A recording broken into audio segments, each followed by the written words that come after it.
Mason. A Clean Army Ranger Romance. Book 6. Written by Bree Livingston. Narrated by Liz Krane. Chapter 1. Rolling his neck, Mason stretched and then took a drink of water. He grabbed the towel hanging on the nearby weight bench and wiped his brow, grateful for the gym at the Guardian Group's home base. The exercise was good for him, and he enjoyed it, although lately it wasn't working out his frustration. Over the last couple of years, his friends had found love and peace. Now that it was almost daily in his face, it was hard to push down his heart's want to have the same, despite the solid reasoning his brain gave him.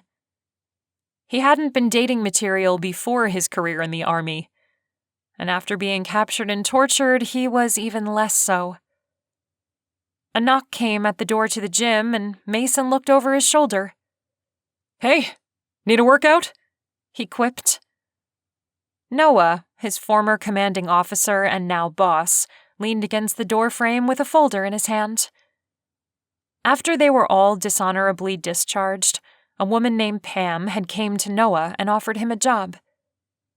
In turn, he brought the entire company on board: Colby, Gunner, Ryder, Elijah, and Mason. When Pam's husband was killed, she'd found herself with a sizable fortune. To honor his memory, she'd formed the private security company Guardian Group to help those who'd run out of other options. Chuckling, Noah shook his head. "No, I have a job for you. Ryder requested help for a friend of Kennedy's. Holly's a veterinarian and runs a dog rescue out of it as well.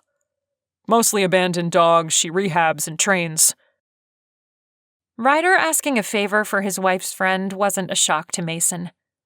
His friend was so smitten he'd do anything for her.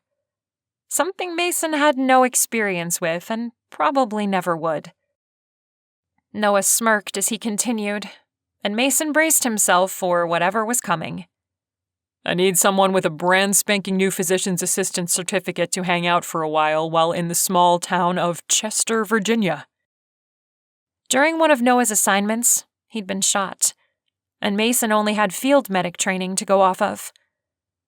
After that, he'd taken it upon himself to study and get his physician's assistant certificate so he'd be better prepared to help his friends and clients in the future.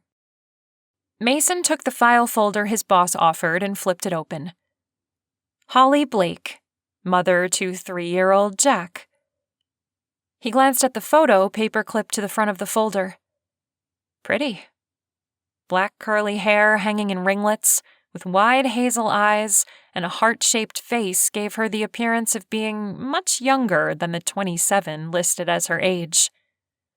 The chocolate lab her arm draped around seemed to be smiling for the camera too, and both were framed by a building with a "Now Open" sign. He looked up at Noah. "Okay, a vet and dogs. What's this have to do with my PA?" Mason knew from the way his old friend's smile widened that he was in for some trouble. "As it turns out, the town's beloved doctor won an all-expenses-paid fishing trip to Alaska. He leaves today." "I'm going there as the town physician?"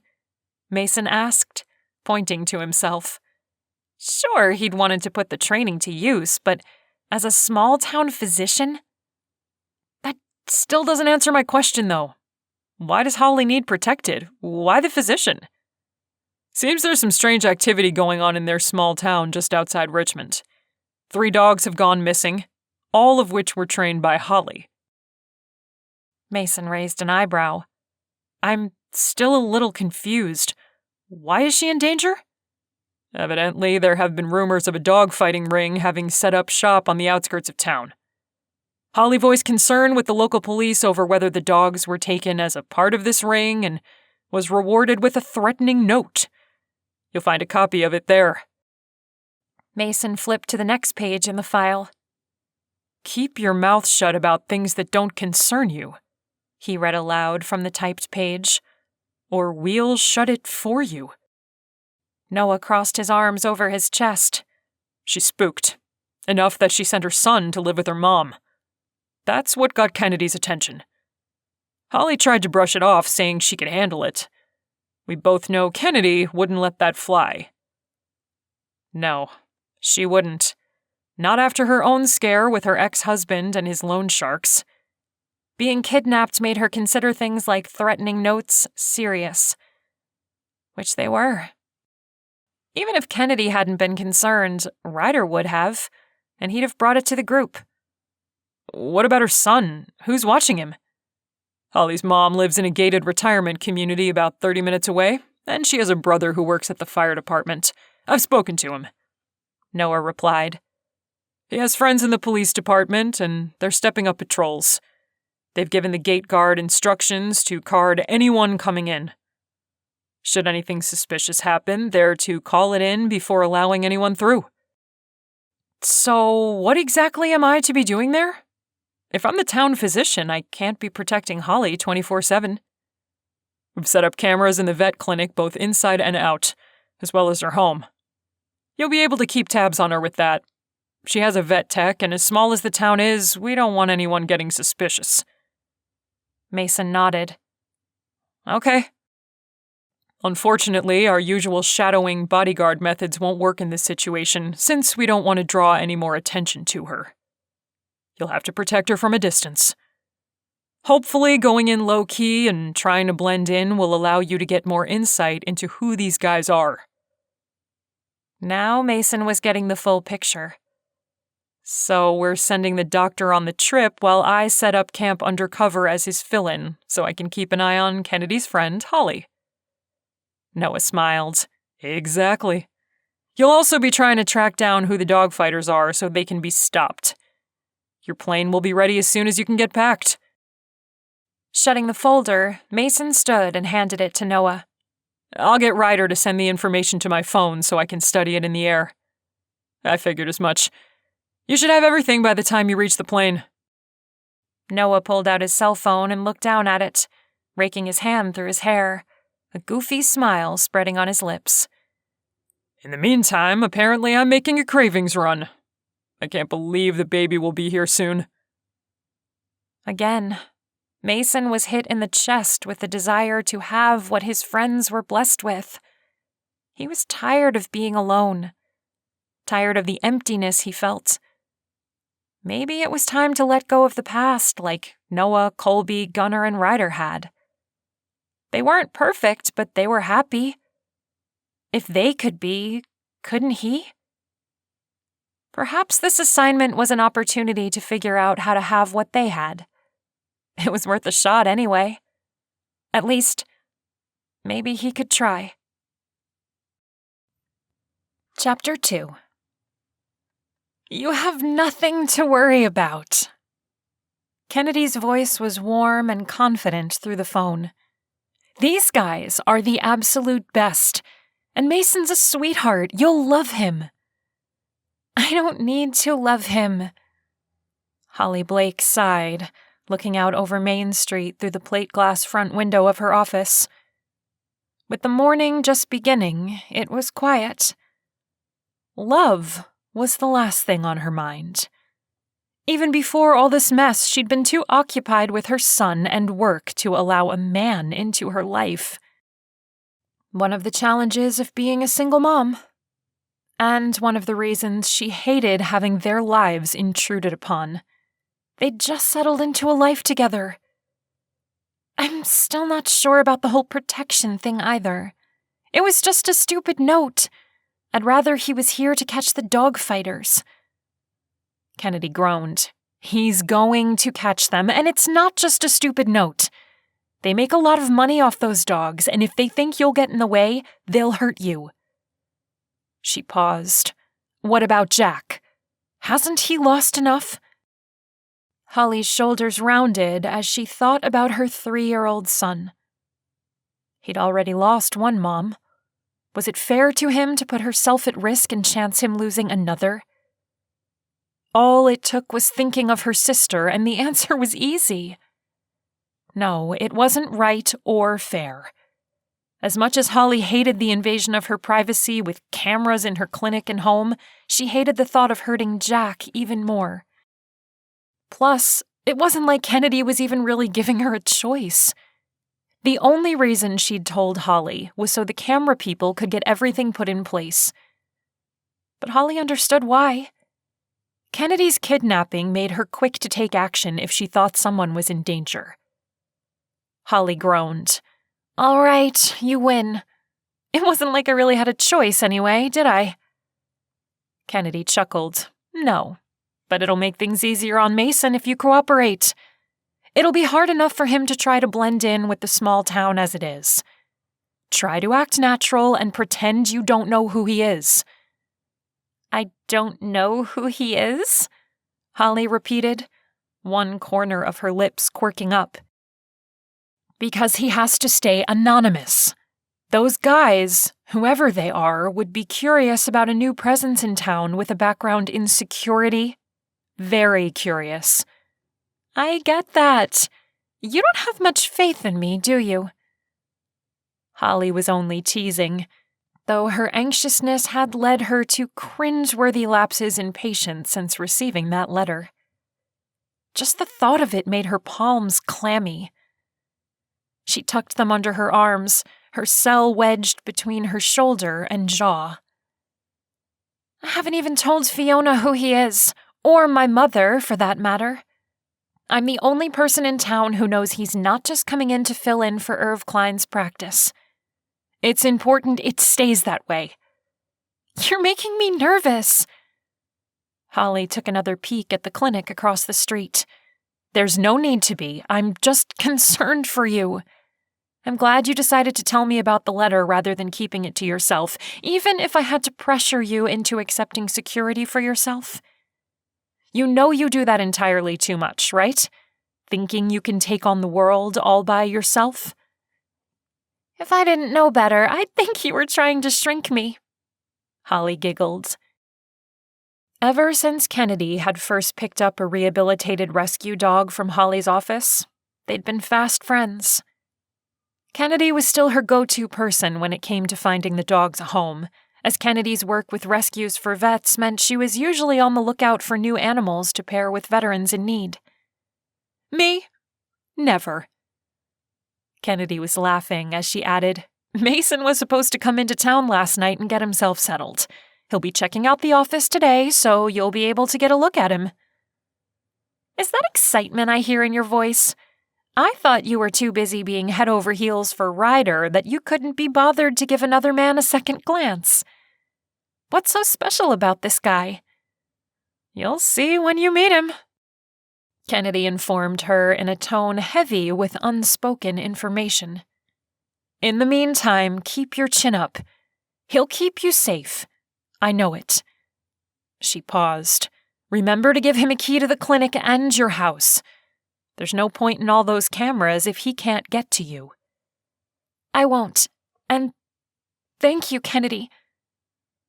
Holly did what she could to keep emotion from pouring into her voice, but it was impossible to keep it from trembling just a little. She ended the call then, before she could make an idiot of herself and force Kennedy to jump in the car and drive all the way to Chester. Mason Andrews, an Army Ranger who'd served as a medic and was now a PA. He'd be a good fit for the town so long as he could handle colorful characters who frequented Dr. Klein's office. Like clockwork, certain residents could be counted on to appear at the good doctor's front step with sniffles and sneezes. Funny, but the thought of his arrival did lighten Holly's spirits. The front office phone rang, and she answered with genuine enthusiasm. "Chester Animal Hospital and Rescue, this is Holly," she chirped, and the day took off from there. She fielded 2 calls regarding stray dogs spotted roaming the town, advising both callers to contact animal control. They'd send the dogs over once they caught them, she was sure, and was in the process of cleaning the pens in the back room when Fiona arrived. "I'm so sorry," she gushed, blowing in the back door and immediately giving hugs and kisses to the dogs who ran to her, tails wagging. There were currently a dozen already spayed and neutered rescues cooling their jets, awaiting adoption, and all of them adored Holly's receptionist and assistant. "Don't sweat it." Holly pushed back an errant curl that had escaped her ponytail. "I guessed it had to do with Dad, yeah." Fiona frowned in spite of the loving she was getting from a cocker spaniel they called Lady, after the dog in Lady and the Tramp. He had a bad night. Which Holly knew meant Fiona's night had been bad too. It was never easy for a caregiver, especially when the person whose care they oversaw had dementia. "It gets worse at night," Holly said, in a soft voice filled with concern. "Yeah, putting it mildly." Fiona gently but insistently took over the cleaning, leaving Holly to fill the food and water bowls. He was convinced after watching some police procedural show that I was about to be arrested for murder. It seems he gets reality mixed up with what he sees on TV. I have to talk to his doctor about it during their next appointment. Maybe his meds need adjusting. It had been 3 months since Fiona's father had left rehab following a brain hemorrhage. The damage had left him with memory loss, aphasia, and the inability to tell dreams from reality. He'd wake up in the middle of the night, convinced an accounting client of his was about to be audited and needed his immediate help. The fact that he hadn't worked in more than half a year didn't matter one bit. The strain was clearly taking a toll on the normally bright, sunny Fiona. She'd never been late for work before her dad's stroke, but Holly had covered for her countless times in the month since. She'd keep doing it, since none of this was Fiona's fault. She needed all the friends she could get. "Hey!" Holly grinned, remembering the call with Kennedy. "The new doctor's getting settled in the office today. We'll have front row seats." Fiona rolled her eyes. Right. He'll probably be in his mid-50s, balding with a paunch. That was not the case as far as Holly knew, but she wasn't supposed to know. While she hadn't set eyes on Mason yet, she figured he had to be roughly Ryder's age since they served together. This meant Mason would be young, and according to Kennedy, he was single. Which meant there would be more patience than ever darkening the good doctor's doorstep. The bell above the front door chimed, which always got the attention of the 4-legged critters in the back room. "Down, down!" Holly called out, laughing as she slipped into the front. Whoa. Now Holly understood what Kennedy meant about "you'll see," because Holly was definitely seeing Mason. Tall, red hair, and green eyes. "Hi, you must be Holly." His gaze locked with hers, and her mouth went dry. "Yes, I am. Holly Blake." Jeez, it wasn't like she hadn't met an attractive man before. Well, she had, but not this handsome. He smiled and extended his hand to her. "Mason Andrews, it's good to meet you." "Hello, Doctor." Shaking his hand, it wasn't hard to notice that it engulfed hers.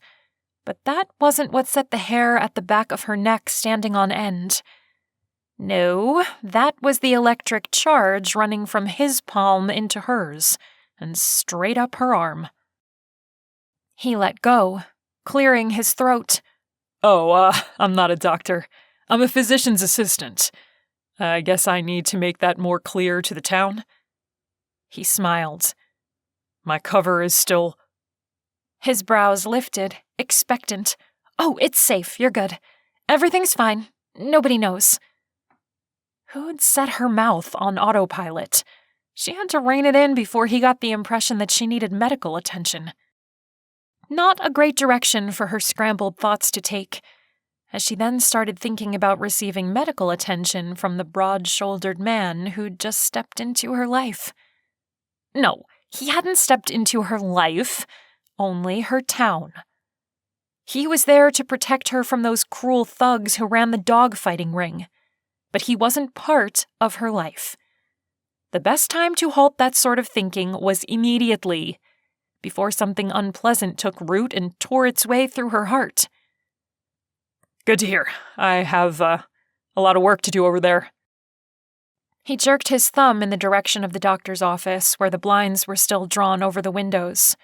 It seems your doctor doesn't believe in keeping a neat filing system. I want to get things in order before I open up tomorrow, though from the looks of things, it would have been better to give myself a few days. I'd be happy to help after work, she blurted out, probably a little too loudly. Cool it, she warned herself, dismayed at the tingling in her cheeks. His face lit up. Really? I was just thinking to myself that I could use a little guidance. Not necessarily with the filing, but with getting to know what I can expect around here. I can tell you all about that. Great. Maybe we can grab a bite to eat, too. He was already halfway out the door by the time Holly remembered to respond. Sure, she choked out as the door swung closed. Who was that? Fiona asked, sticking her head into the office. The most gorgeous man she'd ever seen. Our new physician, Mr. Andrews, she whispered, watching his progress as he crossed the street. A car stopped to let him cross, and he offered a grin and a wave, not noticing how long it took the driver to get moving again. Yep, Dr. Irv's practice would be hopping while Mason was in town. I have a feeling that our town's about to come down with a case of the sniffles. And fast, she predicted. He had no idea what he was in for. Chapter 3. I had no idea what I was in for. Mason stood behind the receptionist's desk, one hand to his head while holding his phone with the other. Noah, this is a mess. How so? There was no ignoring the humor in his boss's voice.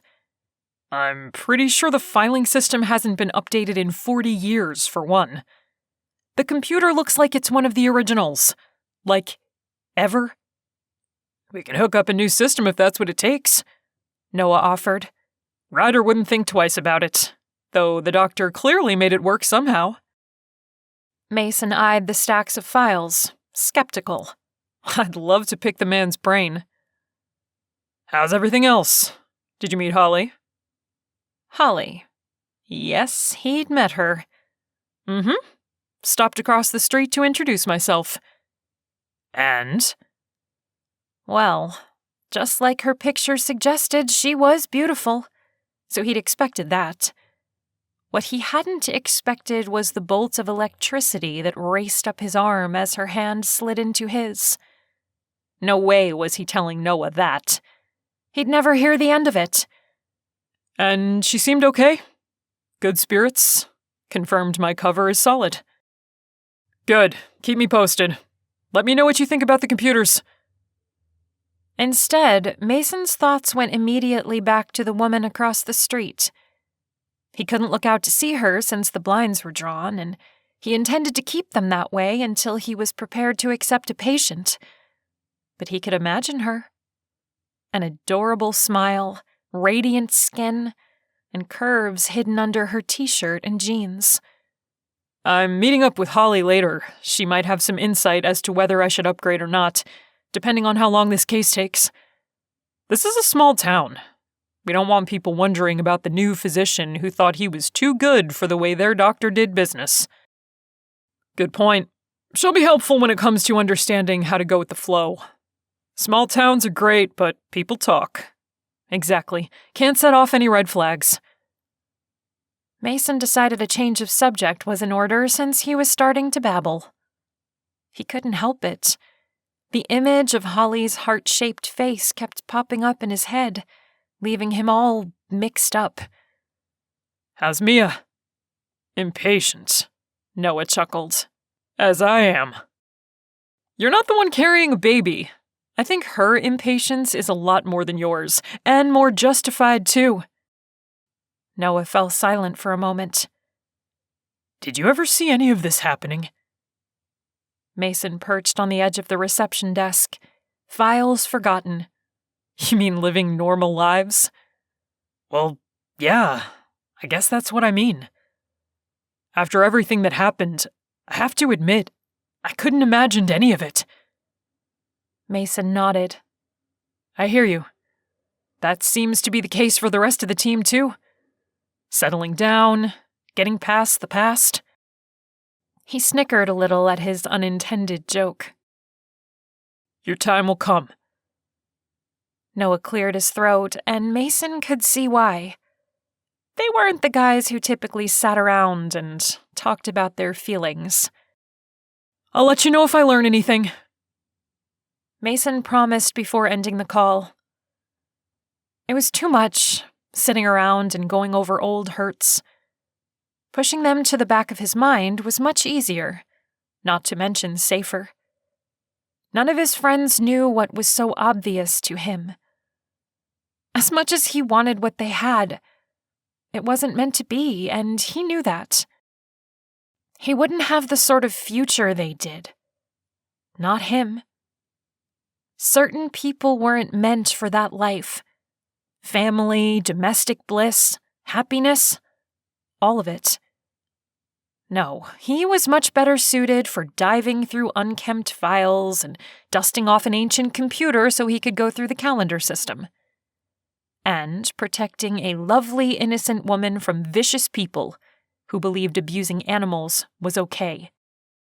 With that in mind, he was surer than ever that his cover as the town physician was a solid one. He could get to know the people around this place, keeping his ear to the ground for signs of things being out of order. He could keep himself busy, and thus unable to obsess over the beautiful, charming, adorable Holly Blake. Chapter 4. You sure you don't need any help over there? Fiona looked hopeful as she and Holly closed down the office for the night. Holly would stop back in to feed the dogs again and let them out for a bathroom break before going home after her evening with Mason. He sure was good-looking. No wonder Kennedy thought she'd like him. If she didn't think she'd get a strongly worded message from Holly, scolding her for not giving a girl a heads up, she had another think coming. Shaking her head, Holly replied, I don't think so. No, that would be a disaster. She needed to speak with Mason without any pretense, so he could learn as much as possible. There was only so long a girl could look over her shoulder before something had to give. Plus, she had her son to think of too. He was more important than anything. The sooner Mason helped break up this dogfighting ring, whoever and wherever they were, the better. The idea of using animals for sport, forcing them to hurt each other, to kill each other. It was enough to bring tears to her eyes, hot and filled with pain. Thinking about those dogfighters again? Fiona patted her on the back, her eyes filled with sympathy behind thick-rimmed glasses. She had a quirky sort of style Holly had always admired and wished she could pull off. Holly's style was simply anything that was clean, fit her, and could withstand a dozen dogs jumping all over her. It's gonna be okay. Whoever these guys are, they can't stick around for long. Otherwise, they'd run the risk of getting caught, right? Sure, Holly sighed, running a distracted hand over her unruly hair. But they'll only keep doing what they're doing someplace else. That doesn't fix anything. But it makes it so you can go back to living your life, which matters. I know you miss Jack, and I know it's killing you that he has to stay with your mom while you work this out. Holly's heart ached thinking about Jack. She missed him fiercely now that he was staying with her mom, even if she knew it was temporary. Plus, living in the gated retirement community meant he was much safer there. Yeah, but it's for the best. If these guys decide sending a letter isn't enough, I don't want Jack anywhere near me. She slid her purse strap over her shoulder. Back to your original question, I don't think we'll need any help across the street. You need to get home too, and you need some rest. Fiona's face fell. Gotcha. I'm only going to help him get things organized, Holly reminded her. It's not like this is a date. Jeez. Besides, the last thing I need right now is a distraction from work and Jack and, of course, the guys who want to close my mouth permanently. No matter how she tried to be lighthearted about it, there wasn't much of a chance. She only ended up sounding morbid. Who laughed off a thinly veiled death threat, after all? Leaving her office, she waved to a few familiar people as she crossed the street, noting the still-drawn blinds covering the front windows of the doctor's office. Why was her heart beating like it would burst from her chest? He was just a man sent to protect her. She wiped her palms on her jeans to dry the nervous perspiration slicking them before knocking at the front door. Mr. Andrews, it's Holly Blake. There was a crash from inside, followed by a few muttered curses. He was annoyed, not in pain or in danger, so she didn't feel guilty for biting back a smile. The door flew open, and the smile she tried to bite back turned into a full-fledged grin as she took in the sight of him. You've had a long day, she managed to choke out as she fought off laughter. He brushed dust off his tight black t-shirt. Oh, you think? Yes, I'd call it that. Their eyes met, and that was all it took. They both burst out laughing, with Mason leaning against the open door. I made the mistake of going through the files and trying to make sense of them. Oh no, she grimaced. Big mistake. Thanks for letting me know in advance, he groaned, waving her in. Come on in, watch your step. I might have accidentally knocked a few boxes over. Yes, he had. Why did you go to all this trouble? She asked, resting her hands on top of her head as she took in the madness all around her. Because I'm a very thorough and masochistic sort of person. He sighed. Honestly, it looks worse than it is.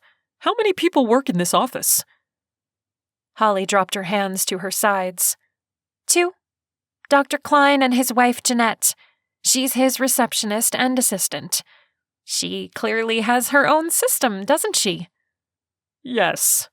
Sloppiness could be considered a system, I guess. I think she's started to fall off in the last few years. They're both getting up there in age. By all rights, they should have retired years ago. She left her purse on the front desk where it seemed the least likely to be buried by an avalanche of paper. They're both devoted to the town and the people here, and stubborn. Let's not forget stubborn. She glanced his way to find him looking at her with a funny little smile on his gorgeous face. What? She asked. I was just thinking it's nice to have your help with the files and filling me in on the town. No problem. Plus, you're supposed to be protecting me. It's a lot easier to do here than if I'm at home. Speaking of which, here are the keys to my clinic and home. Kennedy said you needed them? She handed him a keyring. His smile faltered almost too quickly to catch. Exactly, and I couldn't have actually come out and said as much in front of your assistant. Thanks for the keys. Jangling them for emphasis before stuffing them into his pocket. For the briefest of seconds, she was disappointed with his response. But that was ridiculous. Of course he wanted her here so he could do his job easier, nothing more. She'd just met him, he wasn't staying, and she was a single mom. That last one was enough to run off most men and keep her from daydreaming about good-looking bodyguards. One reason she'd yet to mention Jack to Mason. She was a mom to her nephew first and foremost. When and if she ever dated again, it would be with Jack in mind. It was enough to stop any and all wandering thoughts for the man with the gorgeous green eyes and red hair. Aside from that, Mason's job was dangerous, and the last thing Jack needed was another loss. Maybe the loneliness was getting to her. Yes, she loved Jack and would do anything for him. But she was still a woman. She still had needs and desires of her own. That electrical touch with Mason had shaken her. That's all. It had woken her up. Once this whole threatening dogfighting business was done, she'd dust off her heels and put herself back out there. Maybe. Or maybe she'd focus on what she did have instead of what she didn't. Yeah, the latter. She had a full life, and she was happy.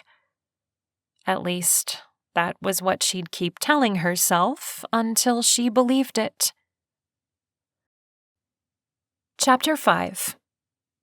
You're an angel for helping me with this. It was the safest thing he could think to say. Truly, she was more than an angel. She made this otherwise boring, lonely chore more interesting and infinitely more fun. She shrugged, sliding a handful of files into the cabinet before swinging the door to the row closed. It's nothing, really. My nights have been rather quiet as of late, so... Oh, well, I'm glad I could help you pass the time. He winked, turning his head to hide his grin when she blushed. It was too easy to make her do that. Either she was easily embarrassed, or she was enjoying their time together as much as he was. Had she felt that initial spark between them? Or was it all in his mind, like he'd assumed? I didn't mean it that way, she giggled. It was a pleasant sound, sweet, enough to make Mason remember everything he'd been missing in his life. That had to be it. He squared his shoulders, bending at the knees to lift a cardboard box filled with files. He'd been on his own for too long, that's all. Spending time with Mia at the office didn't count, nor did getting to know their female clients while working with them. There hadn't been this sweetness, this refreshing breath of air, in too long. Of course, he was bound to respond positively. He was just a man, and she was a woman. A beautiful, bubbly, helpful, generous woman, with a good heart. So far, all he was going on was her work with dogs and her willingness to help him. But his gut backed his feelings on that. Tell me more about what you do, he said. While the warning bells chiming in the back of his head reminded him to play it cool, that she was the sort of woman it would be far too easy to fall for, he couldn't help wanting to know her.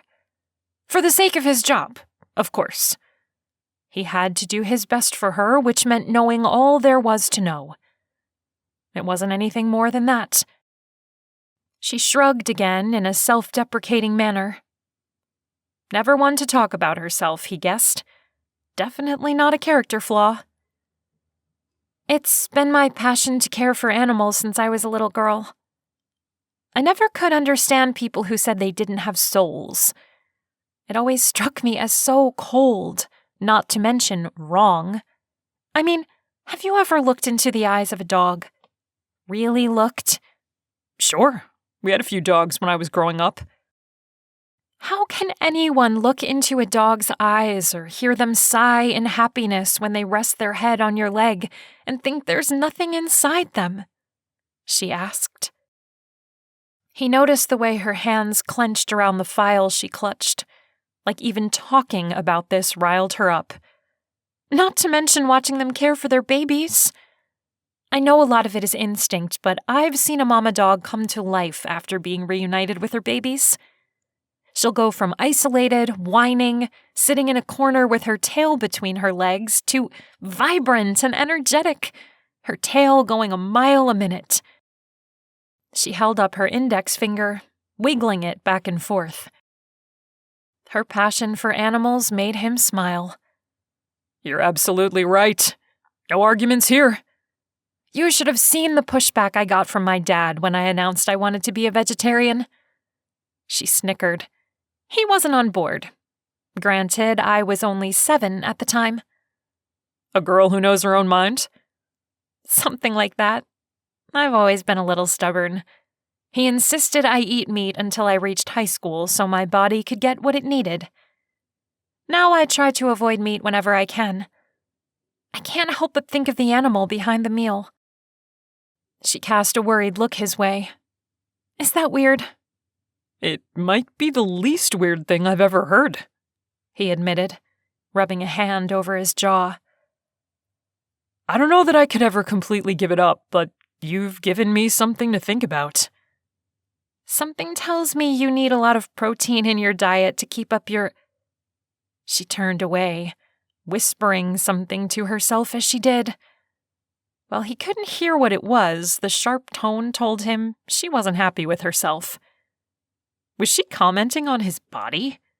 This beautiful woman had noticed him? What man with a pulse wouldn't be flattered? "I do need protein to keep up with my workouts," he said. "You're right about that." There was gratitude in her eyes when they finally managed to meet his. "Well, plant protein works just as well. And that's me getting off my soapbox now." He laughed. She was charming, even though he got the sense she wasn't trying. There was nothing that made him more uncomfortable than a person who clearly worked at being charming. He'd always find himself wanting to tell them to relax. "So I guess a pizza would be out of the question?" he asked, teasing a little. "I'm starving, and while I don't normally indulge, I think I deserve it after conquering Mount File Pile today." Indeed, the front office looked downright neat and tidy. Every file arranged alphabetically and the chairs and tables dusted and straightened. "I'm vegetarian, not vegan." She chuckled. "Cheese is okay. In fact, cheese is essential. I don't think I could live without it." "I'll take note of that. I make a mean fondue." "You?" He pointed to himself, eyes wide in mock dismay. "You don't think a guy like me knows his way around a fondue pot? I'm disappointed." She was so pretty when she blushed, and just like he'd guessed, a few errant curls skimmed her cheeks. She tucked them back, laughing at herself. Okay, point taken. I can order a pizza. You want toppings?" He wrinkled his nose as he shook his head. "No, just all the cheese they have in stock." "I think that can be arranged." She slid a phone from her purse and stepped away to order their dinner, leaving him wishing he had an excuse to take her someplace. A woman like Holly deserved fine dining, or at least something nicer than a pizza eaten in a doctor's office. He could imagine them seated in a restaurant. There would be candlelight, of course, and he'd hang on her every word. With her wit and charm, she could probably make a story about walking to the corner interesting, and even funny. Inwardly, he chastised himself.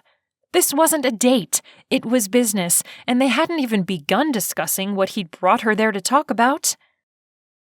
Was this the way the next few weeks were going to go? With him fighting an unfortunate, unprofessional attraction? No, that couldn't be the way. He had a job to do, and he'd be doing Holly a grave disservice if he shirked his duty by flirting. Beyond that, she had a son. And if there was one thing Mason was sure of, it was that he had no business getting involved with a kid. Not with his history. What if he did get involved with Holly? How about when it inevitably ended? Again, something he didn't need or want to think about. It wasn't like she even brought her son up in conversation at this point.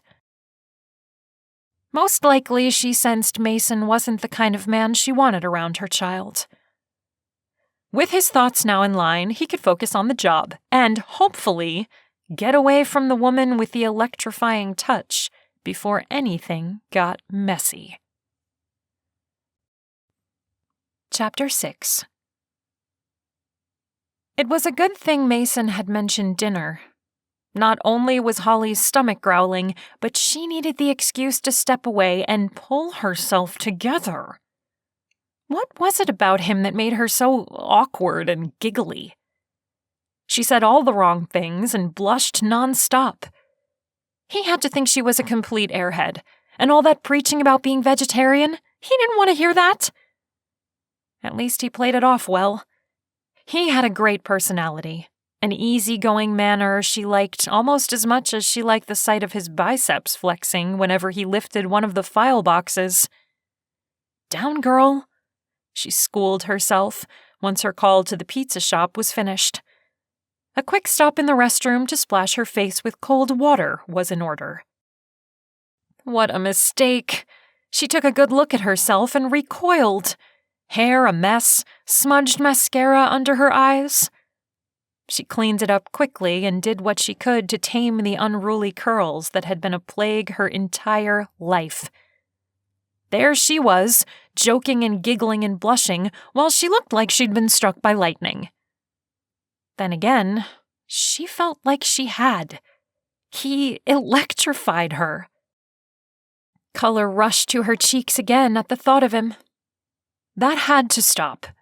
He had to focus on his job, and she needed to focus on hers.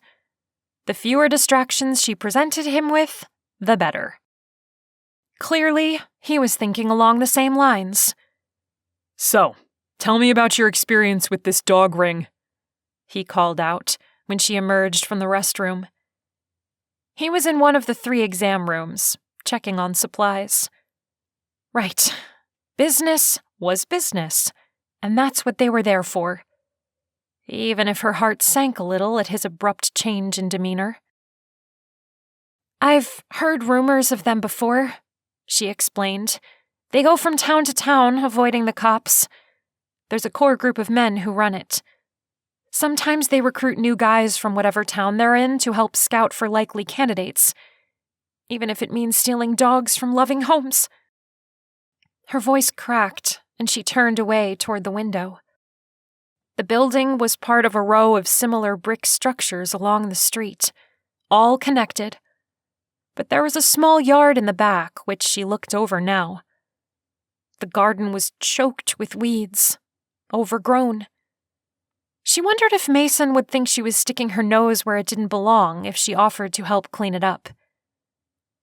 "I heard you had experience with 3 of the most recent missing dogs," he said softly, his voice thick. "Sure," she whispered, tears stinging her eyes.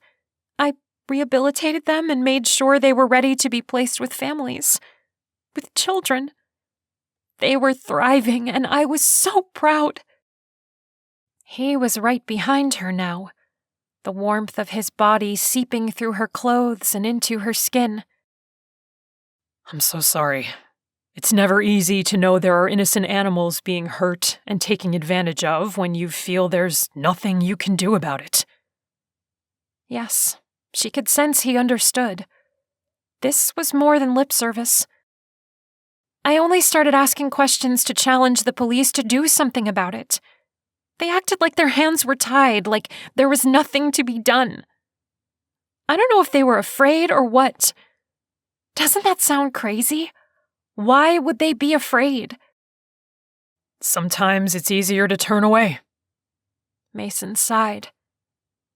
Something in his voice told her he understood a lot better than he was letting on. Like there was an entire universe inside him. A deep awareness of what she'd experienced, and a lot more on top of it. He cleared his throat. "People pretend not to see, telling themselves they're only thinking about what's good for the greater number of people. They click their tongues and shake their heads and mourn over how sad or terrible things are, but they won't lift a finger to help." Keeping her back to him, she replied, "Exactly. It's enough to boil my blood. Poor dogs being abused and killed for what? Entertainment? And what sort of person finds that entertaining? It's enough to make me wonder about the people I've lived around my whole life. You just never know what's going on in a person's heart."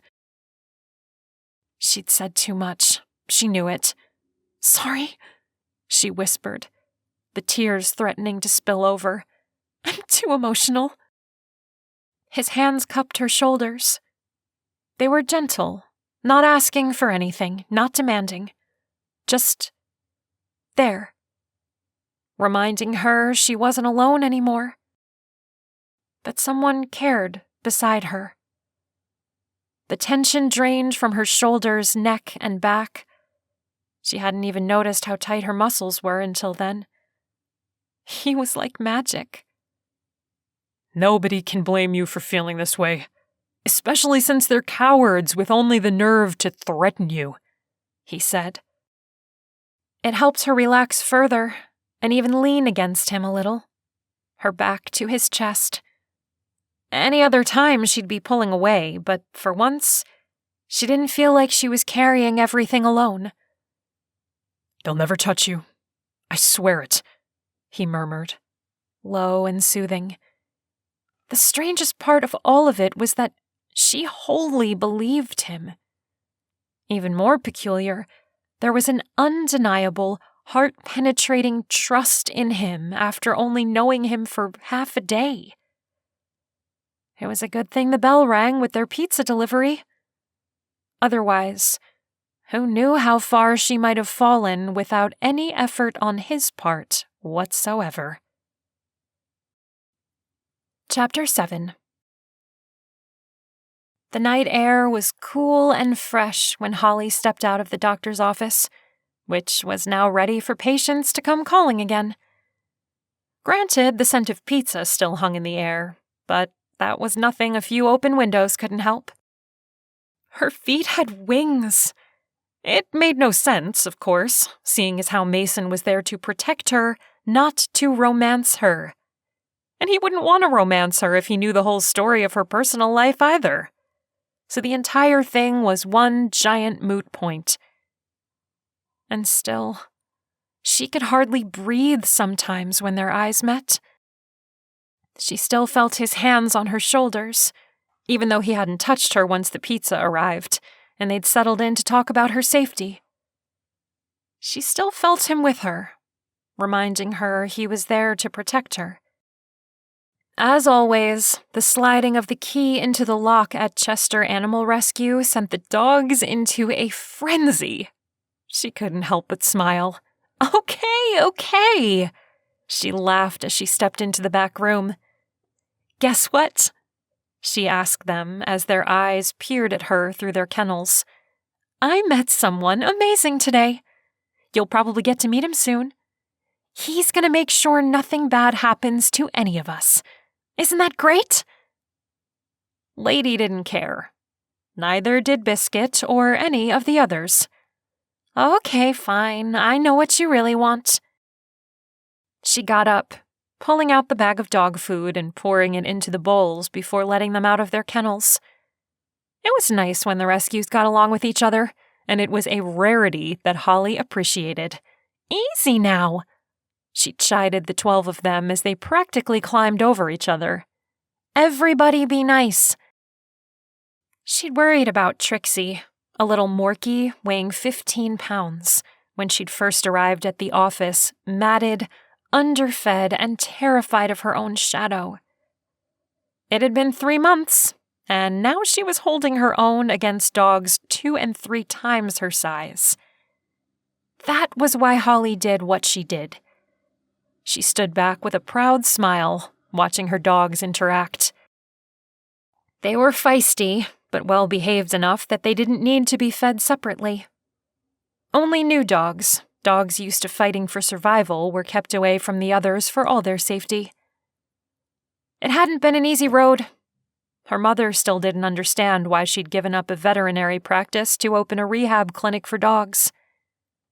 Sure, the money wasn't nearly as good, and the hours were much less predictable. But the reward? That meant everything.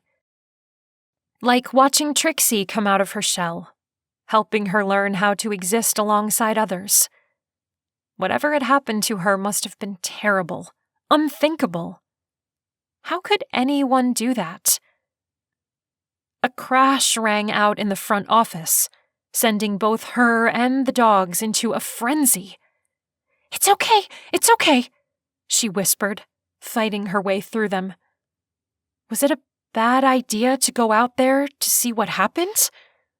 Probably. She didn't have to. Stay where you are. A voice called out from the front somewhere. Mason? I heard the commotion from across the street. Stay put. She turned her attention to the dogs. It's all right, she said, giving out pets and kisses. It's okay. Everything's fine. Mason's out there helping us. We aren't alone, okay? She could have cried, both in despair and relief. It was so strange feeling both at the same time. The thought of how she might have fallen apart without Mason to watch her back was what drove that dark, painful feeling. A feeling wiped away by the sound of him giving the all clear from the backyard. She flung the door open without thinking and threw herself into his arms, the dogs pouring out to dance circles around them. Chapter 8. What was this? Mason didn't know what to focus on first. The sense of relief that she was all right? Frustration at not having caught up with whoever threw a brick through the front window? Confusion at the dogs running in circles, barking and jumping and trying to learn all they could about a newcomer? No. He had to focus first on the woman in his arms who'd launched herself at him after he'd, luckily, closed the back gate. If he hadn't, they might have had a much bigger problem on their hands as 12 dogs escaped into the night. She was warm and soft, her heart hammering against his chest hard enough for him to feel it. He'd closed his arms around her purely out of reflex, and now he was glad he had. As much as a man could be glad to move closer to his own destruction. Funny how that was the word that came to mind. What else could she be? His wasn't the heart for hers. She deserved someone better, someone who could give her all the things she deserved. He wasn't fit for that. Still, she felt good against him, and he relished the contact for as long as he dared before easing away. She was scared, nothing more. She would have done the same thing to anyone if they'd come to her aid. Her eyes searched his in the moonlight, wide, fearful. Did you find anything? Anyone? No one, he muttered, looking around. I heard the crash from one of the exam rooms and came out as fast as I could, but it was already too late. They must have been driving past. They were out of range of the cameras as they drove by. What happened? Did they throw something? A brick, he said. It looked like there might be something wrapped around it, but I didn't take the time to check. Do you feel safe coming in with me to see if they left anything? I feel safe with you, she whispered, and his chest swelled. She trusted him already, and he had to ensure that trust wasn't misplaced. He went in first, waiting while she rounded up the dogs. I would normally have left them out there to do their business, she said, but I don't feel safe doing that now. They need supervision when they're outside. Absolutely. I would have advised it if you hadn't already decided on that course of action. He appreciated her good sense and the way she handled the riled-up dogs. They were calming after having sniffed roughly every inch of him. I guess they think I'm okay. She offered a weak smile, but it was nothing more than a brief shadow. What mattered was the brick waiting for them in the front office, and what message it might carry. When she reached for his hand, he didn't pull away. Her grip tightened when she took in the mess. Shards of glass littered the floor and every other horizontal surface. It glittered in the light coming in from the street lamps, an effect that ended with the flip of a switch. She released him in favor of reaching for the brick, but he stopped her. Let me touch it, just in case, he advised, remembering back to when one of his teammates ended up in the hospital. Colby had picked up a package intended for Ivy, the celebrity he was protecting at the time, and ended up poisoned by liquid nicotine which had seeped through his skin from the soaked box. The brick looked harmless enough, and touching it didn't give him any strange numbness or tingling. He unwrapped the paper folded around it. "Let me see," Holly insisted in a firm voice. He had to give her credit for her courage, even if he didn't think she needed to see what was waiting to be read. The message wasn't surprising. "Watch your back. We're watching too." The paper trembled in Holly's hands. Her breath started coming in short little gasps. "Sit down." He tipped one chair over to sweep any bits of glass away before guiding her into it. "Lower your head. Breathe slowly." With the hand on the back of her neck, he held her in place as best he could while fighting the urge to sweep her into his arms and promised to protect her always. "What am I going to do? I can't even afford to get the window replaced. This is a small town, and I already put what little funds I can spare into the rescue." Her shoulders shook as she started to cry. It was the most desolate sound, enough to twist his heart. "We'll help you with that." Mason crouched in front of her, rubbing her back. "We'll help you." She sat up, searching his face with tears rolling down her own. "Why? How? You don't owe me anything." "When we take on a case and agree to help someone, we don't ask what's in it for us. I'm making the call here, and I'm telling you with complete confidence that what I know of you so far tells me you deserve all the goodness in the world." He tucked a black curl behind her ear. She covered his hand with one of hers before he could pull it back. "Who are you? Really, I mean. People like you don't exist. You're too good and kind." "Funny," he smiled. "I was just thinking the same about you." Her eyes. It would be easy to get lost in them and spend the rest of his life counting the flecks of green and brown and gold. Which was wrong. He shot up. "I'll relay this to the team, and all you've got to do is get in touch with someone to fix the window. Give me their estimate, and I'll pass that along too." She blinked rapidly, as if trying to keep up. "Okay, thank you." With a sigh, looking around them, he asked, "Where's the vacuum? I guess we'd better get this cleaned up." Chapter 9. The next morning, Holly cradled her phone between her ear and her shoulder, giving assurances to her mom. "Everything's fine," Holly said as she put the carton of creamer back in the fridge. "You're sure?" her mom asked. "I don't like you being there at your house by yourself. You can stay here for a little while until this all blows over." "Mom, you already have your hands full with Jack, and I still plan on stopping by later with more food and stuff," Holly promised as she returned to her coffee and gave it a stir. "I haven't forgotten." "Oh, honey, I can take care of Jack. I'm not concerned with that. I want to know you're safe." "I am." Holly sighed. "This is too much on you, but I think everything's going to be okay soon." "What makes you say that?" Good thing her mother couldn't see her fidgeting as she tried to come up with a response that wouldn't blow Mason's cover. "Remember when I told you about Kennedy and how that group of security guys helped her with her ex-husband?" "Sure. Lucky girl." "Well, she told the guys about my problem and they're looking into it. They have resources I could never dream of. Just do me a favor and don't tell anyone, okay? I mean it," she added when her mother sighed. "Not even Brian, especially not him." "I'm not allowed to tell your brother." "No!" Holly's voice rang out, echoing, and she closed her eyes. This wasn't going well. "No, Mom. He's got friends in the police department out in your neck of the woods, and they might want to look deeper into the ring themselves. While I want it broken up, if they get any hint of pressure, they might skip town before anyone catches them. They can't know someone is on their trail, okay? This is critical."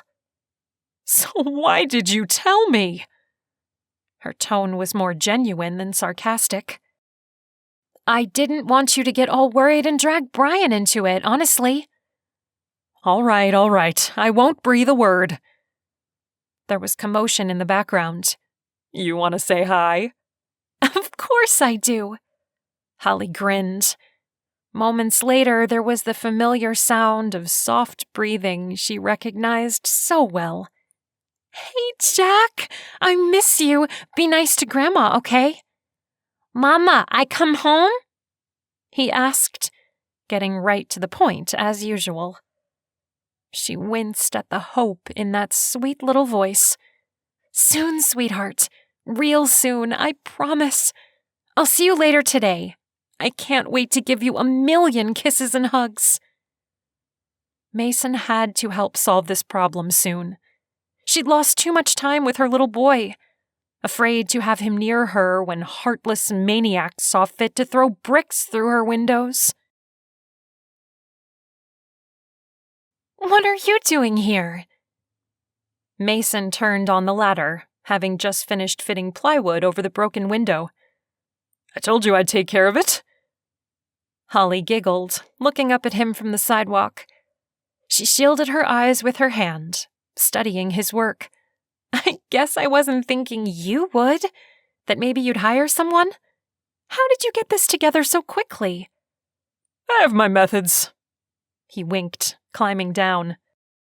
And you have friends around here who don't want to see you going without anything over this big gaping hole but a bunch of trash bags taped together.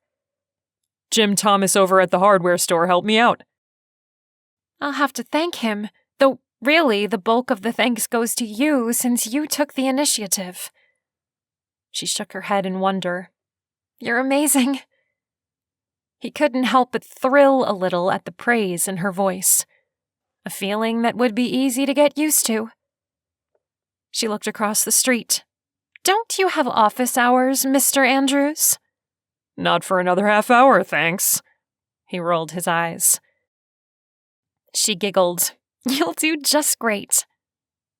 He folded up the ladder, shrugging. I hope so. I've never done anything like this before. Being a small-town physician is a lot different than treating injuries in the field. I think it would be much easier. After what you warned me of last night? He had to laugh, remembering the people she'd described. Hypochondriacs, people convinced they were dying because they'd Googled their symptoms. That wasn't anything new, and many more characters he could hardly wait to meet. That's true, she admitted, one eyebrow quirking up. I don't think I even scratched the surface. That doesn't sound good, he groaned. Her mouth twitched as if she was barely holding back a laugh. You're going to see a lot of newer patients, younger patients, and their mothers trying to hook you up with their beautiful daughters. He felt his cheeks flushing and wished they wouldn't. All right, okay. This is the thanks I get for coming out here and doing this. She stood on tiptoe, brushing her lips across his cheek, and then blushing slightly as she pulled back. His pulse jumped, and his skin tingled with the contact. No, that's the thanks you get. And the promise of dinner some night real soon. Actual dinner, too. Not just pizza. I'm a pretty good cook. That sounded just as good as the feathery kiss felt. A home-cooked meal he would have to assume would be prepared by the woman in front of him. Yes, he could imagine her in the kitchen, and he imagined himself helping her prepare the food. He'd pop an ingredient into his mouth and she would chide him, but he'd kiss her before she could get good and annoyed. Whoa, time to take a step back. Taking a deep breath, he shook the wild thoughts away. He couldn't be around this woman for more than a few minutes without his thoughts traveling down paths they didn't need to go. He cleared his throat. I better get this ladder back to the store before office hours start. And I'm sure you have a bunch of excited pooches waiting to see you. If only she didn't look so disappointed, as if she'd done something wrong. Hopefully his need to get out of there hadn't given her the impression that he'd been uncomfortable with her kiss, because that certainly wasn't the case. Not that he could tell her differently. Yeah, okay. I'll be here all day in case you need anything. She tucked a lock of hair behind her ears. Not like you'd need anything from me. You never know. He winked, propping the ladder on one shoulder before turning in the direction of the hardware store. I'll drop by later during my break. I want the chance to get to know your pups. Yeah, right. Great excuse. He shook his head at his weakness. Where did that little kitchen fantasy come from anyway? It wasn't like he'd ever witnessed anything remotely similar in his real life. On the contrary, since the rare occasions on which his mother or stepmothers had cooked was normally punctuated with hollering, the slamming of pots and pans, and at least one burnt dish. Everything he knew about healthy relationships came from what he'd seen on TV, in movies, and his friends. Dysfunction was the name of the game since not long after he was born. He'd seen nothing but fighting, divorce, and remarriage, which never lasted long before the cycle started all over again. Yes, his friends were in relationships he envied, but short-term was easy. It was the long haul that Mason found unattainable. Even before memories of torture as a ranger haunted his dreams, Mason had woken in the night with screams ringing in his ears. Hateful screams, the foulest sort of profanity. Those screams hadn't only been directed from one adult to another either. Not always. His days of running toward danger had begun well before he'd joined the service. While he was barely old enough to lose his first tooth, he'd protected his younger half-brother from his stepmother's wrath. And his father's. He had no place even imagining himself in a picturesque scenario because he didn't have the first idea how to be that man. The one who loved and was loved in return. Worthy of a woman's patience and understanding. The one returning the patience, understanding, and affection she'd need. The sort of man Holly needed. The kind of man worthy of being a father to her son. It was better and safer to remind himself as many times as necessary that this was a job. She was a client. There were dogs in need of rescue from heartless thugs and the people who paid enough to keep them in business.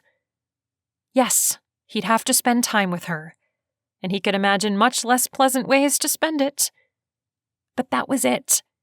She'd only asked for his protection, his skills and expertise.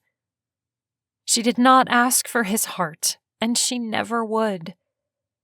And he certainly had no right to ask for hers. Not now. Not ever. Chapter 10. Mason smiled at the woman seated in the reception area, the first patient to arrive, Loretta Larson. She was older, maybe in her mid-60s, and it was clear she didn't have high hopes about a physician so much younger than herself. "You?" she said, her tone somewhere between bewilderment and exasperation. "Me," he confirmed with a shrug. She snorted, wiping the lenses of her glasses before sliding them on. Blinking hard as if she wanted to be sure she was seeing what she thought she saw, her lips pulled back in a grimace. "You're even younger with my glasses on." Yes, her glasses were a regular time machine. He smiled through the urge to laugh, since something told him laughter would be misconstrued. He didn't want to insult anyone, especially on his first day. He decided to take a chance and pull up a chair beside her. "I understand your doubts," he said. "You're used to Dr. Krane, who, from what I gather, is a wonderful doctor." "He is," she agreed, softening a little. "He is the finest doctor, and a good man. He deserves this vacation after everything he's done for us. He set my grandson's broken arm free of charge when my daughter and her husband were going through tough times with money."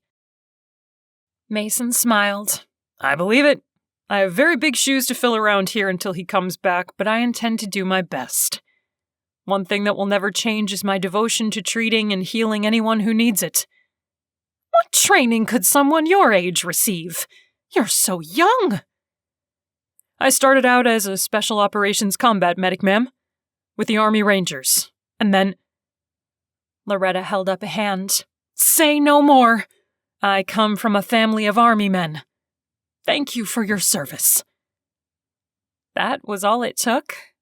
Mason couldn't help but feel he'd passed a test.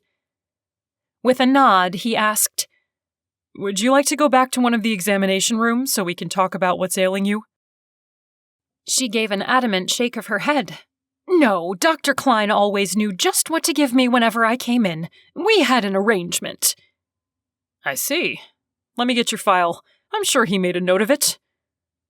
Was this another test? What sort of arrangement could the two of them have? He doubted a nice woman like Mrs. Larson was involved in anything sketchy, but there was never any way of telling. Sometimes the elderly use their age as a cover to throw others off their trail. He was thankful Holly had helped him organize the files as he ran a finger down the row of L names. It seemed there was no shaking thoughts of her, but that was to be expected. She was his responsibility. Having her pop up in random thoughts was completely natural. As if he believed that. It didn't help that he was checking the surveillance on his phone every 20 minutes or so, or looking out the window to her hospital across the street. Here we go, Loretta Larson. Mason opened the file on the desk behind the little shelf used to separate it from the rest of the room. It took effort not to grin as he read the note written on a piece of paper clipped to the inside of the folder. 1 bottle of aspirin whenever she comes in. On shelf in back office. Was the aspirin for her or for the doctor after she came in? I see. Excuse me? He went to the back office and found a row of bottles on a shelf, labeled acetylsalicylic acid, the trade name for aspirin. There it is. Mrs. Larson sighed in relief at the appearance of the small clear bottle. I tell you, it helps my arthritis like nothing else can. It's a miracle. Be sure to follow the instructions closely, he advised, and let me know if there's anything else I can do. He opened the door for her, waving as she shuffled across the street, and marveling at the power of the human mind. Mrs. Larson believed her medication was something special, so her body reacted in kind. If only all of his patients would be so simple to treat. Mason couldn't help looking across the street to the boarded-up window. How was Holly faring over there? Would it be overstepping his place if he were to head over and ask if she'd gotten a quote on the repair? It would be a perfectly reasonable excuse to pay a visit. Why was he looking for reasons to visit her in the first place? It was part of his job to check in on her, right? That he had an excuse only helped his cover. The excitement wasn't and didn't help, but he could keep that in check. She was a beautiful woman. What man wouldn't be happy to see her? Mason was there for security, but he wasn't blind. That's all it was. Just attraction, his head reasoned. His heart would just have to get on the same page. Chapter 11. I can't believe you were here when it happened! Fiona's eyes widened until they were the size of saucers. That's so scary! It was a little scary, Holly confessed, looking out at the dogs as they ran and played in the yard. They were up to their usual shenanigans. At times, she wished she could be so carefree, that she had it in her to let the bad things roll off her back in favor of embracing the present moment. Dogs were capable of that. Every one of the precious creatures currently enjoying their exercise had, at one time in their lives, been neglected, abused. It took a little time to get through to them, of course, to help them learn to trust and convince them they were safe. There was nothing like watching them come out of their shells. It was only a matter of time. "You should have called me. I would have come down to help you clean up the glass." Fiona took a seat on the back steps beside Holly, scratching a beagle named Pumpkin behind the ears. Maybe Fiona would chalk up the flushing of Holly's cheeks to the sun. "I wasn't alone, now that you mention it. I had help." "From who?" Why did she feel so hesitant? There was nothing wrong with one neighbor helping out another. "Mason Andrews, you know, the new physician across the street. He was wrapping things up over there, cleaning up the office in preparation for new patients this morning. It was fortunate he heard the crash." She was over-explaining, wasn't she? Talking too much? The sure sign of a guilty conscience. What in the world did she have to feel guilty over? Lying to Fiona, for one, but that was for a good cause.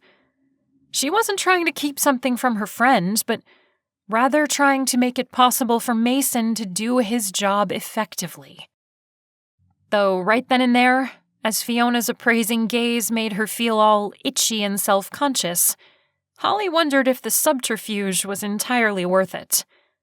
"What?" she asked, shrugging. "Why are you looking at me that way?" "Why are you so jumpy and self-conscious?" Fiona teased. "I'm not! You're being strange." "I just think it's romantic, I guess. The white knight coming to your rescue and all."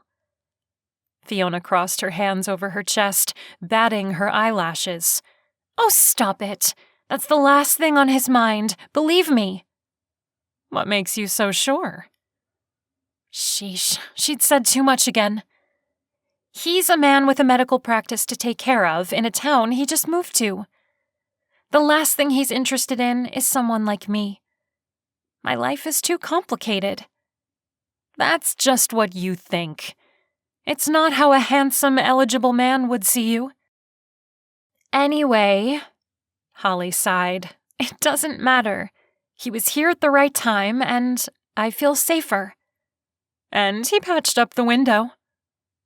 Holly knew she was blushing. Fiona giggled. "He's smitten." "Is not. Let's drop the subject, okay?" Why did it make her so uncomfortable? Was it because she wanted him to look at her and see more than a client? It would be dangerous to think of him as anything more than who he was. A man performing a job. There was nothing personal involved. "Okay," Fiona said, though it was clear from her tone and the twinkle in her eye that she wasn't finished with the interesting Mr. Andrews. "Let's talk about the inciting incident." "You watch too much courtroom TV." "Maybe. Answer my question." "You didn't ask one." Holly clapped her hands to get the dog's attention. "Exercise time over, guys. Let's go in for water." "They don't understand you," Fiona chirped with a bright smile. "You're talking to yourself." "You don't know that for sure." She grinned as she rolled her eyes. "What are you going to do about the brick through the window?" Fiona asked as they rounded up the animals and ushered them inside. Holly sighed. "I'm going to call the glass place and have them give me an estimate on the repair." "Stop joking around." Fiona folded her arms after closing the back door. "You always do that. You joke and tease to change the subject. I'm worried, and you're joking around." Holly rubbed her temples in hopes of avoiding a pending headache. "I wish I knew what to say. I don't even know how the dogfighters found out I was asking the police questions. Maybe I could have been more discreet, but I was worried sick about the missing dogs. Mix in a little righteous indignation at the fact that no one seemed interested in looking further into the situation, and you have the mess I'm in right now." "It would be better not to say anything else, then." Fiona gnawed at her lower lip, tapping her foot on the floor. "To stop asking around, to see if anything's been done?" "Why don't you ask me to stand back and do nothing while innocent animals are abused and killed?" Holly couldn't help but feel dismayed as she and Fiona locked eyes across the room, a dozen happy dogs milling about between them. Because that's what you're asking of me, and I can't possibly do that. Somebody needs to defend the animals, and it seems like no one cares very much right now. Oh, there are people who care, Fiona said quietly. The people who threw the brick, for one. They care very much, and I don't want to see anything worse happen. If these people are willing to do what they do to the dogs, what would they do to you? Or to Jack? Oh, Holly. Holly never could stand the sound of someone being disappointed in her. She relented, but only a little. I'll be quieter from now on, okay? I won't go in with both guns blazing, looking to take no prisoners. Okay, is that enough of a compromise? For me? Sure. Fiona nodded. But I can't speak for them, and they're the ones threatening you. Please be careful. Think of yourself, your mom, Jack. He's already lost important people in his life, and at such a young age. Holly's chest tightened, her head feeling as though it was full of buzzing bees. When the phone rang in the front office, she was glad for the chance to step away. I'll get it. Can you finish with the water? She called over her shoulder before hurrying to the desk and answering the phone. Holly, it's Mason. How did he know his was the one voice she needed to hear at that very moment? The pressure in her head eased, along with the tightness in her chest. She could breathe again. He was like a balm. Hi, how's it going over there? He paused. You sound upset. Oh, it's nothing. Thank you, though. I just got in from running around with the dogs. He was dealing with enough of her problems. She didn't need him to worry that she might go looking for trouble. Oh, I see. Here, things are good. I saw Mrs. Larson earlier, and a pair of twins with pink eye. Naturally, they blamed it on each other, no matter how often I reminded them how easy it is to spread that condition. The Vernon twins. Holly giggled. Right? They're rambunctious. I could think of a few other words. He chuckled. But let's settle on that one. Have you managed a chance to call about replacing the window? Not yet. It's on my list of things to do, believe me. She eyed the plywood. I'm grateful for its presence, but it does sort of mar the view. Just a little. Feel free to reach out when you do get an estimate. Or, if you need anything. The back of her neck tingled, and she rubbed a hand over it, biting back a smile. Will do. Thanks so much. Fiona cleared her throat loudly as Holly hung up the phone. Nothing but the physician across the street, huh? If you say so. Holly flopped into the rolling chair behind the desk, throwing her hands in the air. I can't win. Chapter 12. Mason groaned as he stretched out on the couch in his apartment. What a day! He was looking forward to the weekend, and he'd only been working as a physician for one day. He'd been fortunate to find this living space, and he knew it. The second floor of a rambling old Victorian house not 5 minutes' walk from Holly's or to the office.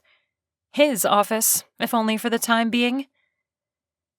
The apartment had come furnished, and the kindly woman who owned it assured him the previous tenant had been clean and tidy.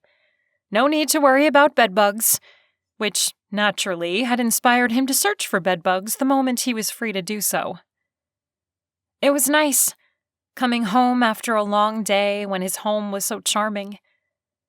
The original hardwood floors were polished to a warm glow, along with the carved woodwork around the doorways, the floor, and ceiling. There was even a stained glass window over the clawfoot tub. The aroma of chocolate chip cookies floated toward him from the downstairs kitchen where he imagined Mrs. Carter was baking. Was it wrong to hope for a few cookies? Maybe if he described the day he'd had, she might take pity on him and feel generous. Not that it was a bad day, not by any stretch. In fact, he genuinely enjoyed himself. It had been a long time since he'd been in a position to treat sick people beyond the members of his team. And he'd always been a people person. He genuinely enjoyed getting to know others. If only it hadn't seemed like everyone and their mother had come out to take a first look at the new physician. He'd hardly had time to sit down all day, with the reception area magically filling anew every time he stepped out from one of the exam rooms. He was just being negative. Fatigue was the culprit, not to mention lingering concern over the note-wrapped brick from the night before. The next nearest clinic was many miles away, which made it inconvenient for people without reliable transportation. The entire world didn't revolve around Mason. Wasn't that what stepmother number 2 used to tell him all the time? Why were those memories so close to the surface of his thoughts? They'd been floating in and out of his consciousness all day. Images, sounds, faces he'd done his best to put behind him. Was there only so much a person could repress before it all started oozing out? What a pleasant thought. He needed fresh air, something to eat. Whenever his thoughts took this turn, Mason knew he had to take care of himself. There hadn't been much time for it all day, that was for sure. "Going out?" Mrs. Carter asked from the wraparound porch when she saw him jogging down the stairs attached to the rear of the house. His own private entrance, yet another positive. "Just for a walk and maybe a bite," he explained with a smile. She shook her head, clicking her tongue in mock sympathy as she swept. "A handsome young man like you? You ought to be taking some girl out for dinner. Isn't that what young people do nowadays?" "I've heard rumors to that effect, yes. But I'm new in town after all. I don't know anyone." Danger, danger. The word may as well have been written out in red neon, flashing in front of his face as Mrs. Carter's eyes lit up. "Oh, that's not such a problem. My niece lives one town over, only a few minutes by car. I'll give you her phone number and tell her to expect to hear from you." Never had he so deeply related to what a deer must feel like when it was caught in headlights. "That's very nice of you, but I'm not sure—" Too late. She was already inside the house, most likely searching for the number. Mason wasn't really interested in dinner with any woman but Holly. He'd only just met her, but she was already filling his thoughts. He'd have to find a gentle way to let his landlady down. There wasn't a lot of time to spend away from monitoring Holly's safety or tracking dogfighters anyhow. "Princess, come! Good girl!" Holly's voice had roughly the effect of a treat on Pavlov's dog. The only thing missing was the saliva dripping from Mason's jowls. He looked around, trying to find where her voice had come from. There she was, crossing the street with a terrier on a leash. The poor dog wanted nothing more than to sniff everything in sight, to the point where Holly had a difficult time keeping her moving a single direction. By the time Mason reached the waist-high wrought iron fence between them, little Princess had wrapped the leash around Holly's legs. "Princess, no!" Holly stumbled, crying out in surprise and dismay. Mason vaulted over the fence and reached out to catch her before she tumbled to the sidewalk. "Gotcha!" He laughed, holding her in both arms. "That was a close one, huh?" It took a second for her to understand what had happened, and that it was Mason who'd caught her. He could tell by the way her mouth fell open when their eyes met. It took a second for him to understand what was happening, too. All he knew was, if he spent the rest of his life with this woman in his arms, he'd consider his years well lived. He really was a knight in shining armor. One white horse, and he could stencil the title on the saddle as he raised his sword and yelled, "Tally-ho!" "What? I mean, where?" Holly barely knew where to begin as she stared up into Mason's warm, emerald eyes. He smiled, which only made her heart pound faster. I just happened to be standing on the front lawn when you had your little spill. Right place, right time. She was still in his arms, held close to his impressive body. Why in the world was she thinking about that now? She'd just made a fool of herself in front of this man, and she was practically drooling over his everything. He blinked hard, shaking his head a little, like a man returning to his senses. Let's get you on your feet. Never had something so necessary made her heart sink like a stone. I feel like such an oaf, she fretted as he put her to rights. It's not your fault. I'm just glad I was here to spare you a nasty bruise, or worse. He thrust his hands into his pockets as though afraid to touch her again. Was she overthinking things? I might have ended up in your waiting room, Doc. She smiled, unwinding the leash around her legs. Princess, you're a real piece of work sometimes. Mason chuckled at the little dog's antics. She's eager, enthusiastic, incorrigible, Holly added with a growl, though she didn't mean it. Not entirely, anyway. I'm trying to train her to walk on the leash without killing herself or the person walking her. It's one of the things I work on before trying to place dogs in their forever homes. The patience this must take blows my mind, he said, shaking his head. Though I guess it's a little easier when you love what you do. And she's a real cutie. She is. I'm sure it's a survival mechanism. How can anyone stay mad at such a sweetheart? She crouched next to Princess, scratching her under the chin. This one also happens to be stubborn, so training her to obey has been a challenge. Stubborn? I wonder if that's particular to the breed or if your stubbornness has rubbed off on her. Ha ha. She rolled her eyes as she stood to face him. For your information, terriers are normally stubborn, determined. And for such small dogs, they're tough. His gaze traveled over her face, and she wished she could read his thoughts. Maybe you're the one picking up her traits, then. Why did you call me stubborn? I don't know if I should be insulted or what. Don't be insulted, please. I was only doing a poor imitation of teasing. He grimaced, rocking back and forth from the balls of his feet to the heels. Sorry, I'm out of practice. With what? She asked, before good sense sealed her mouth closed. Was he blushing? Talking with women, I guess? You're pulling my leg. Not even a tug, he vowed, making a cross over his chest with one forefinger. Either he was being overly modest, or he was essentially a unicorn, a creature existing only in legend. How in the world did a man with a face and physique like his, with his charm and intelligence and sweetness, not have a fan club full of groupies following him wherever he went? Well, if it makes you feel any better, I'm just as out of practice as you.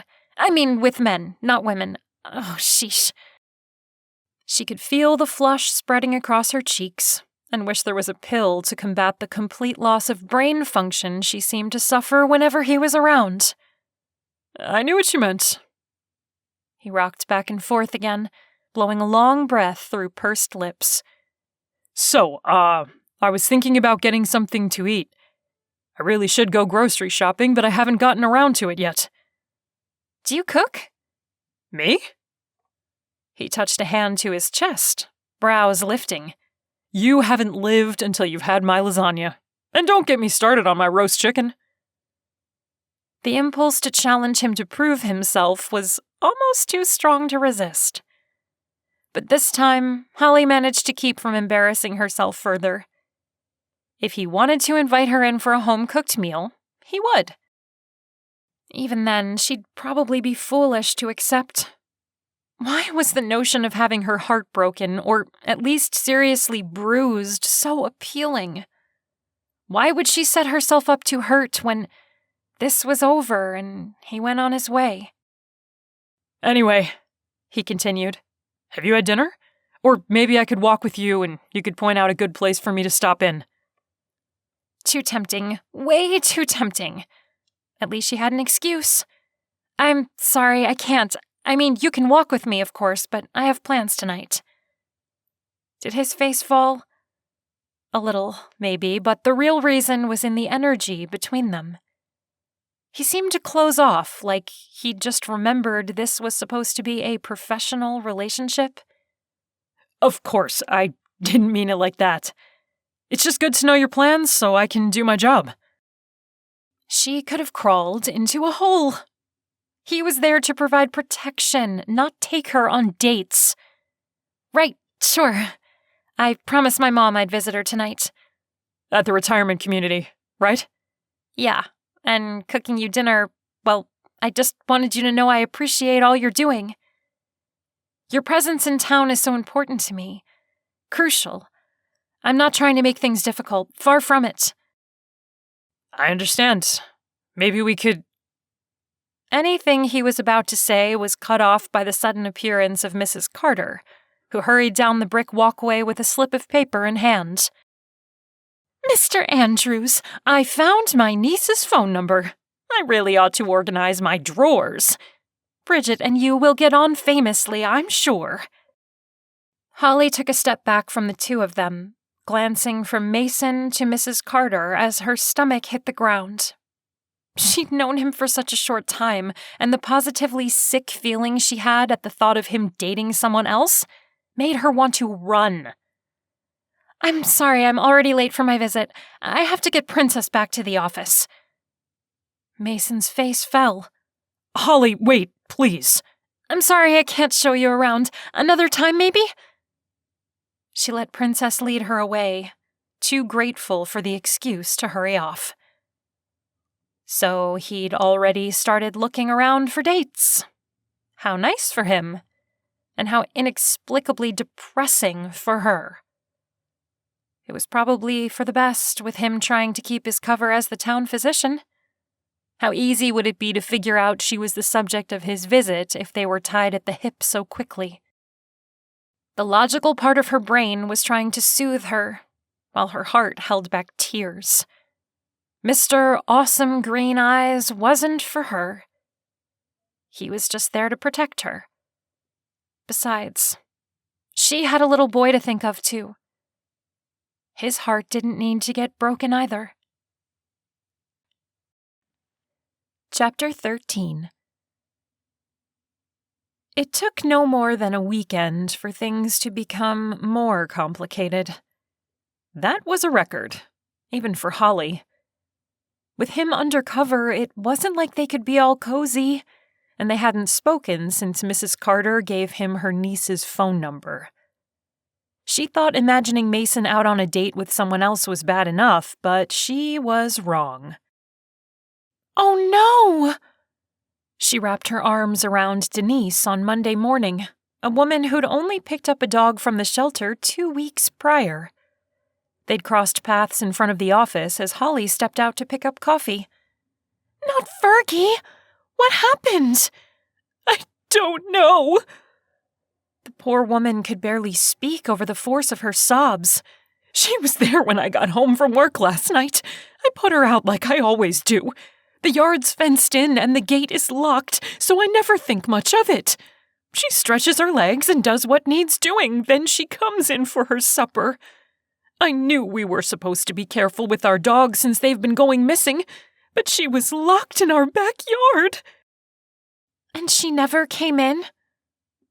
Denise shook her head before blotting at her nose. No, she wasn't there. The back gate was still closed and locked. I guess someone jumped the fence and grabbed her.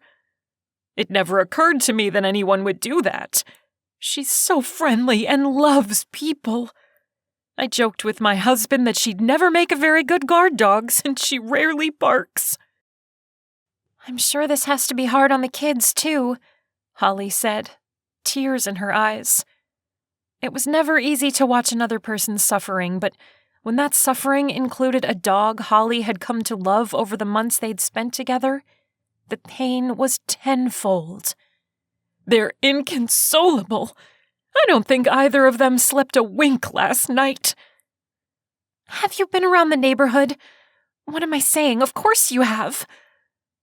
There were no correct things to say in a situation like this, when she wanted to be helpful but didn't know how. Denise nodded. Jim went around all night, and he did a few loops this morning before going to work. The kids were too upset to even go to school. They're with my mom. I was about to start putting up these flyers.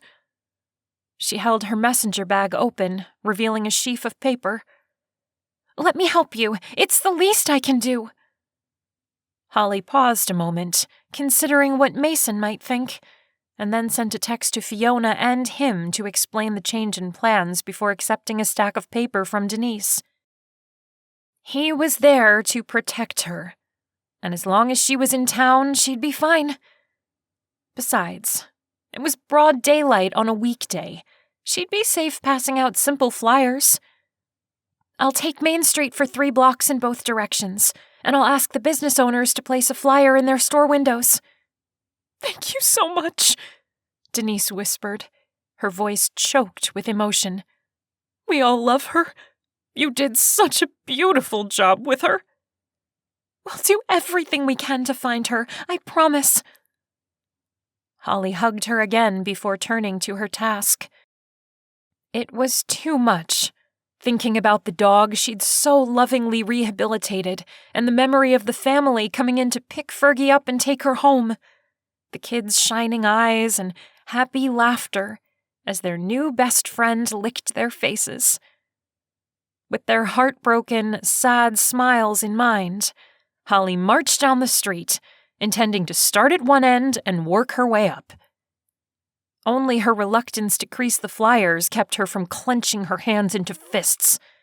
There was no doubt in her mind how Fergie had gone missing.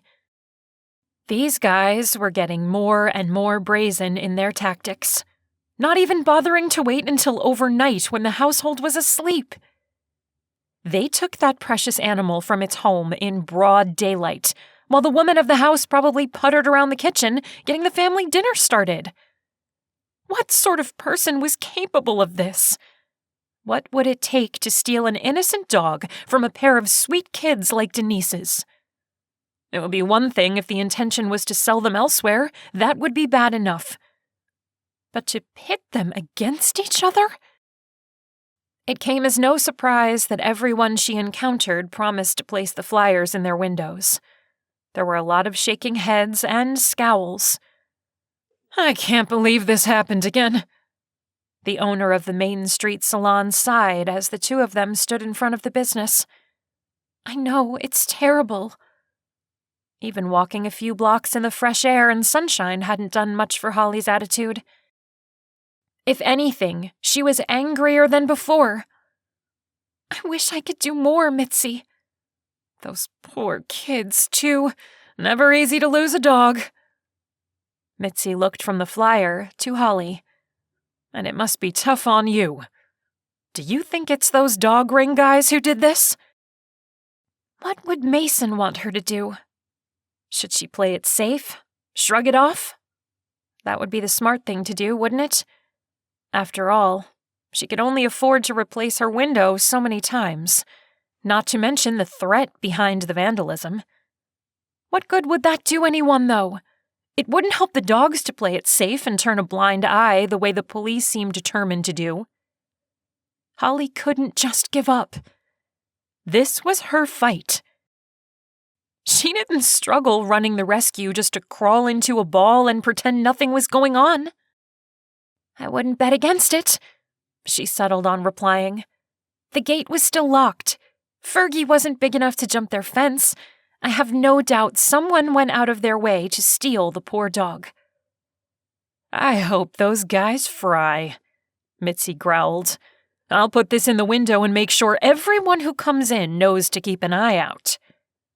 Thanks a lot. Holly counted the number of flyers she had left, wondering if putting them on light poles on the side streets would be too much. She decided not, since even if Fergie was a lost cause, anyone who saw a flyer might be more careful with their dogs. A car passed slowly enough for her to take notice. She looked up, more curious than anything, and found a man in a black ball cap staring at her as he drove by. Straight at her. There was no way to pretend it was a misunderstanding. He couldn't have been doing more than 5 miles an hour, and he was staring out the open window as he went. He even lifted his chin in a silent greeting. Or silent challenge. Chapter 14. Just keep putting the cream on it like I explained, and whatever you do, don't scratch. Mason patted the man's shoulder with a sympathetic smile. Poison ivy can be a pain. No pun intended. Thanks, Doc. I told my wife that's probably all it was, but she was sure I had some flesh-eating disease. He rolled his eyes. Women, right? I'm sure she was only trying to take care of you. Mason chuckled, escorting him from the exam room. That's what women do best. They're caretakers. They can do the work of 10 men day in and day out, but they somehow manage to take care of the people around them while they're at it. When he emerged into the reception area, he was sure he'd find it empty. The number of patients he'd seen hadn't fallen off too far, but things had calmed over the past 2 days. Mr. Thorpe had been the last patient waiting to be seen. Mason had even considered eating lunch at a reasonable time. It wasn't a patient waiting for him, however, though it was better to act like she was. Holly, what brings you in? He asked as Mr. Thorpe made his way out. Earlier, he'd received her text about passing out flyers. He'd debated about whether or not to let her until he figured it'd be safe. It wasn't like the night when the brick came through the window. There were enough businesses open and people milling about. Plus, if she did something against character, it might make people suspicious. If he was going to stop them, he needed them to stick around. "There's another lost dog in town," she announced, holding out a flyer. Her hand shook, shaking the paper until he could barely read the information posted beneath the dog's photo. Another one? Mr. Thorpe doubled back to take a flyer for himself. I'll put this up by my house. We have 2 dogs, you know. All of our neighbors do too. I'd hate for it to be one of us.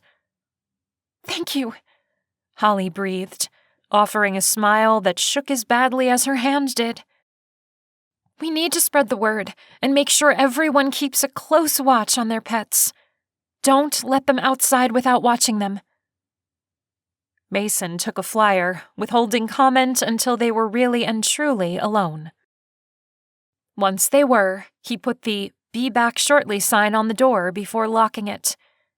It took all of 5 seconds to do this, yet that was all it took for Holly to burst into tears. He didn't think before pulling her into a hug. "I'm sorry this happened again," he whispered. "It's not just that," Holly wept. "I got spooked." His arms tightened around her. No wonder she was shaking so badly. "What happened?" It took all his self-control to keep the anger out of his voice. The last thing she needed was to be scared of him. "There was a guy in a car. I wish I'd thought to get the plates, but I was too freaked out to think straight."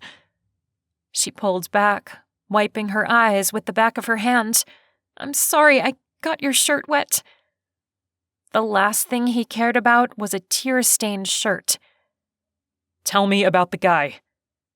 He drove very, very slowly, crawling down the street. He stared at me the entire time with one arm hanging out the window. He wore a black cap, but I could still see his eyes, you know?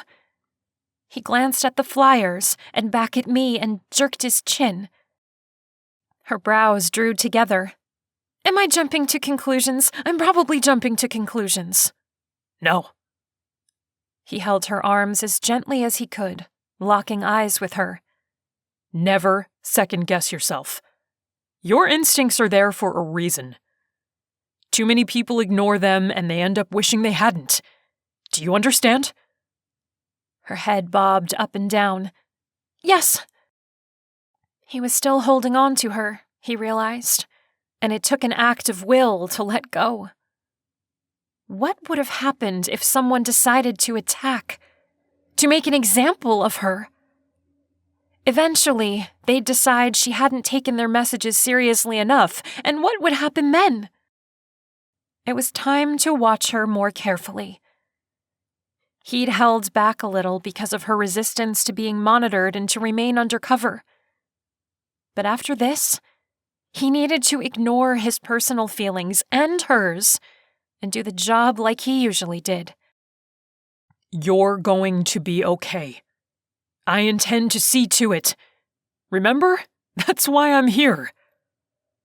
Only he wasn't doing much to keep her out of the crosshairs, was he? I shouldn't have let you pass out flyers today. I should have told you to go straight to work so I could keep an eye on you. Were you talking to a lot of people about this today, the missing dog?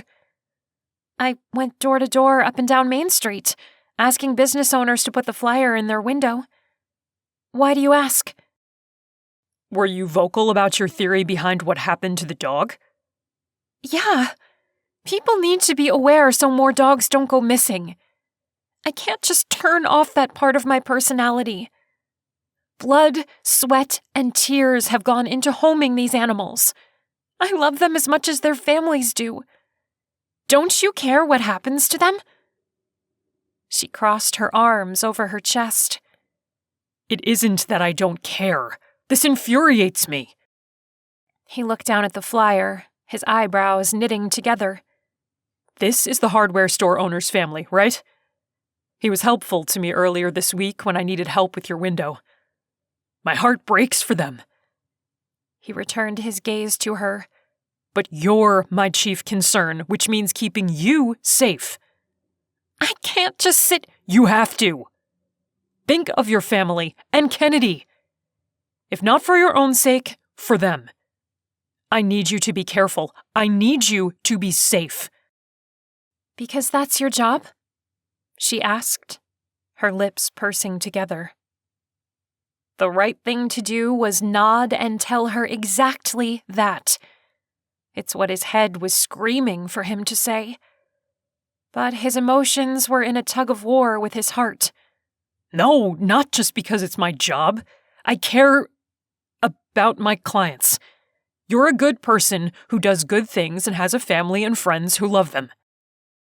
Her gaze lifted to his with an unreadable expression on her face. Right. I do have a family, and I need them to know I won't run when things are scary. Besides, you can't exactly keep eyes on me when you're dating. Mason blinked. What? Dating? I'm not dating. But, Mrs. Carter, you were going out with Bridget. She raised an eyebrow. How on earth did this turn on him so quickly? He'd thought of telling Mrs. Carter no, but then thought better of it. If he was too joined at the hip with Holly, people might think he was only there for her, which in turn might make the dogfighters wonder why Mason was in town. Dr. Krane wasn't someone who went on vacations frequently, and it wouldn't take many tongues wagging for rumors to float. If he was linked to Holly, it would be harder to sleuth for information. I'm seeing her tonight because it's part of my cover, and to get Mrs. Carter off my back. Believe me, you'll never be so far that I can't get to you. I have my phone with me at all times, and I can keep an eye on you when you're home or in the clinic. Holly's shoulders squared as she glared at him. Exactly. You have your cover, and I need to be true to who I am. I can't and won't just sit idly by while dogs are taken and abused, even though I've lost all privacy because of it. She grunted. Is there any area of my life that is mine anymore? Groaning, Mason shook his head. I thought you were going to work with me on keeping yourself safe. Kennedy! She held up her hand. And I am. You've got cameras everywhere, which is way more than I wanted in the first place. Now, I have dogs to take care of, she said, turning to the door and opening it. And you have a date to get ready for. Have a great time, and I'll see you later. Or I guess I should say you'll see me." With that, she stormed out of the office. Mason crossed his arms as he watched her disappear behind the clinic door. Fine. If she wasn't going to cooperate, he'd just have to relegate her to hostile client and take matters into his own hands. One thing was for sure. It would be easier to keep his feelings in check when the reason he was there in the first place was front and center.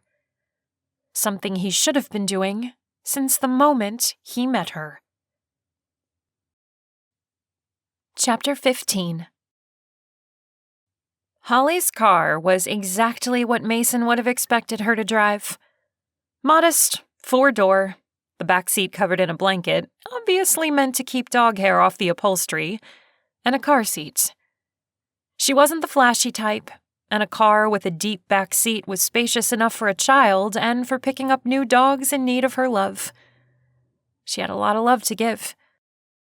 Which was why Mason broke into her car to install a GPS tracking device that afternoon. His conscience weighed on him as he worked, though he knew it was for the best. This was part of his job, tracking his client in case they needed him and were unable to communicate their location. What if one of the people threatening her decided a carjacking was in order, just to scare her? Or to do more than scare her? He couldn't take that risk. He should have just asked her for access to her car, but he was afraid she would say no and he'd be out of luck. Yes, she might blow her top if she found out he'd done it without her permission, but he'd pay that price if it meant being able to get to her in a hurry. He put the lower dashboard cover back in place and worked quickly to screw it firmly. She would never know it was there. Would never even know he'd been in the car. Maybe he could convince her to get an alarm system installed. Who went around in a car without an alarm? A trusting, caring woman who wanted to believe the best in others, even though she'd been given proof time and again of how low people could get. He hadn't known there were women like her in the world, since he'd also seen proof of humanity's darker side. Mason? He froze. The tools he'd used were in his backpack and the door was closed, but he hadn't been quick enough in getting away from the car. "Hi!" He waved and shot her a sheepish smile. "One of your tires looked a little flat, and after how upset you were earlier, I thought I'd make it up to you." "I'm sorry about earlier. I was just frustrated with this whole situation. I know you're only trying to keep me safe." Nodding, he stepped closer. "I am." She shoved her hands in her jeans pockets. "You need to keep your cover. It's the only way these jerks are going to get caught." "Exactly," he said, his heart aching at the words. His cover. "And it's not real. At least not for me. And I promise she'll know that I'm not interested. I don't want you hurt or anyone else." If he was going to date anyone, it would be Holly. Whatever fishing hook she'd used, it was quickly embedding itself into his heart. She shook her head, a smile lifting on her lips.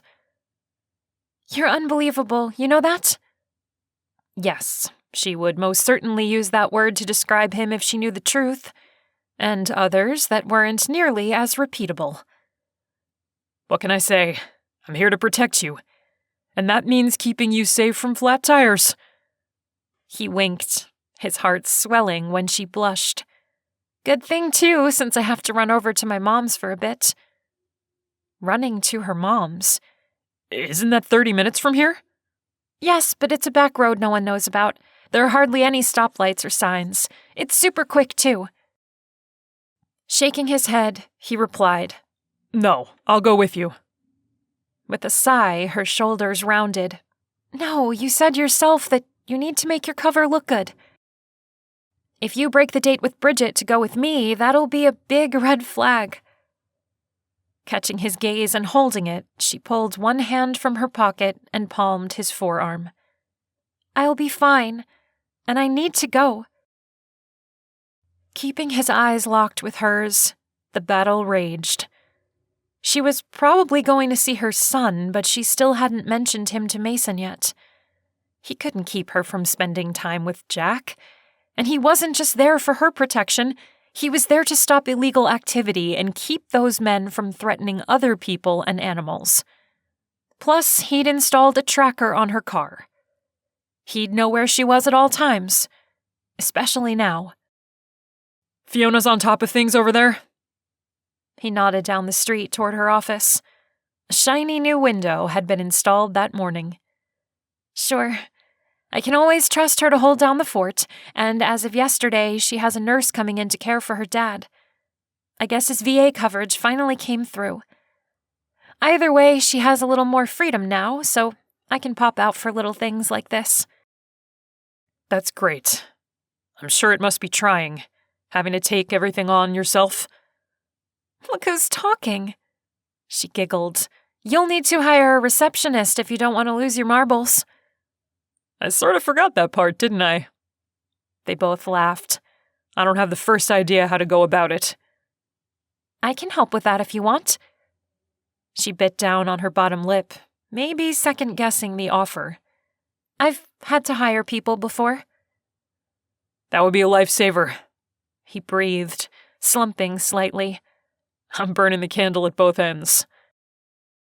And thinking about Holly constantly, wondering how she was doing with all this and whether he should call at night just to make sure she felt safe. How much was too much? "Maybe we can talk about it later, after I get back, I mean. We never did take our walk the other night." She lifted her shoulders. "We still haven't eaten a decent meal together, and I owe you one." His heart skipped a beat and slammed right into his brain. He couldn't. His cover, her safety, and stopping an illegal dogfighting ring depended on him. Reality splashed him in the face like a bucket of ice water. "Not tonight. I have plans." "Oh, right. Date." The light in her eyes dimmed. "Some other night, then. We'll have to compare notes to find one that works for both of us." "Believe me," he blurted out. "I'd prefer that." She shifted her weight from one foot to the other. "It's okay. I need to get going anyway. I don't want to be late to my mom's." "Sure. By all means." He stepped aside to give her room, wondering if he'd ever figure out how to stop inadvertently hurting her. A date. A date! It had been hours since she'd driven away from Mason with her heart in her throat.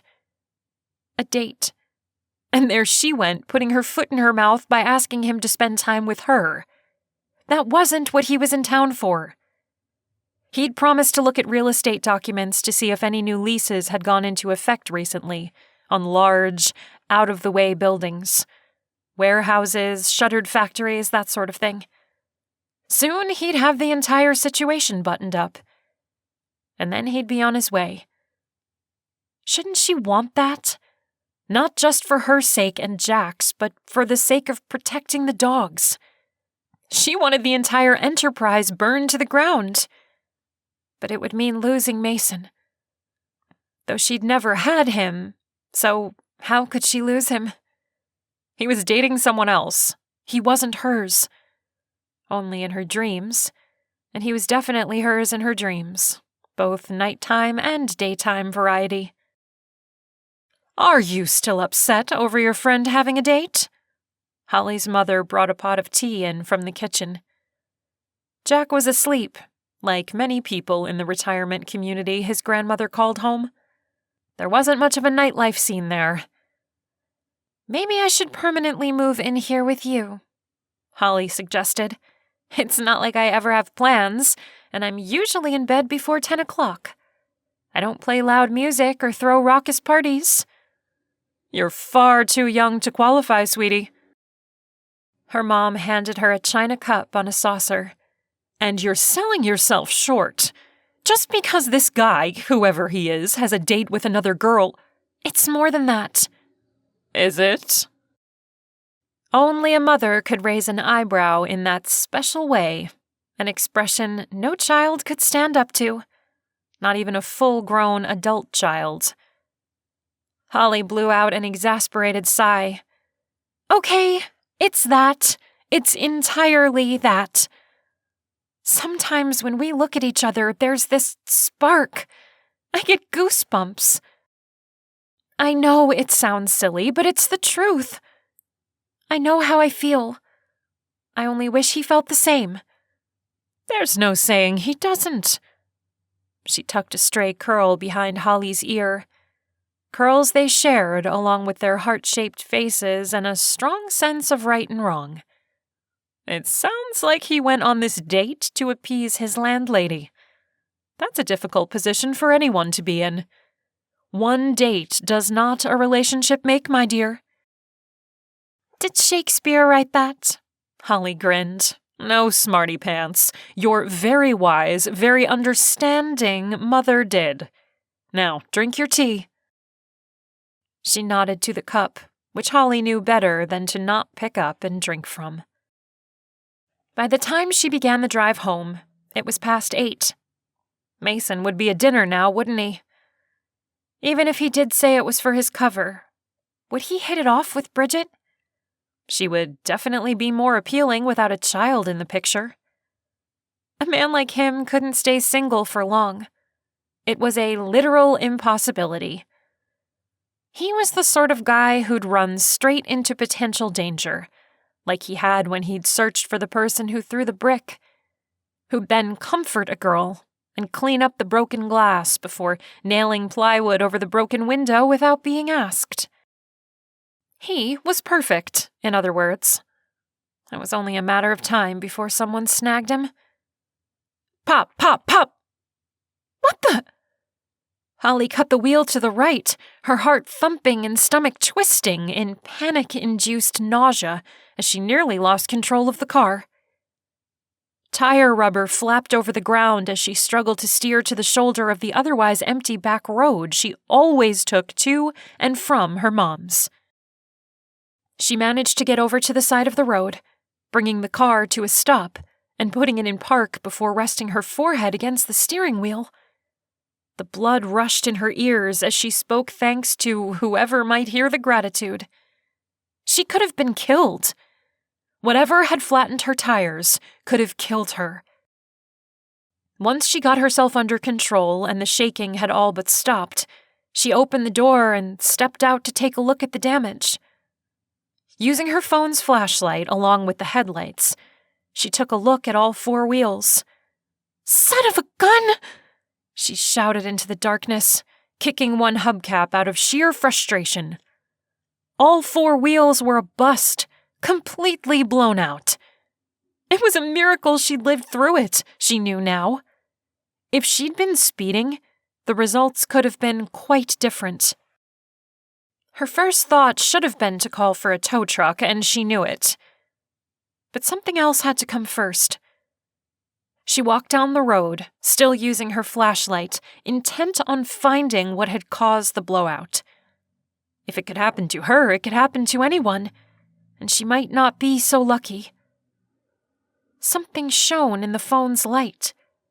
A spike strip? She could barely understand what she was seeing, but there was no pretending it wasn't there. A strip of nails thrown across the road, waiting for her.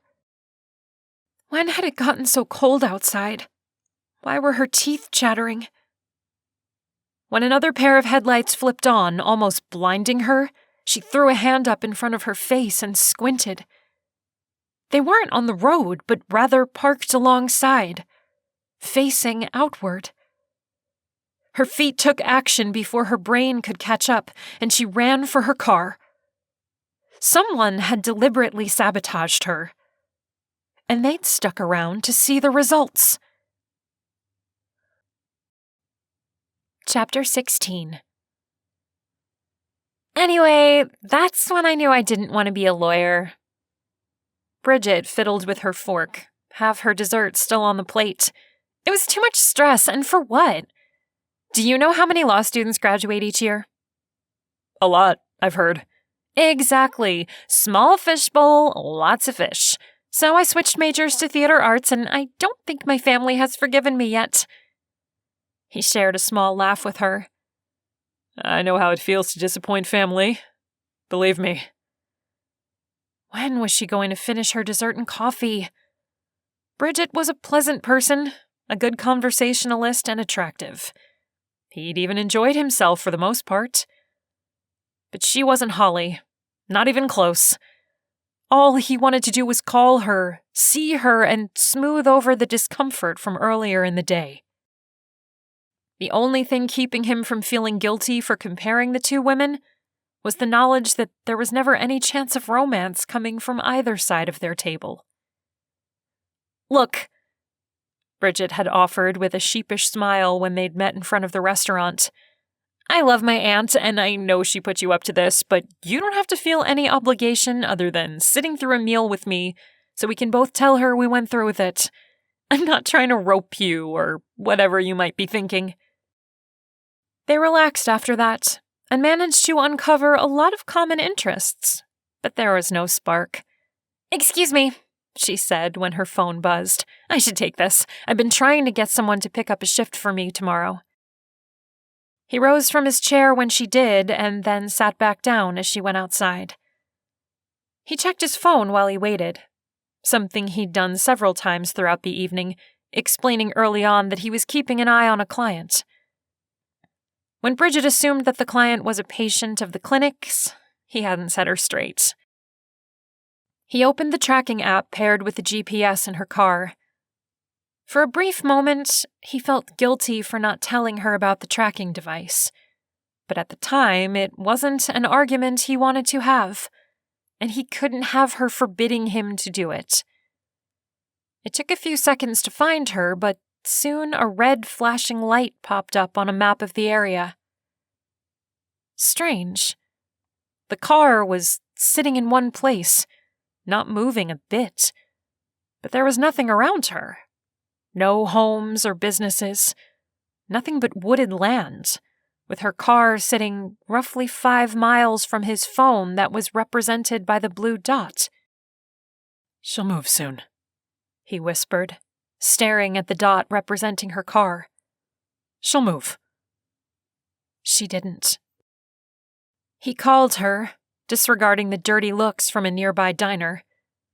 The phone rang once, twice. It rang until her voicemail picked up. In a flash, he pulled a couple of 20s from his wallet and left them on the table before bolting up. Bridget was still outside and gaped at him in surprise when he ran past. I'm so sorry, he called out. There's been an emergency. I left money on the table. Thanks so much for having dinner with me. Hopefully she'd see the state he was in and hear the strain in his voice and know this was more than a poor excuse. If that didn't work, the way he peeled away from the lot and floored the gas when he hit the road would do the trick. He gripped the wheel as tightly as he could. How long had she been there? Why was she there? What happened? Had they done something to her? What could he have done, though? Aside from handcuffing her wrist to his, she was a grown woman, and he couldn't force her to accept protection. Hang on, he pleaded, glancing at the phone again and again, watching as the blue dot moved closer to the red. Hang on, Holly. Please. Chapter 17. You hear me? The man in the cap leaned down, looking into her window. Not if you hear me and understand. Holly nodded, staring straight ahead. Sweat rolled down the back of her neck.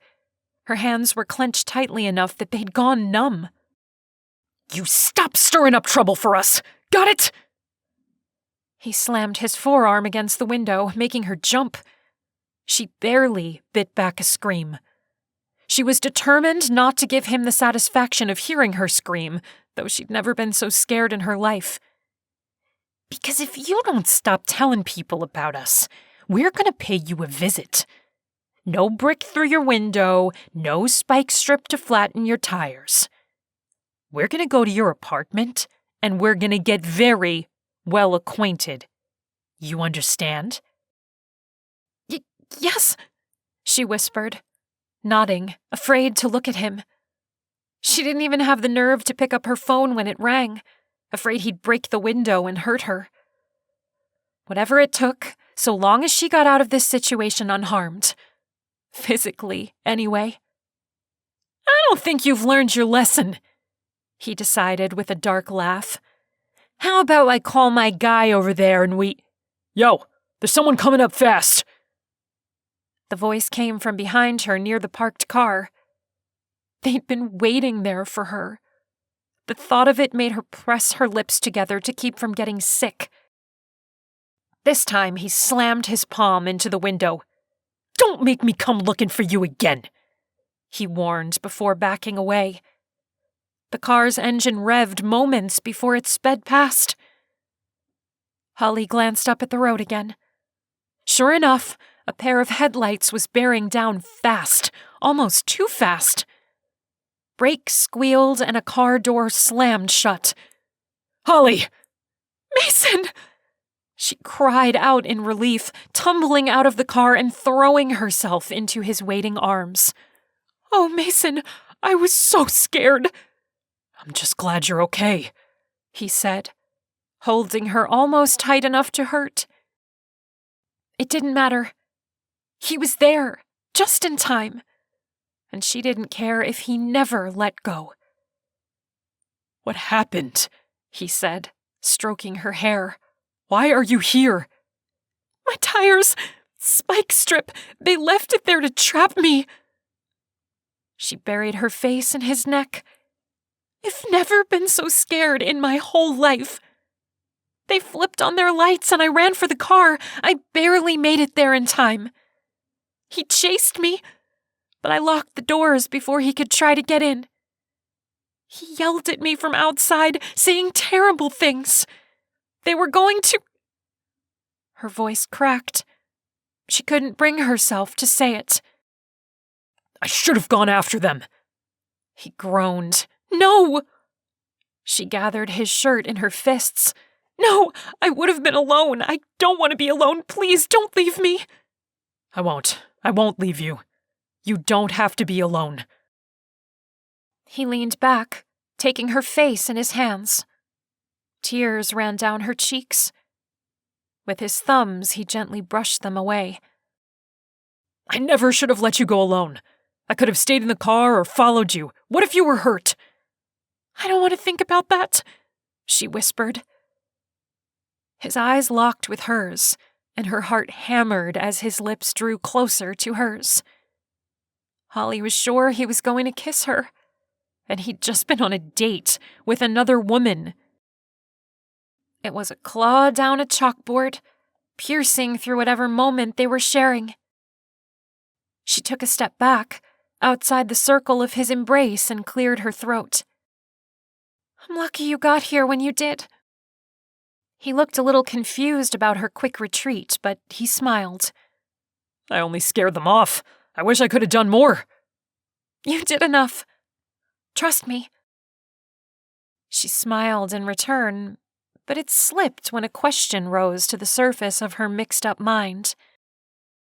How did you know where to find me? His smile slipped too, and was quickly replaced by a mask of guilt. She took another step back. I was practically in the middle of nowhere. Hardly anyone uses this road. Nobody's come past this whole time. But you knew just where to find me. How is that? He frowned, his mouth opening and closing. Finally, he sighed, his shoulders falling. I don't suspect you'd buy that I was just lucky, would you? Nope. She folded her arms. Tell me, how did you know? Have you been following me around? Yes, he was supposed to protect her, but not behind her back. She was his client, not his ward. No. He glanced toward the car. But I installed a tracking device on the car so I could tell where you were. I opened the app during dinner to make sure you were okay. Her jaw dropped. Cover or not, he was spying on her while he was on a date with another woman? Just when she was sure she'd seen it all that night, he went and proved her wrong. "I can't believe you," she whispered through clenched teeth. Look what good it did! This is exactly why I installed the tracker. In case they did something and you needed help. I needed to know where to find you. He threw his hands into the air with a grunt. What do you want me to say? That you know you should have asked permission instead of breaking into my car? Let's start there. You could have just asked me, and I would have understood. She turned on her heel and marched to her car, shaking with rage and betrayal. He trotted behind her. Holly, hold on! Where do you think you're going? To the car so I can call AAA for a tow truck. I'm getting a ride home with them, and you're leaving me alone. How can you say that? Do you really think I'd leave you alone after this? Holly, be reasonable! He paced back and forth beside the car as she made the call, then continued to pace as they waited for the tow truck. She didn't say another word to Mason the entire time. How was she ever supposed to trust him again when he'd betrayed her this way? They were supposed to be working together. Instead, he was dating women and putting trackers on her car. At the moment, she was seething enough that she couldn't figure out which made her angrier. At least she found out now before she let him kiss her. How much worse would it have been to find out after a kiss she'd never forget? Hopefully, she'd be able to forget him. Even as the thought flitted through her mind, there was no doubt he'd be just as hard to forget as it was to not wonder what it would have been like to kiss him. Chapter 18. She was still awake. At least, the light was on in the front bedroom. How did Mason know? He'd been sitting there for, according to the clock in the car's dashboard, 3 hours. And counting. What else was there to do when she refused to speak to him and went so far as to tell him to leave her alone? Sitting in front of her house still counted as leaving her alone, which was what he told himself as he sat in his lonely vigil. He wasn't bothering her by sitting out in front. He was just waiting, just in case she needed him. He was waiting for his own sake as much as hers, since there was little chance of him catching a wink of sleep. She'd nearly been hurt, and he'd almost kissed her. 2 things with equal ability to keep him awake all night long. Knowing that, he decided to try to be useful by keeping a lookout in front of her place while battling insomnia. Would she sleep? Eventually, maybe. At least Holly had the choice of whether she would. He, on the other hand, did not. It wasn't in him to sit back and do nothing. Granted, sitting behind the wheel of a car that wasn't even running was hardly doing something.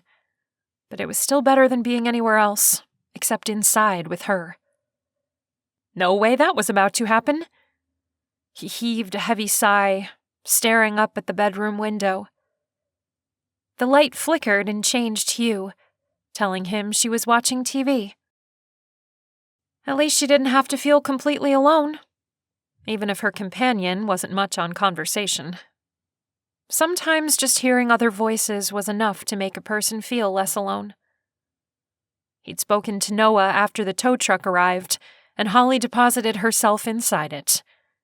Only then had he let himself get good and mad, and he'd vented at his old commanding officer. I should have never let her out of my sight, he'd finished, disgusted. Noah had taken his time before offering a response. Either you'll have to be all in with her or this will never work. They've clearly followed her, made note of her routines. You said the road they chose wasn't high traffic? We never saw another car until the truck came, Mason growled. So they knew the odds of catching her were good, or else why take the risk of killing an innocent person? I don't know if I'd go quite that far, Noah muttered, sounding like he spoke through clenched teeth. With the lack of respect they have for dogs, I doubt they have much more for people.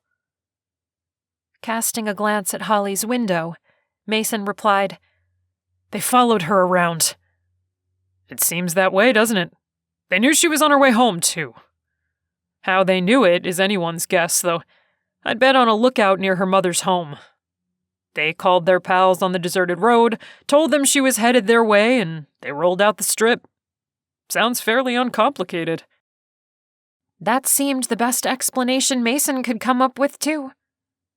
And now, after the scare of her getting hurt, he wanted these guys caught immediately. I want these guys. I want to put an end to them. No more than I do. Noah fell silent. Or maybe I'm wrong about that. Maybe you want it a lot more than me. Mason hadn't known what to say to that, so he'd chosen to keep his thoughts to himself. It was safer that way. While he knew Noah fell for Mia virtually minutes after they met, at least it had seemed that way at the time, he'd only almost shared a kiss with Holly, and now she hated him. It seemed likely whatever might have been happening between them was all but shot at this point. He wasn't a man who got the girl. How many times did he have to remind himself? Just the fact that he'd lied about the tracker rather than coming clean proved it. If he had the first clue of how to act in a relationship, how to treat another person so they felt valued, trusted, appreciated, he would have treated Holly as an adult instead of going behind her back the way he would for a child. Focus on the job. He switched over to professional mode, clicking through the list of things to be done before Holly had a chance of being safe. A car alarm would be a good start. A full alarm system for the house, not just the few surveillance cameras they'd put up already. He didn't dare creep around outside, but it seemed a safe bet that there was nothing currently in place. This was a small town full of people Holly trusted, where everyone knew each other. What else? She had to change up her routine. He considered escorting her to the office and back. She'd hate it, of course, but certain things weren't for her to decide.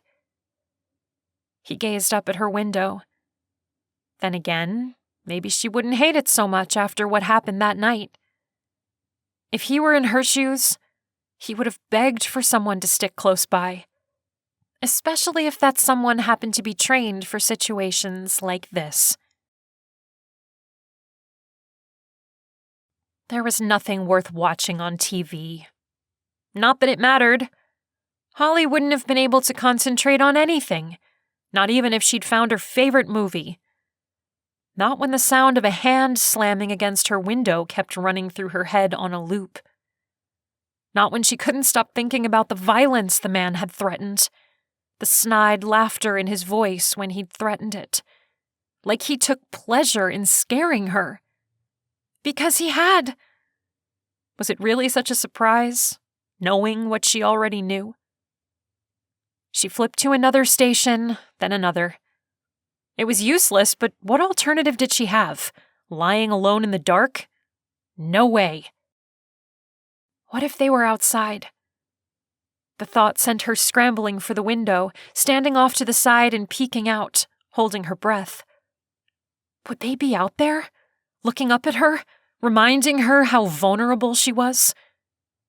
No, but that didn't mean the street was empty either. There was Mason, and he was looking up at her. On one hand, this was a good thing. She could breathe. Nobody would hurt her so long as he was here. On the other hand, what the heck was he doing out there? He'd be lucky if no one happened by on a late-night stroll and questioned him. People didn't do things like that in her town unless they were creeps. He couldn't exactly blow his cover by admitting his real identity. She sat on the bed and picked up her phone to text him. Someone's bound to see you out there and wonder why the town's new physician is stalking me. His reply showed up almost instantly.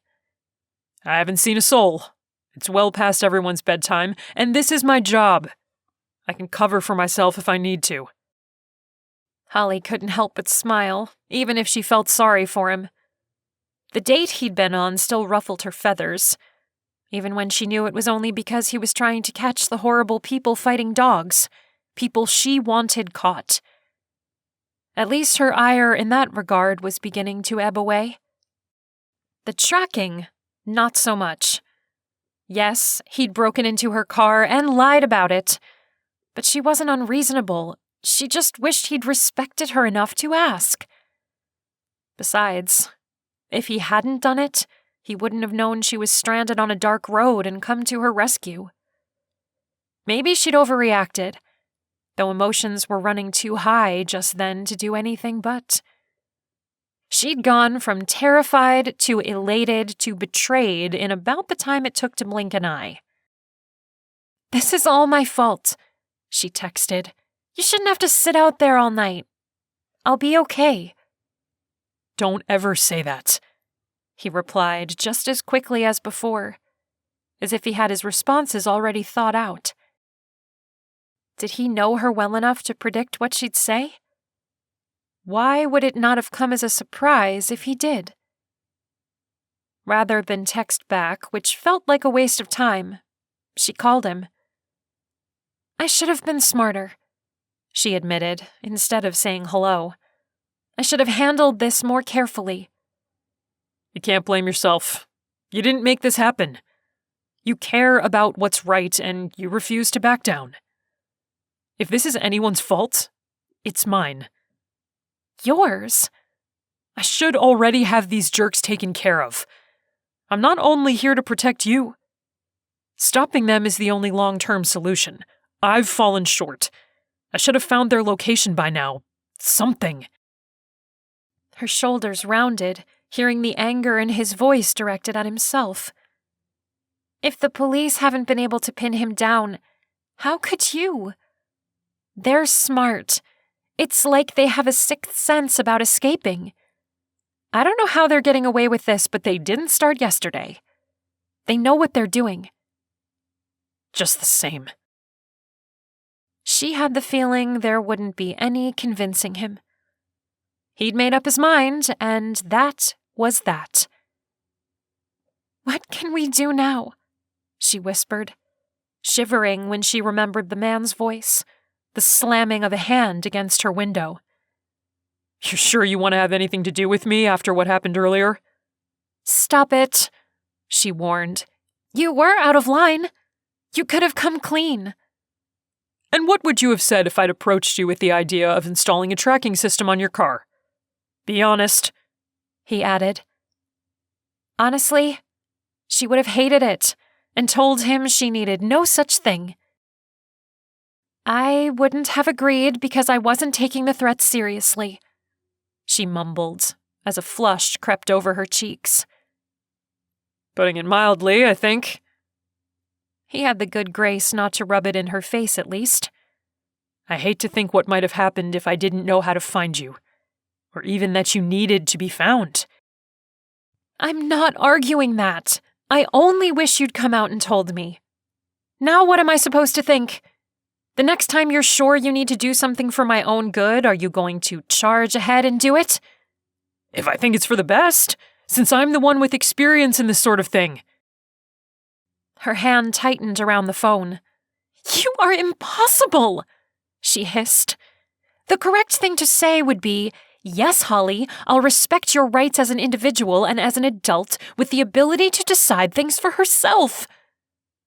"I have to follow my instincts and my training," he said softly.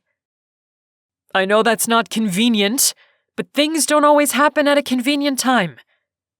If there was an emergency and I knew something needed to be done, but there wasn't time to check in with you..." "Forget it," she grumbled. "You know, you had a lot of nerve calling me stubborn the other day when I was walking Princess. Maybe you're right, and I'm stubborn to a fault. But you put me to shame." She wasn't normally the sort of person who hung up on someone, but there were exceptions to every rule. Once the call was over, she tossed the phone onto the bed before shoving her face into a pillow and letting out a scream. He was impossible! To think she'd started imagining something between them. Something special. Something lasting. How could she have been so wrong? Chapter 19. Mason managed to wait until he was all of 3 steps outside the police station before calling Noah.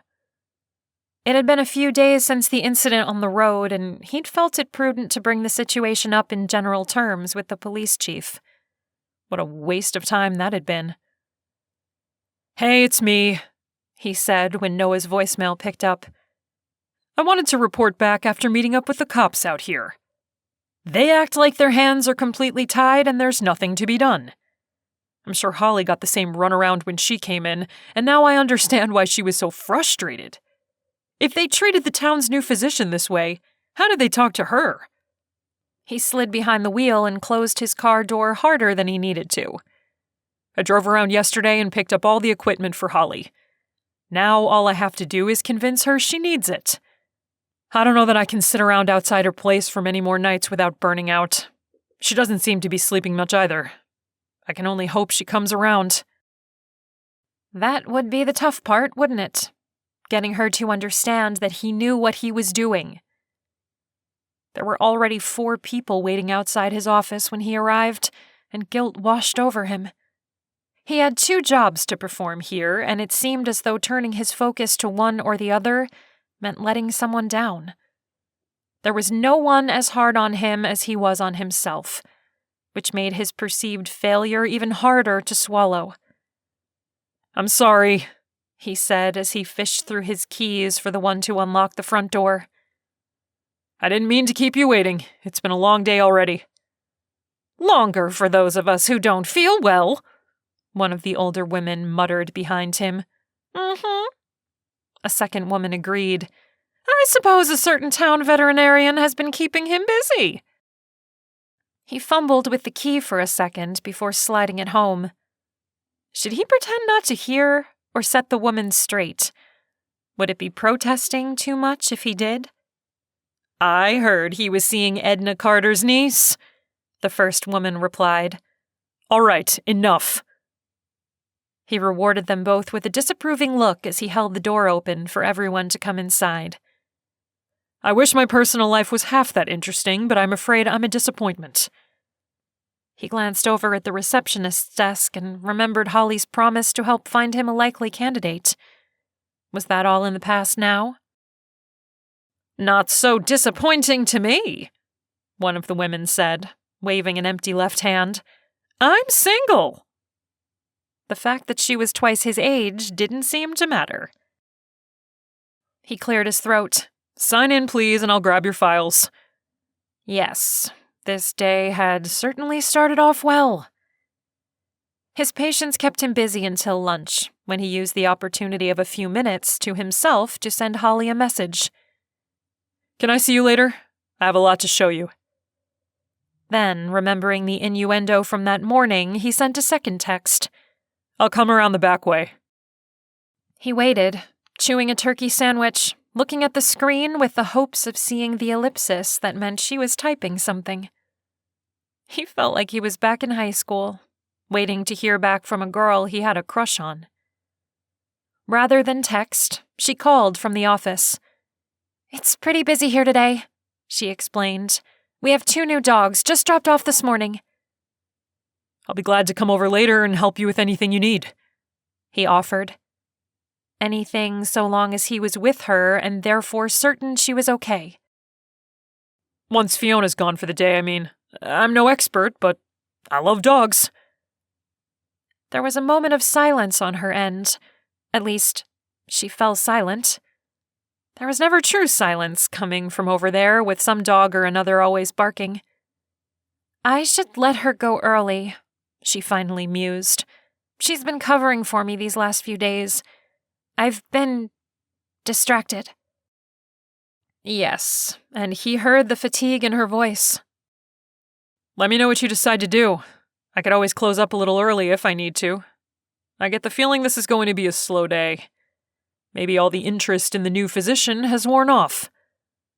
She snorted. Sure, and the Easter Bunny is real. I'll let you know what goes on around here. For now, I've got to go. He didn't have a chance to say goodbye before a series of beeps told him she'd ended the call. Just in the nick of time, too, since he heard the front door open and close. Hello? A male voice called out. Young. Anybody here? Mason stuck his head out into the hall. Hi, be right with you. Sign in, please, so I can find your file. I don't have a file. I ain't never been here before. The young man wandered into view. Tall, lanky, wearing a denim jacket that looked like it had seen its share of seasons. He was flushed and sweating, and even from a distance, Mason made note of his glassy eyes. Either he was in the middle of a reaction to something, or he had an infection. Okay, Mason called out. In that case, there's a form attached to a clipboard on the counter. Fill it out for me, and we'll get you taken care of. I can't do that. Mason walked down the hall, meeting the kid. Okay. What's the problem? Can you write? He was careful to be casual, working to avoid scaring the stranger away if he truly needed medical help. If he was an unfortunate soul in search of pills, that was another story. The kid nodded hard, frowning. But I'm right-handed, and it's my right hand that's hurt. Mason looked down at the hand in question, wrapped in a bandage that needed changing. Gotcha. All right, you can tell me what to write down. Let's get you into an exam room. It took ages, but the kid, named Ronald, eventually gave Mason the necessary information. It was enough to make him wonder if there was something deeper going on. Some reason Ronald wanted to keep his personal information to himself. Okay, let's take a look at this hand. Mason put on a pair of gloves before unwrapping the bandage, which got grungier with every new layer until finally the wound was revealed. When did this happen? He didn't need to study the wound to know it was infected. Ronald shrugged, wincing when Mason touched the affected area to see what might come out. I don't know, a few days ago? A few days? This looks like a little longer than that. Mason looked up at him from under lowered brows. Do you have a dog? Ronald's glassy, fevered eyes flitted away. I don't know. You don't know whether you have a dog? Mason inserted a thermometer into Ronald's mouth. You should have come in right away or gone to the clinic outside town. A dog bite is no joke, even if there's nothing more than puncture wounds. Did you know the dog? You can nod or shake your head. Ronald shook his head. Mason didn't find this surprising. The dog could have been rabid. You can't play games with things like this. It wasn't. Even when spoken around a thermometer, Mason understood. How do you know? He took the thermometer. 103. Ronald, you're very sick. No wonder, since this hand of yours is deeply infected. After I clean out the wound and dress it, I'm going to give you a script for antibiotics and one for a non-narcotic pain reliever, plus a salve for the wound. You'll need to cleanse and salve it twice a day and put on fresh bandages. Try to keep it dry. I know it's a pain. He also knew Ronald wasn't telling the full story. There had to be more to learn here. Listen, I could come around and check on you in a day or two, he suggested once he'd finished and was peeling off his gloves. You can't afford to take chances. I'll be okay. You could develop sepsis, Mason informed him, or gangrene. Whatever that dog might have had could be running through your system right now. Either I come over to see you, or you go to the hospital to have them run blood tests. It's up to you. Good luck going through the rest of your life with only one hand. He might have exaggerated, but not by much, and Ronald seemed to take him seriously. Okay, yeah, just use the address I gave you on that paper. That's the idea, Mason thought, as Ronald got his scripts together before shuffling out of the office. Are you driving? He asked as an afterthought, but Ronald assured him he'd walked. That meant his home wasn't far away. He watched as Ronald walked down to the corner where the pharmacy stood. Unless he was completely mistaken, Mason had just treated one of the members of the dogfighting ring, and now had a reason to visit his home. That had to be one of them! Holly gripped the leather leash she happened to be holding tight enough that her hands hurt. Why did you let him go? How could he look so surprised? Because I had nothing to go on besides a dog bite. I plan to visit in a day or two to check on him, and I'll be sure to learn everything I can. I want these people to have a sense of security. They don't need to know I'm on to one of their members. Princess, Biscuit, and Daisy ran in circles around her legs, which brought to mind the swirling tornado she felt like she was in the middle of. Wait a second! Every day they go unchecked, they're free to do what they do. Not to mention being free to set traps for me. You, I'm not so worried about right now, which is what I wanted to tell you about. She threw her hands into the air and sighed. I feel like I'm talking to myself. I just want to make sure you're safe. But if I can get these people off the map rather than only scaring them away, I'm going to do that too. He shrugged before crouching to fill feed bowls, handling the massive bag of kibble like it weighed nothing. She couldn't help but watch, maybe too closely.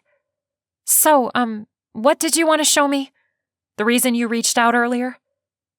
Right. He stood straight, brushing his hands over his backside to wipe off any kibble residue.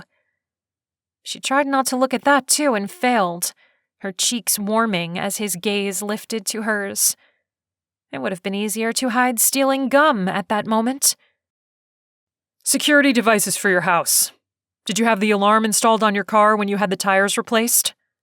Yes, sir. She gave a salute, grinning when he rolled his eyes. Thank you for the sarcasm. He smirked, but his eyes flashed with humor. All right, so there's that.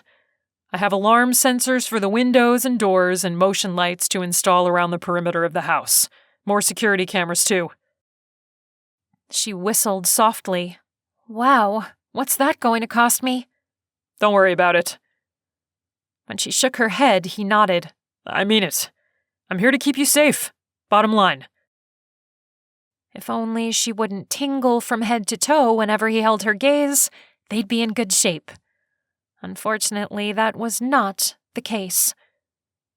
I guess you could come over, whenever. She shrugged like it didn't matter and then asked herself why she couldn't stop acting like a goofy teenager around him. Maybe they could hang out in front of a convenience store or at the mall. Okay, what about tonight? She shrugged again. Sure, tonight. We can go right now. Separately, he pointed out as she started saying goodnight to the dogs. Of course. She sighed, turning back to the animals. Fiona will be by to check on you guys later. She found Mason smiling when they stepped outside. What? She asked, frowning. The way you talk to them. It's sweet. He was still smiling as he slid into his car.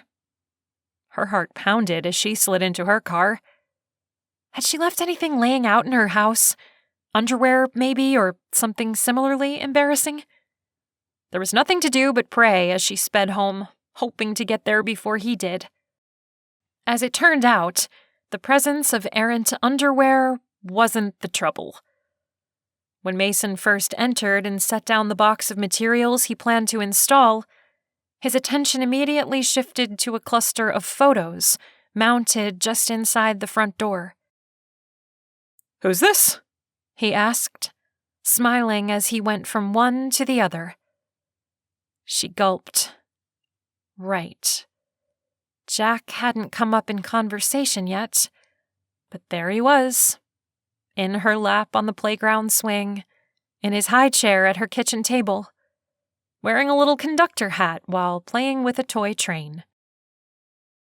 "That's Jack," she sighed, smiling at the dark curls and solemn eyes that always struck her as holding deep wisdom. "He's my little boy." Chapter 20. Your son? Mason asked hesitantly. "That's him." She blinked, waiting for him to respond, but this newest bit of information seemed to have sealed his mouth shut. "Is that a problem?" she asked. Why was her heart in her throat? Because she knew this would happen, didn't she? That once Mason learned how complicated her life was, he'd run for the hills. Somewhere along the way, she'd managed to forget this. Maybe around the time of their almost kiss. No, before then. Had there ever been a chance of guarding her heart against him? Or was she only kidding herself the whole time? She pulled her shoulders back, lifting her chin, bracing herself. He finally found his tongue. Of course it isn't. I found out about him when I was briefed for the job, but you've never mentioned him, so I didn't bring him up. Why don't you talk about your son? Were you afraid to? Honestly, maybe a little, she admitted, blushing. But she wouldn't back down. There are a lot of men out there who balk at the barest mention of a child. I guess it's understandable. I sure wasn't ready when he came into my life.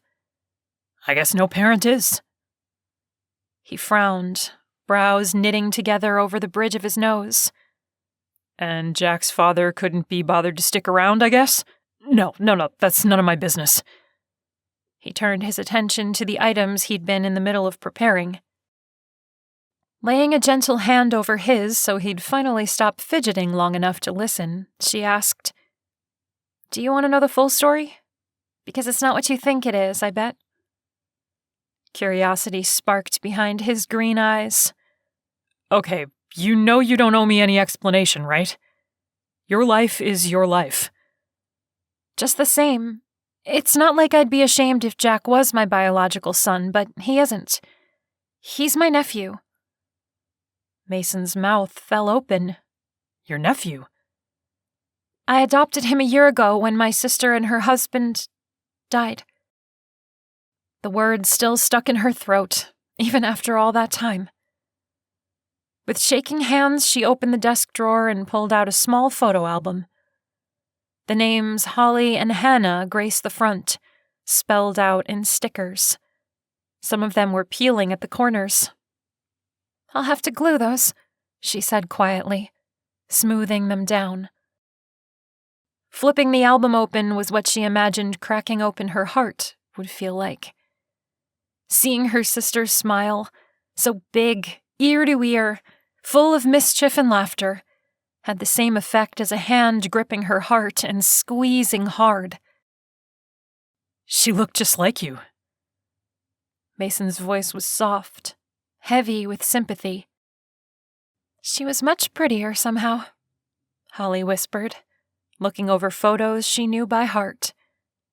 The two of them at the pool, both of them practically blinding everyone around them thanks to their goofy smiles, braces, and the summer sun. Dressed up for Halloween, posing in front of the Christmas tree with their older brother Brian towering over them. She had that spark, you know? She lit up a room. She was friends with absolutely everyone, not a single enemy in the world. Everyone loved her. Eric adored her. Her husband? I always used to... Never mind. No sense sharing quite that much. Mason didn't need to know how Holly had envied the love between her sister and brother-in-law, how she'd longed for a love like that in her life. Anyway, a drunk driver took them both away. According to their will, they wanted me to be Jack's guardian. He was 2 years old. I adopted him full out since I wanted to be sure he'll be taken care of should anything happen to me. I'm sure you'll... He cut himself off, probably because what he'd been about to say was nothing more than kind nonsense. She was young, yes, but so were Hannah and Eric. Not to mention the fact that Mason was in her life because of the threat against her. She wasn't safe. She cleared her throat, moving past the awkwardness of the moment. That's why I call Jack my son. For the past year, I've raised him. He started calling me Mama, and no matter how many times we've corrected him, me, Mom, my brother Brian, he refuses to change his ways. What about your dad? My parents divorced when I was little, and my mom never remarried. He lives in Canada now, teaching Little League hockey. Turning to Mason, she added, I'll never let him forget his mom and dad, or how much they loved him. He'll see all the photos of Hannah's pregnancy, the videos she and Eric made with him, all of it. I want him to know them. But he's my adopted son, too. You don't have to defend yourself. I wasn't. When he tipped his head to the side, eyes narrowing, she gave in. Maybe I was a little. I don't want you to think I'm selfish. Selfish? He shook his head. What you're doing is the least selfish thing I've ever heard. I mean that, he added when she rolled her eyes. I'm doing what feels right. She shrugged. Which is what makes you an extraordinary person. He lifted his arms a little like he wanted to reach out and put his arms around her, but dropped them quickly. A sheepish little half-smile lifting his lips. Wasn't that how she wanted it? Wasn't she furious with him for violating her trust and treating her like a child? She didn't want him to hold her or to touch her at all. Right? Wrong. The last few days had taught her that was as far from the truth as she could get. And she'd been treating him like he'd committed a cardinal sin when all he was doing was his job. A job she'd made difficult. She stepped into him and flattened her palm against his chest. I need to tell you I'm sorry for being so angry. I can't tell you how sorry I am for the way I treated you. You were doing what you were trained to do. I hadn't given you any choice in putting the tracker on my car. If you'd have asked, I would have said no. If you'd listened to me. The words trailed off as the lump in her throat grew. Thank you for putting up with me. His fingers brushed the side of her face as his hand came to rest on her cheek. When their eyes locked, one side of his lips tugged upward into a smile. And all she could do was think what it'd be like to kiss him. I've dealt with worse. For the briefest moment, his gaze dipped to her lips like he was reading her mind. I just want you to be safe. Right. Safe. Only the last few days spent with him at arm's length made her realize she was less angry and more terrified of what could happen if she handed him her heart. Worse, what if she didn't, and she let him walk away? Neither were options she liked. Maybe once this was all over, maybe. For now, she'd enjoy his company and hope they were meant for more. I guess you'd better get to work then, she offered, stepping back to give him space. I'll be in the kitchen fixing us something to eat if you need anything. Can I make a request? He asked in such an uncertain tone that it stopped her in her tracks. No rice, please. She nodded. Okay, no rice. That's easy enough. But unsettling somehow. What was the matter with him? Mason grumbled to himself as he got to work, beginning with installing sensors on the windows. Here she was, the perfect woman, the sort who only turned out to be more perfect the more he knew about her. How many times had people let him down when the first impression they gave turned out to be nothing but a mask they wore to lure people in, and make them seem likable. Enough that he'd learned to guard himself against it. Then there was Holly, only improving his opinion with everything she did. She was a woman who needed much more than he'd ever be able to give. He closed his eyes for a second, letting the acknowledgement of it wash over him. She deserved better than a man all broken up inside, who could barely get through a night's sleep without at least one nightmare bad enough to leave him in a cold sweat, who had no idea how to love the way she needed, the way he desperately wanted to love her. "Shoot!" he spat when the screwdriver missed its mark and skittered off, scraping against his knuckles. If he was alone, he might have thrown the thing on the floor and cursed it a little. As it was, he still considered throwing a little tantrum. Not that it would have helped his stinging knuckles. "You're no good, you worthless piece of—" Mason flinched away from the memory. So many memories. Voices he hadn't heard in years repeating the same message. That he wasn't worth anything, would never amount to anything. "Mason?" He whirled around and Holly fell back with a soft cry at the sight of the screwdriver in his fist. He looked down at it guiltily. "Sorry. Don't worry, I'm not going to attack." She waved her hands. "I didn't think that. It sounded like you hurt yourself, so I came to see if you needed help." A laugh escaped before he could stop it. "Yeah, I think I could use some help, to be honest. But not the sort you meant." She tilted her head to the side. "Okay, what sort?"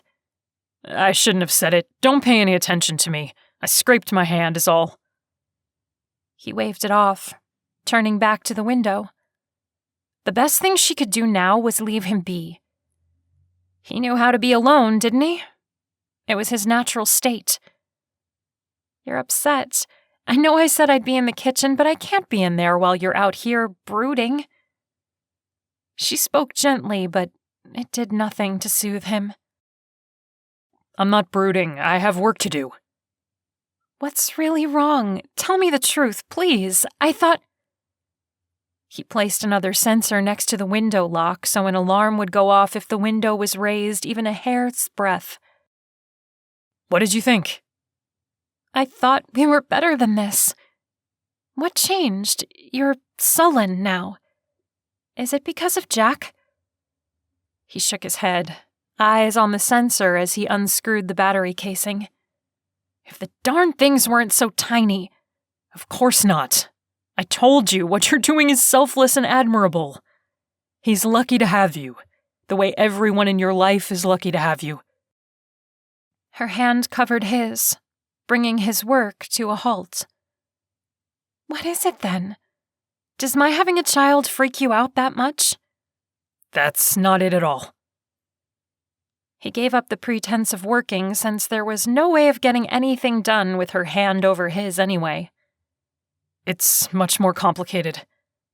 "Tell me about it," she urged, taking the alarm from his hand and setting it aside. "I want to understand. I really do." That wasn't the problem, the wanting to understand. It was whether she'd want to know him any more after he'd opened up, after his past was laid bare. "I'm not the man." He spread his open arms in a shrug. "That's the truth. I'm not the man who could ever provide what you deserve. I've never seen a decent, loving family. All I've ever known is a parade of step-parents fighting and screaming. People too busy hating each other to pay attention to the kids in the house." He pointed to the photo album Holly had left out on the desk. "Those happy family photos? They may as well have been taken on another planet, since I have no idea how any such thing is possible. Warm memories, holidays, family meals. I'd microwave canned pasta for me and my step-siblings, and we'd eat together at the kitchen table. If the kitchen hadn't been torn apart by a fight, or if one of the other of our parents wasn't on the warpath. That was as good as it ever got." "Oh, Mason." Tears filled her eyes, and he instantly regretted opening up. I shouldn't have told you that. He turned around, fingers laced behind his head. His chest was so tight, the weight of shame and regret making it tough to breathe. The touch of Holly's hands on his shoulders with the pressure of her head against his back was a comfort he feared he didn't deserve.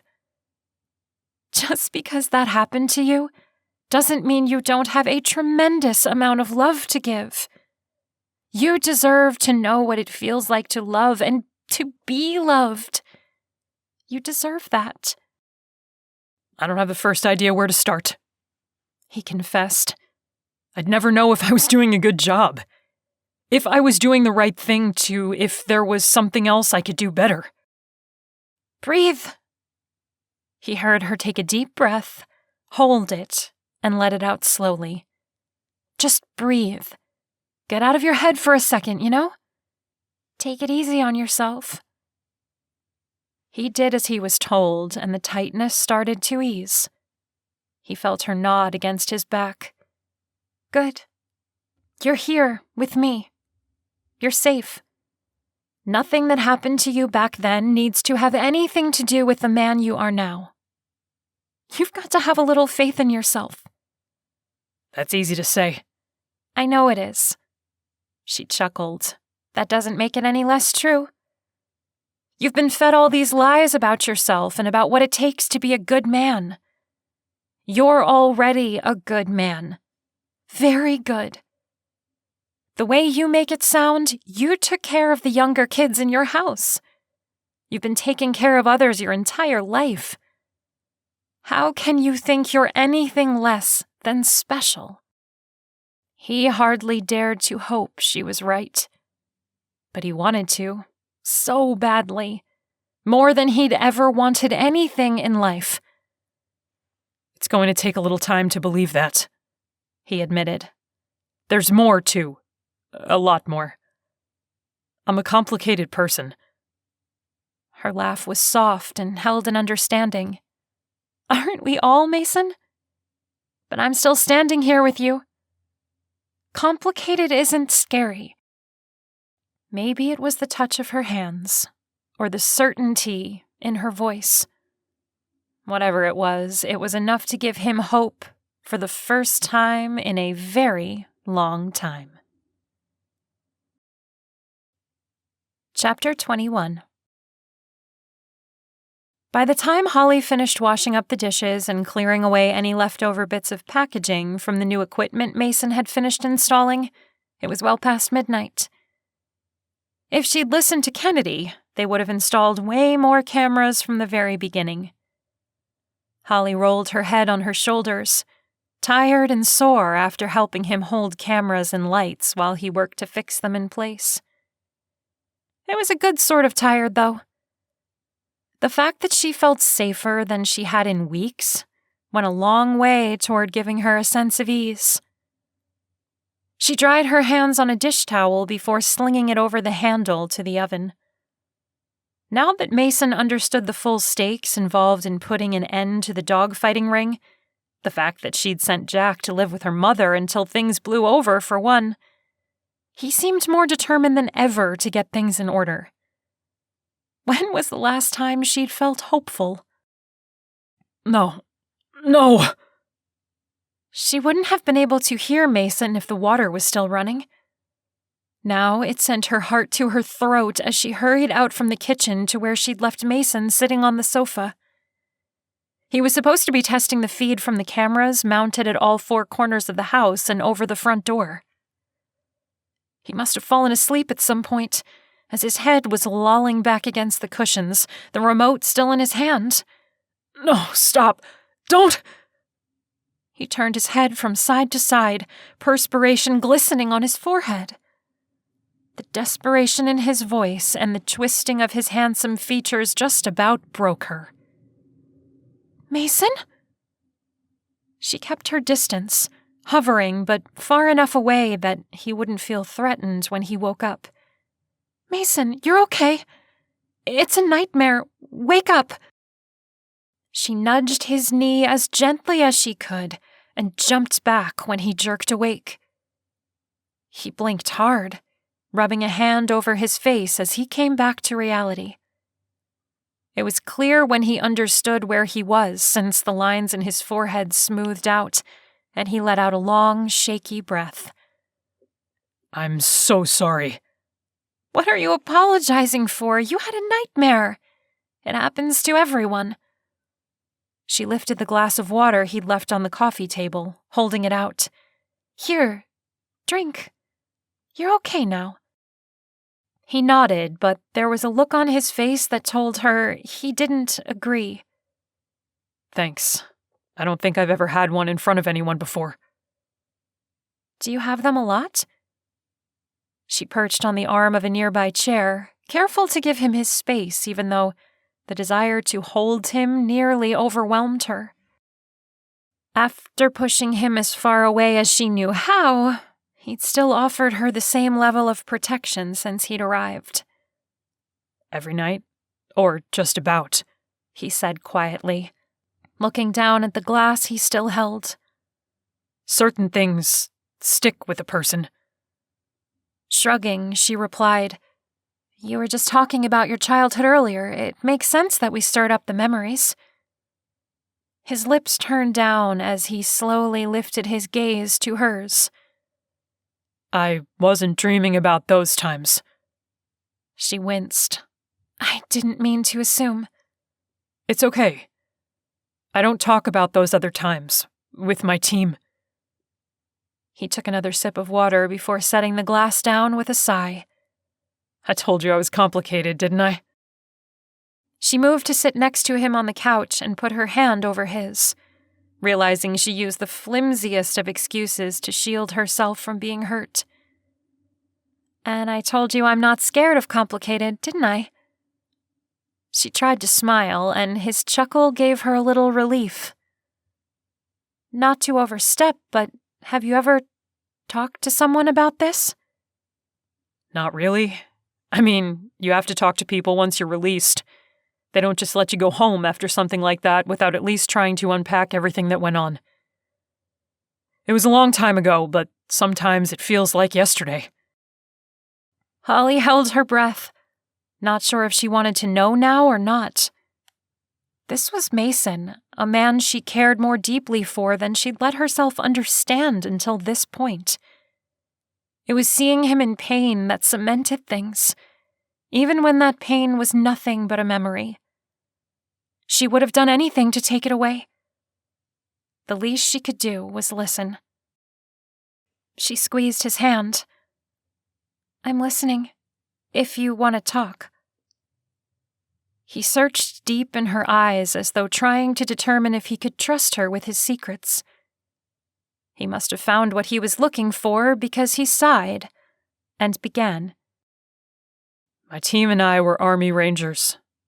There was a group of extremists in Nigeria, and we were supposed to stop them. They were going from village to village, terrorizing the people and dragging kids away. The boys were forced to fight, the girls were sold.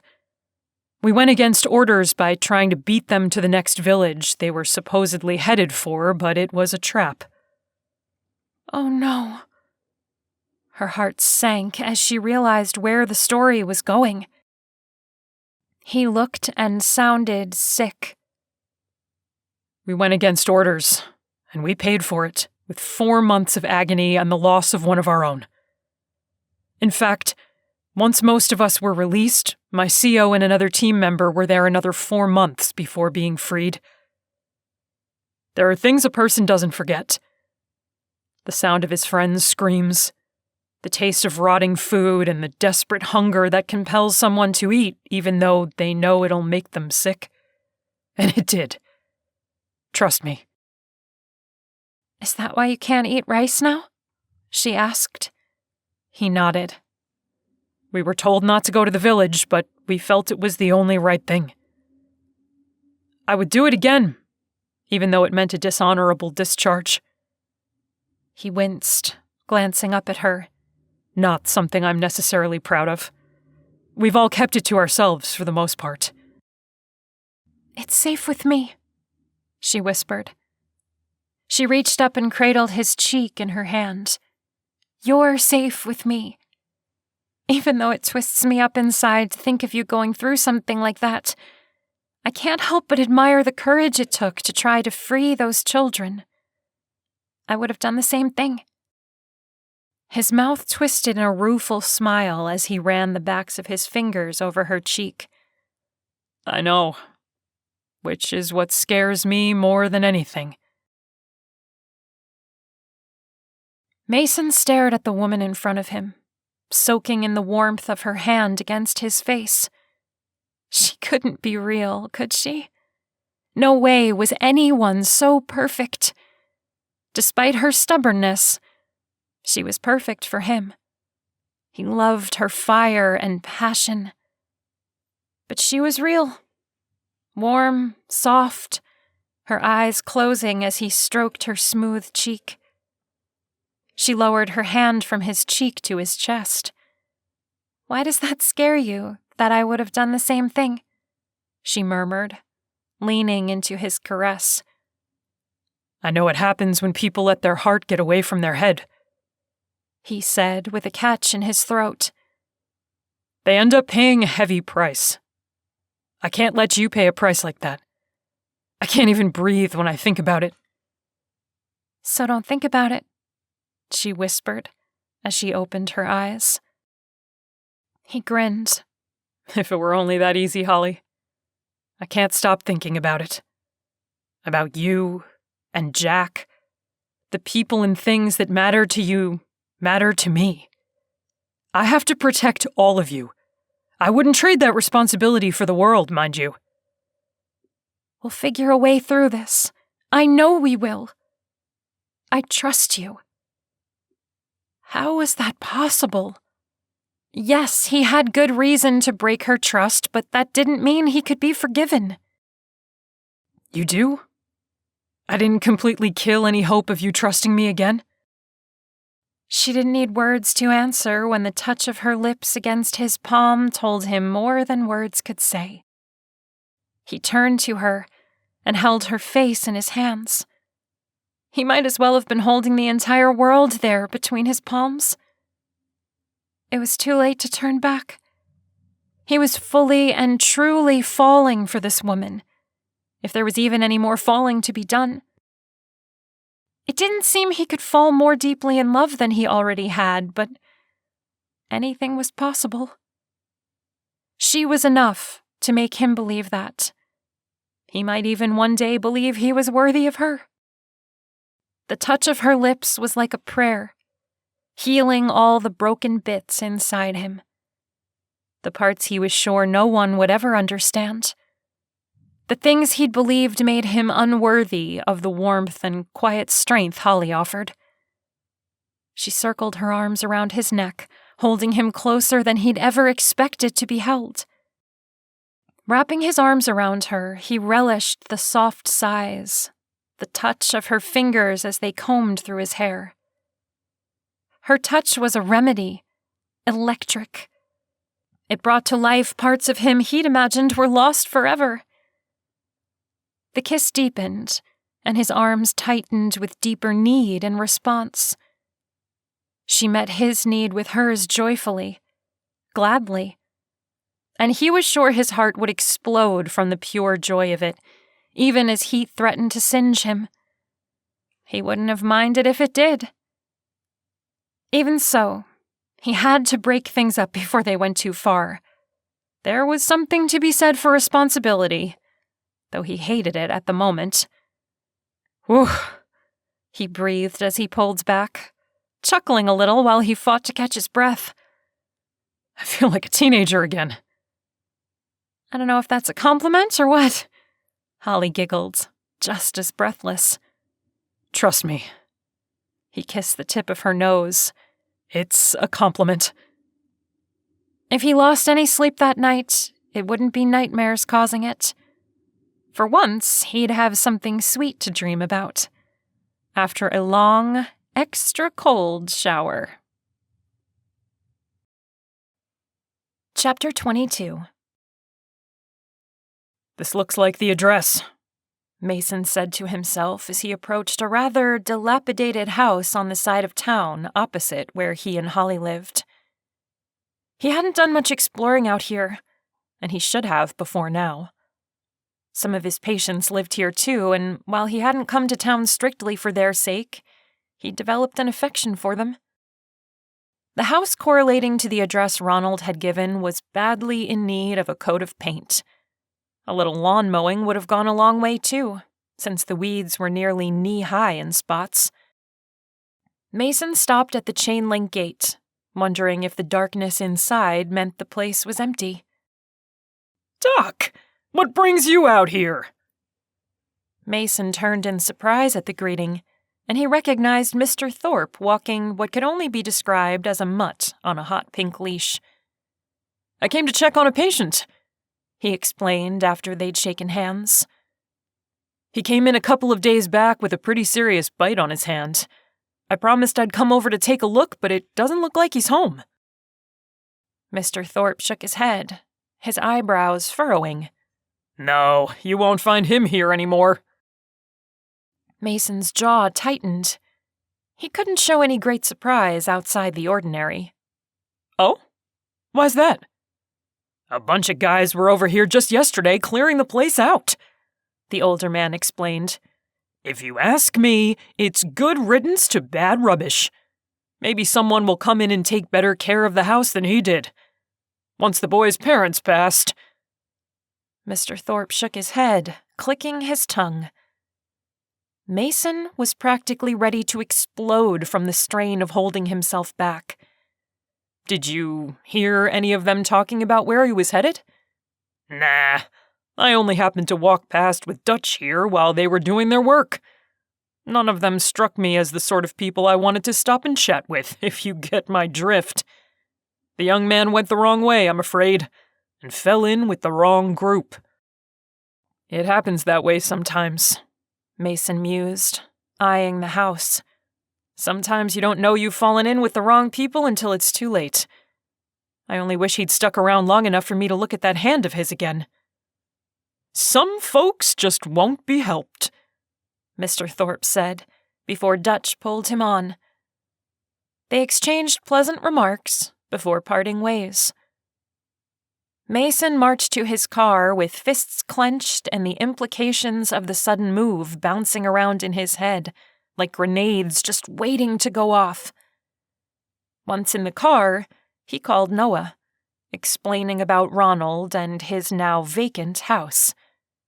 Let's not get ahead of ourselves, Noah urged once Mason explained the new twist in the situation. It could be a coincidence. Noah, we both know there's no such thing, not when it comes to guys like these. They're canny. It's like they have a sixth sense. How else could they just stay outside the reach of the law? Somehow, someone must have put together his visit to the physician and my curiosity over how he'd earned that bite to the hand. Granted, part of it was simple professionalism, but he could have figured out I was interested in more than that. If he didn't, one of the higher-ups might have, Noah admitted. So they got him out of there before you had the chance to dig any deeper.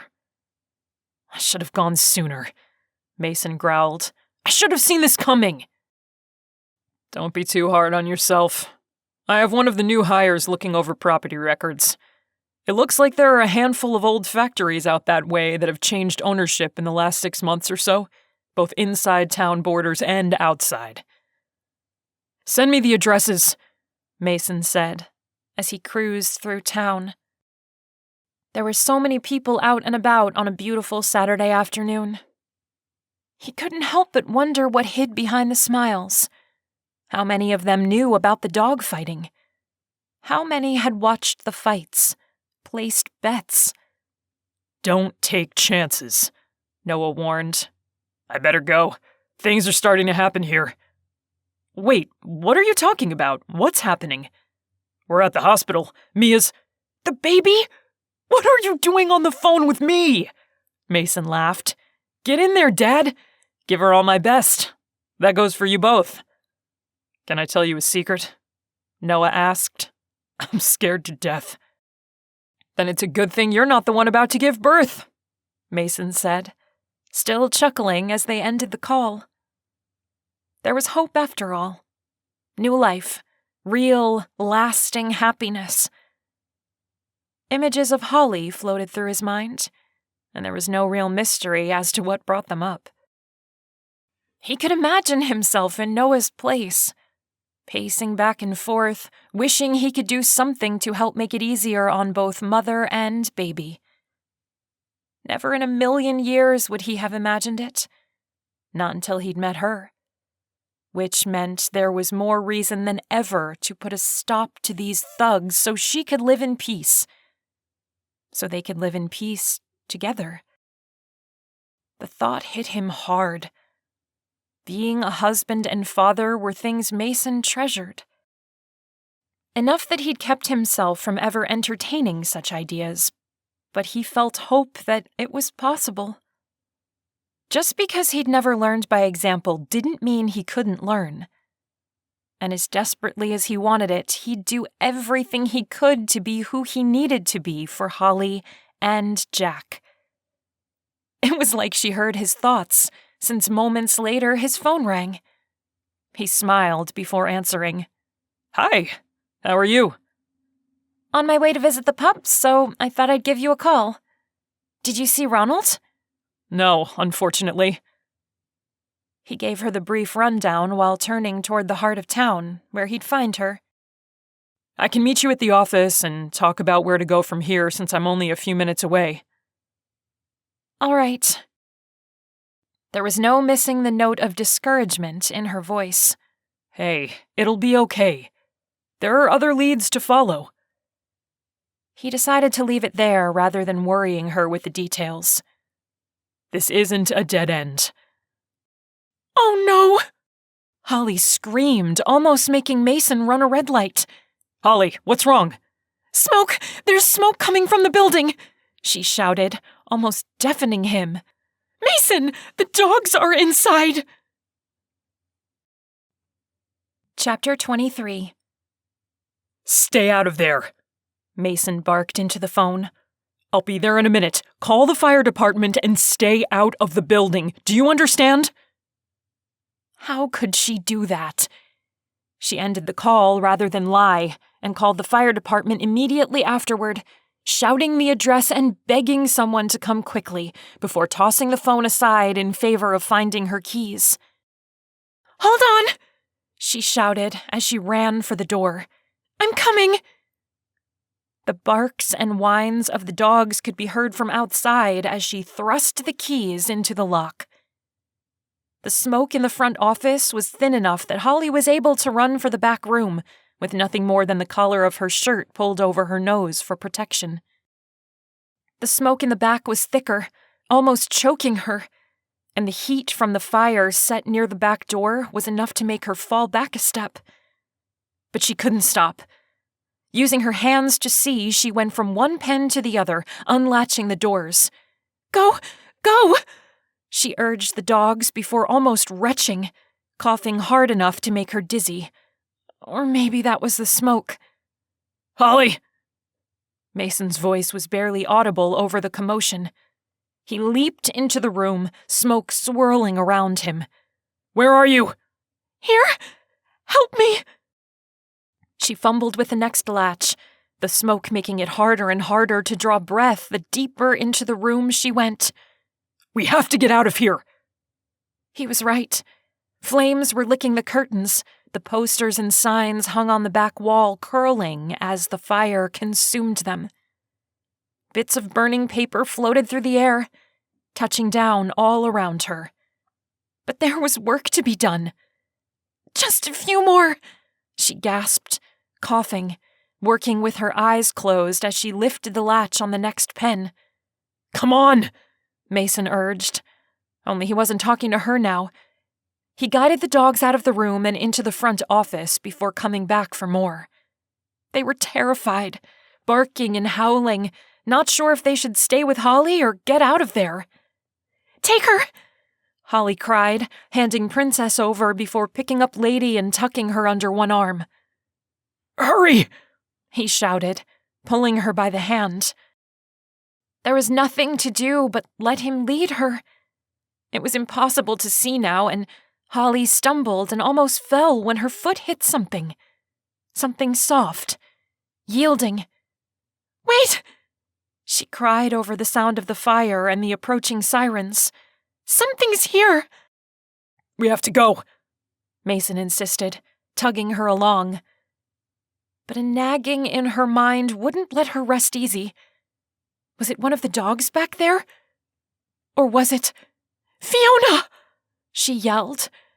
They broke out onto the sidewalk, where the dogs and a growing crowd of horrified passers-by were gathered. She could barely see through the tears in her eyes, and breathing was agony. But she'd never been so certain of what her instincts were screaming in the back of her mind. "It could have been Fee! She might have come in!"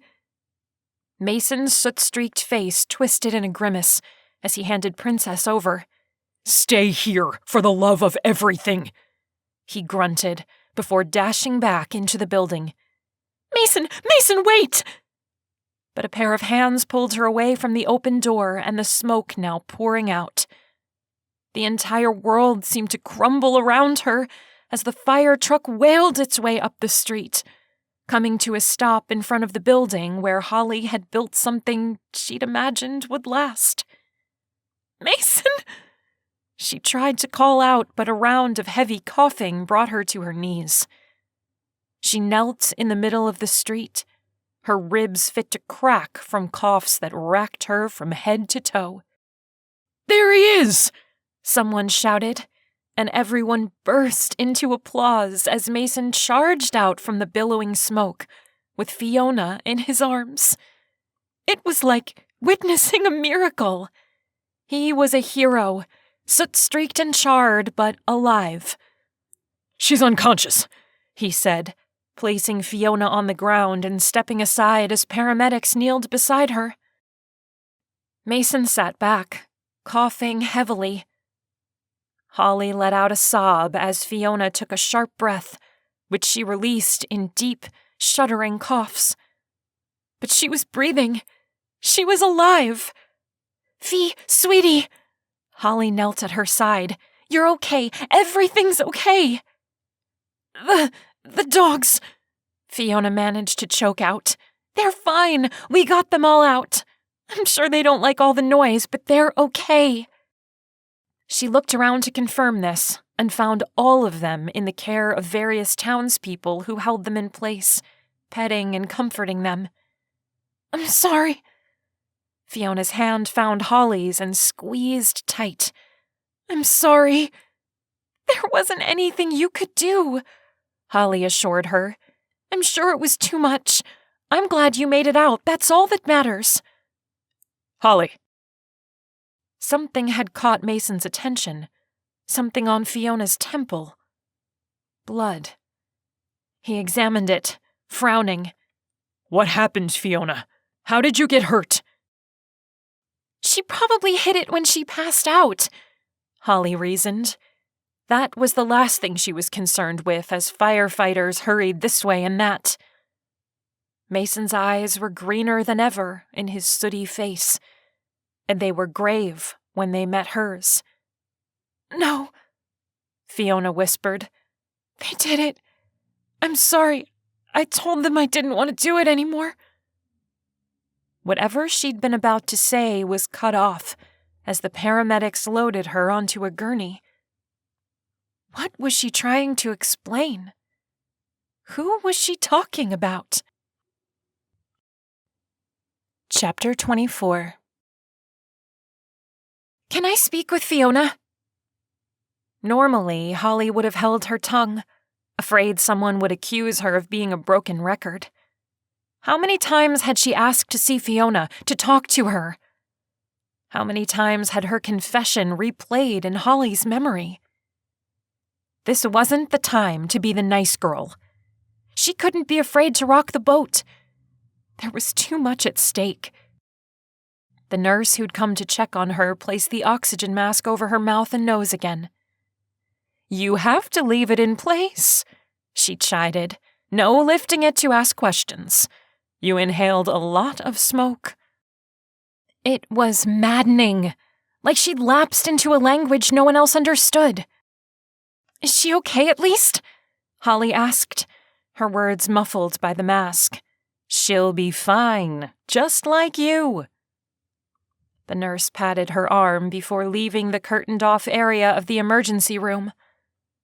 Holly squeezed her eyes shut before hot, frustrated tears leaked from the corners. Why didn't anyone understand? Why did they insist on treating her like a child? What in the world was Fiona talking about? What could she have done that she had to apologize for?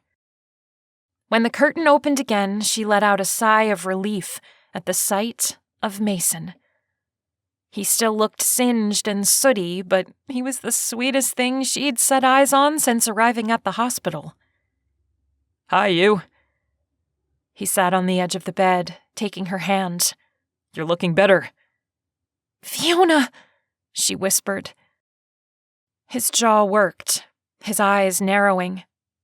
He was a man fighting back the true depth of his emotions. "I know. I want to see her too. But they're treating her right now.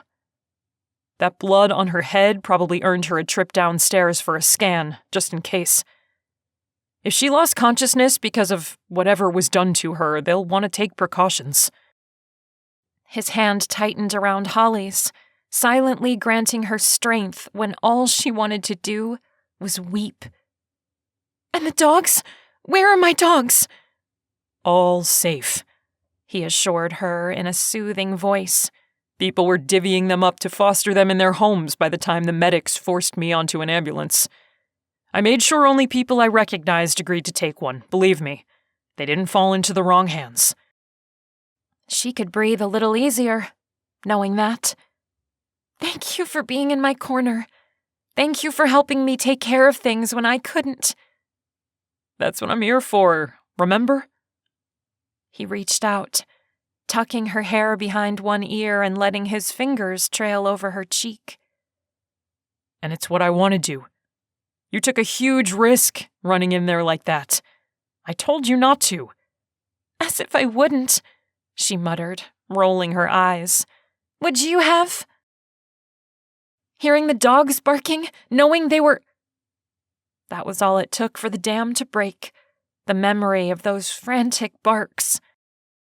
But Mason was there, and he held her as she cried over what might have happened. What if she hadn't been swinging by at that exact moment? What if Mason hadn't been there to help? "I'm here," he murmured in her ear. "I'm with you. You don't have to face this alone. But do me a favor, huh?" "What is it?" He pulled her away, gently but insistently. She must have looked like a nightmare come to life, but none of that reflected in his warm gaze. "Don't lose yourself in what if. It's easy to do, but you'll drive yourself crazy." "How did you know that's what I was doing?" "Call me psychic." He lifted her oxygen mask just enough to plant a kiss on the tip of her nose before fixing it in place again. "I've had a lot of experience with what if. Don't do that to yourself." "I'll do my best." "Good. Take it easy. Everything's okay. Everyone's safe. Thanks to you." "Thanks to me. More like thanks to you. You rushed in and saved Fee's life." Her smile faded with that, even though she was relieved. Thinking of Fiona reminded Holly of what still hung around her like the smoke she knew might never leave her clothes and hair.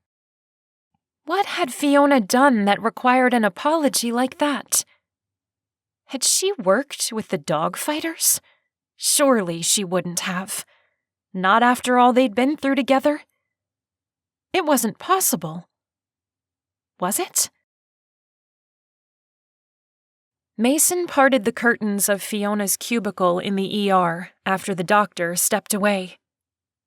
He'd heard her talking, and she'd sounded clear enough.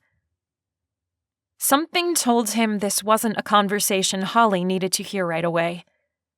She might need to be eased into it. A girl didn't end up with an egg on the side of her head and trailing blood down her cheek unless she crossed the wrong person. It was something she'd felt the need to apologize for, whatever it was. Fiona wore a series of sensors to measure her heart rate and a pulse oxygen meter on one finger. There was an IV pumping her with saline, along with an oxygen mask over her nose and mouth. He held a finger to his lips when her eyes went wide as she recognized him. Relax. I'm sorry. Please tell her I'm sorry. Tears rolled down her cheeks. Sorry for what? What did you do? I'm not here to punish you, I promise. He pulled up a stool and sat close to the bed. She lifted the mask to be heard. They paid for Dad's medical bills. I was drowning. I didn't want to. He took a deep breath to keep himself calm. Didn't want to what? I was supposed to make Holly back off and leave those guys alone. I was supposed to convince her to stop asking questions. They gave me a lot of money. I needed it so much, or I never would have. I would never hurt Holly or... She covered her face with her hands, shaking hard enough to rattle the bed. What did you actually do? Did you set the fire? No! She lowered her hands. No way! Never! I told them I couldn't do it anymore, and they... She looked away, still shaking, her chin quivering as she fought back emotion. What did they do? He pressed. It was clear enough, but he needed to hear it from her. The guy who always wears a hat, he hit me. I wouldn't give him the key to unlock the pen so he could take the dogs, and he threatened to burn the whole place down. He hit me again, and I must have blacked out. The next thing I knew... You were on the sidewalk. He finished, and she nodded. What else did they have you do? How did you try to turn her away from the things they were doing? I told her to let it go. I warned her. I tried to remind her of Jack and how she had to think of him. They asked where she was going to be one night, and I told them she was visiting her mom. I figured that would keep her safer if she wasn't even in town. They wouldn't be able to do anything to her if she wasn't in town. I was wrong. And you told them she always takes the back roads to and from the community where her mother lives? He gripped the bed sheet until he was sure he'd tear it, until his knuckles ached. If he hadn't come along when he had, and it was Fiona who'd put them out there by telling them to expect her, it was unthinkable. Yeah. I found out about the blowout she had on the road, and I put it together. It was my fault they were waiting for her. They were? Holly said.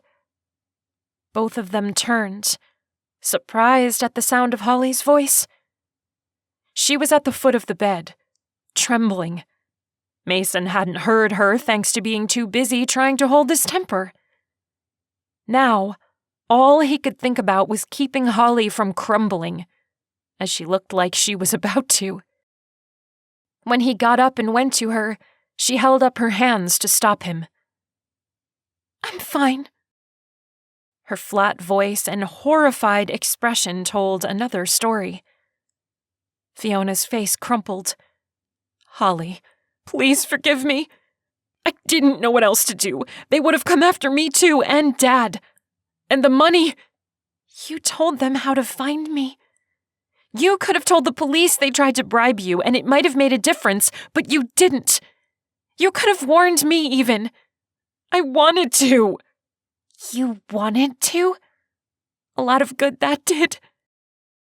Holly turned to Mason and pressed her face to his chest while he wrapped her in his arms. I didn't know what else to do, and they could have killed me too. Don't forget that. I stood up to them, and they left me in the fire. I can't look at you right now, Holly whispered. Come on. Mason put his arm around her shoulders as they walked through the curtains. Let's get you back to your bed. They should discharge us soon." Now he knew how the dogfighters managed to get to her. Only lowlifes would think to go through her friend. Whether he blamed Fiona or not was something he'd have to work out. So would Holly. I trusted her.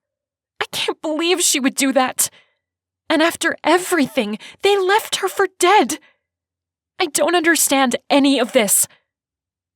He squeezed her shoulders. Because you're a good person who can't imagine anyone doing anything like it. But how do you fight people when you can't imagine the depths they'll sink to? He wanted more than anything to help her understand.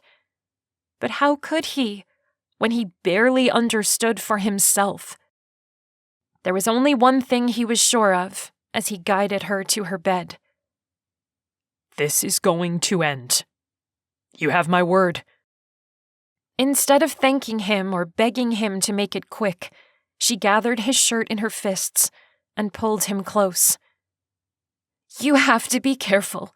They'll do whatever it takes. I don't know what I'd do if anything happened to you. He took her face in his hands, staring into her gold-flecked hazel eyes. There was so much trust there, so much concern, that he had trouble breathing for the second time that day. He was lost, completely gone. And he could have lost her. She could have been gone forever. I need to hug my baby and my mom.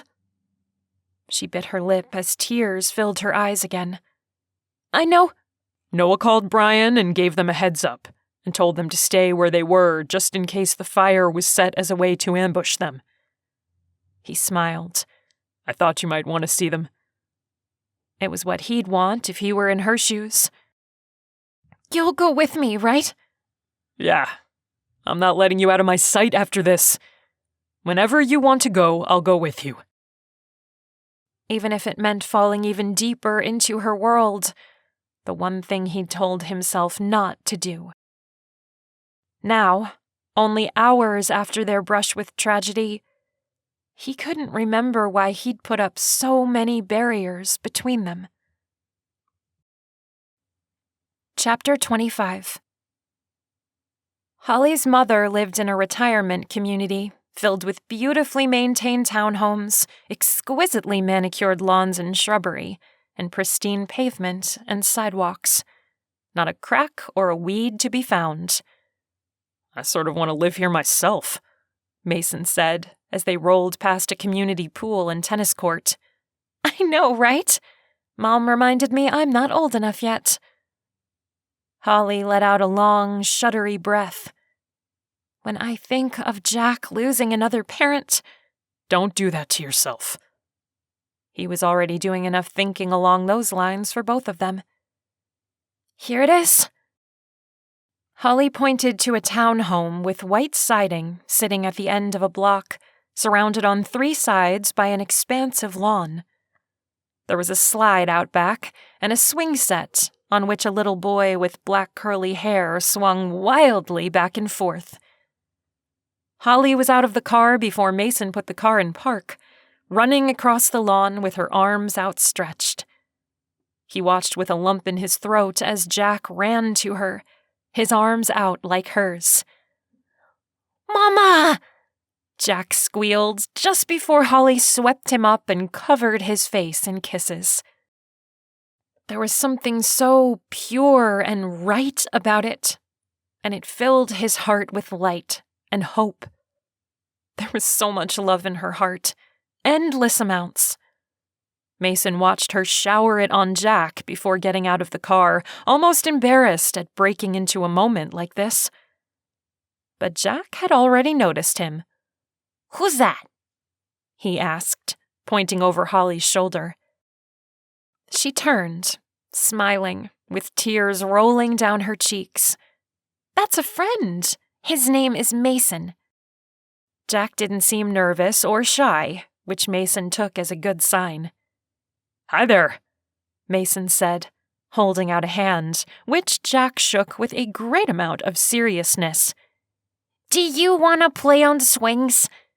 The boy asked, already wriggling out of Holly's arms. Come on, I'll show you. Uncle Bree was pushing me. Mason gulped. Was it really this easy? Instant acceptance? With small children, it seemed so.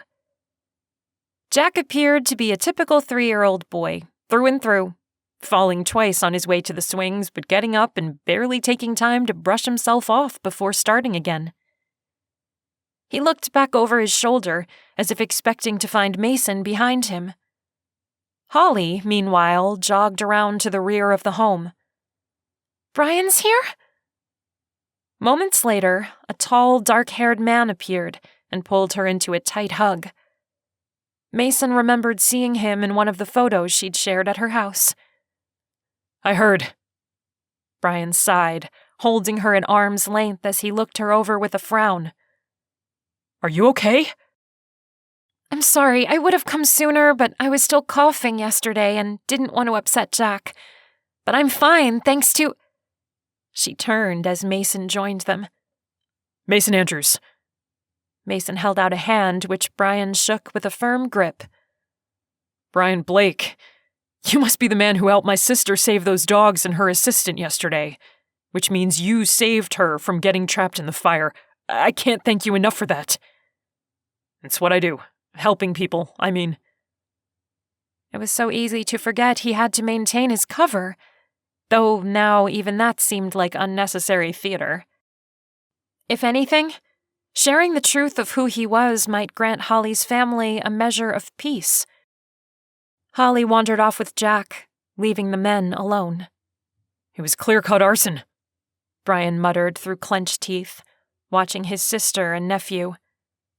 I'm a firefighter, and I've seen enough to know. Needless to say, I had first dibs on the investigator's notes. Our departments cooperate on cases like this, and when they found out my sister was the woman whose business was torched, they were happy to give me a look. These guys didn't bother to make it look like anything other than arson, Mason mused. And why would they? They were sending a message that would get through even if Fiona died there. No sense in leaving room for doubt. I'm surprised none of them stuck around to watch the aftermath. I looked around to see if there were any obvious strangers watching, but no one jumped out at me. You're not just a physician, are you? Brian was smiling when Mason turned to him in surprise. I get it. You're here to protect my sister. That makes you okay in my book. Does anyone else know? Just me. And I only just figured it out. You don't talk like a small-town physician. You talk like someone who's used to this sort of thing, and from what I heard, you ran into that burning building like it was your job. Your secret's safe with me. I know I can breathe a little easier now. Thanks a lot. I intend to keep her safe. A striking woman joined them, one whose hair and eyes were exactly the same as her daughter's. She smiled. Are you the man who helped Holly save the dogs and her friends from the fire? He didn't have time to answer before her arms were around his neck. I'm Holly's mom. Call me Debbie, she said as she released him.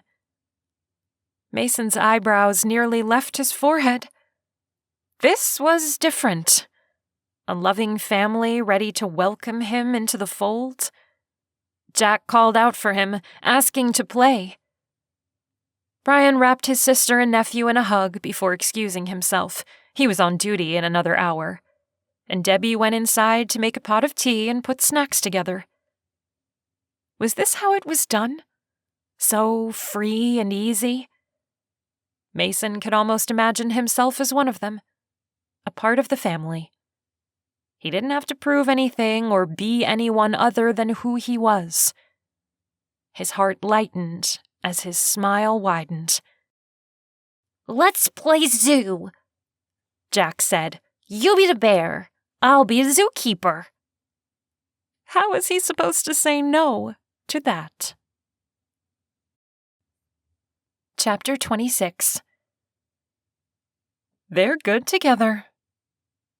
Holly's mother sat down after setting a tray on the wicker table between two high-backed chairs overlooking the yard. It's nice to see Jack so happy. He needs this sort of roughhousing to help burn off some energy, and I'm way too old and creaky to play zoo. Holly giggled. I think he's giving Mason a run for his money. He might regret ever getting started with this game they're playing. Mason was on his hands and knees in spite of grass stains, roaring like a wild animal while Jack tried to capture him. It was interesting to watch them together, especially after what Mason had told her about his childhood. She'd wondered how the introduction would go the entire ride to her mom's. Partly worried that he wouldn't like Jack or vice versa, all the while hoping it went well. Now that it was even better than she'd pictured, she couldn't stop herself from wondering what it'd be like all the time. For what it's worth, I like this guy, her mom said, grinning. I'm glad. Holly smiled. I like him for you. I know what you meant, Holly replied. I think it freaks him out, you know, the idea of having a family. He didn't have it easy growing up. Plenty of people don't have it easy growing up, her mom reasoned as she handed Holly a cup of fragrant tea. If everyone who had a tough time decided it wasn't worth trying to build a family of their own, the population would take a nosedive. Holly chuckled at the sense in this. You get what I mean, though. I don't feel like it's my place to tell him to get over it. Not that I'd ever use those exact words, of course. I wouldn't expect you to. I didn't raise my daughter to treat people that way. Her mom sat back, frowning a little as she stirred her tea. Do you know this is the right man? The one for you? Did she know? Just the thought of it sent a flush creeping up her throat and over her face. Her heart skipped a beat as her stomach fluttered. But that was kids' stuff, not the sort of reaction that carried a couple through the ups and downs of creating a life together. Instead of focusing on the physical reaction he inspired in her, she thought back to everything he'd done. Fixing the window without being asked, charging into a burning building to make sure she was safe, then going back to get Fiona. Sitting up all night in front of her house for days, then going in to work a full day at the office where his patients had already come to love him. Could she make a life with this man, even after knowing him for such a small time? Yes. Happily, joyfully. Did he want to make a life with her? That wasn't such an easy one to answer. What bothers me is whether he thinks I'm the one for him, she answered in a soft voice as Mason lifted Jack onto his shoulder while they cheered over some victory or another. He'll leave once his job is finished, and we're safe from these creeps. You have so little faith in him? Her mom asked, her eyebrows pulled together. Hardly. Holly had more than that. I have nothing but faith that he'll protect me. I don't mean that. I mean in him as a man. Mom, he isn't here to set down roots. He came to do his job.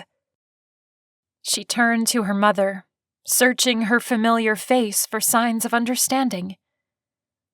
The more I think about him staying and wanting us, me and Jack, the more likely it is that my heart will be broken when this is over. I can't do that to myself. So you would rather protect yourself than take a chance? When I know he has no plans to stay? Do you know that, though? Her mom leaned in, familiar perfume bringing back memories of so many talks just like this one. Have you asked? She gasped. No? Why not? You're assuming a lot, and you haven't given him a chance to explain himself. Holly shifted in discomfort. She was never any good at holding her own when her mother gave her that look. I don't want to scare him away. I know. And it's easy for me to sit here and challenge you when I'm not the one going through it. I wish I could make things easier. That's all a mother wants to do for her kids in the end. To take away the sting and make things go smoothly. I'm afraid I can't do much right now." Her mom patted her hand. Holly covered her mom's hand with her own and squeezed it. "You've done plenty." They settled back to watch the boys play. That was who they were, with Mason acting like a little kid just as much as Jack. His bright smile took years off his already youthful face, and their mingled laughter was a symphony that went straight to Holly's heart. If she didn't know better, she would have guessed she was looking at her future. And it was a beautiful sight. Chapter 27. Keeping his eyes pinned on the road ahead, Mason couldn't stop thinking about the day with Holly's family. Spending time with Holly's little boy had taken his desire for a family and turned it into a burning need. And not just any family, but Holly and Jack. Mason had instantly fallen in love with the little boy, and that had made it effortless to picture teaching Jack how to hit a baseball or throw a football, fishing, camping, celebrating birthdays, and everything in between.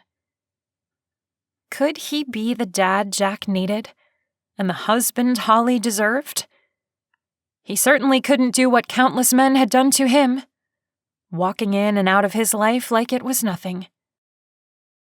Just the idea of leaving Holly and Jack made him sick to his stomach. He wasn't the man who could do those things. Once he loved, he was all in.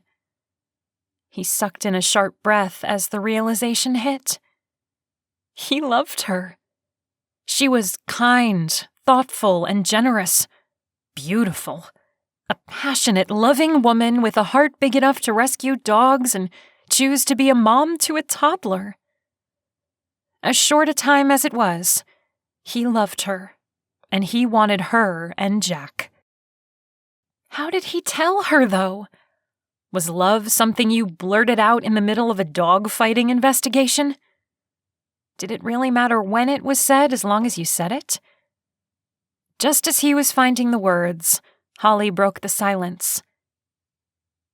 "I want to thank you for coming with me today." Her tone sounded off, but she just left Jack. That was hard on her, and Mason knew it. "I enjoyed it."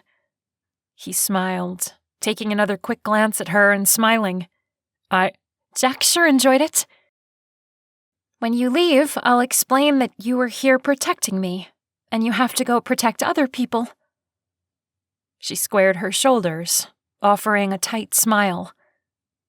For a second, Mason thought about asking what was wrong, but she was probably just tired.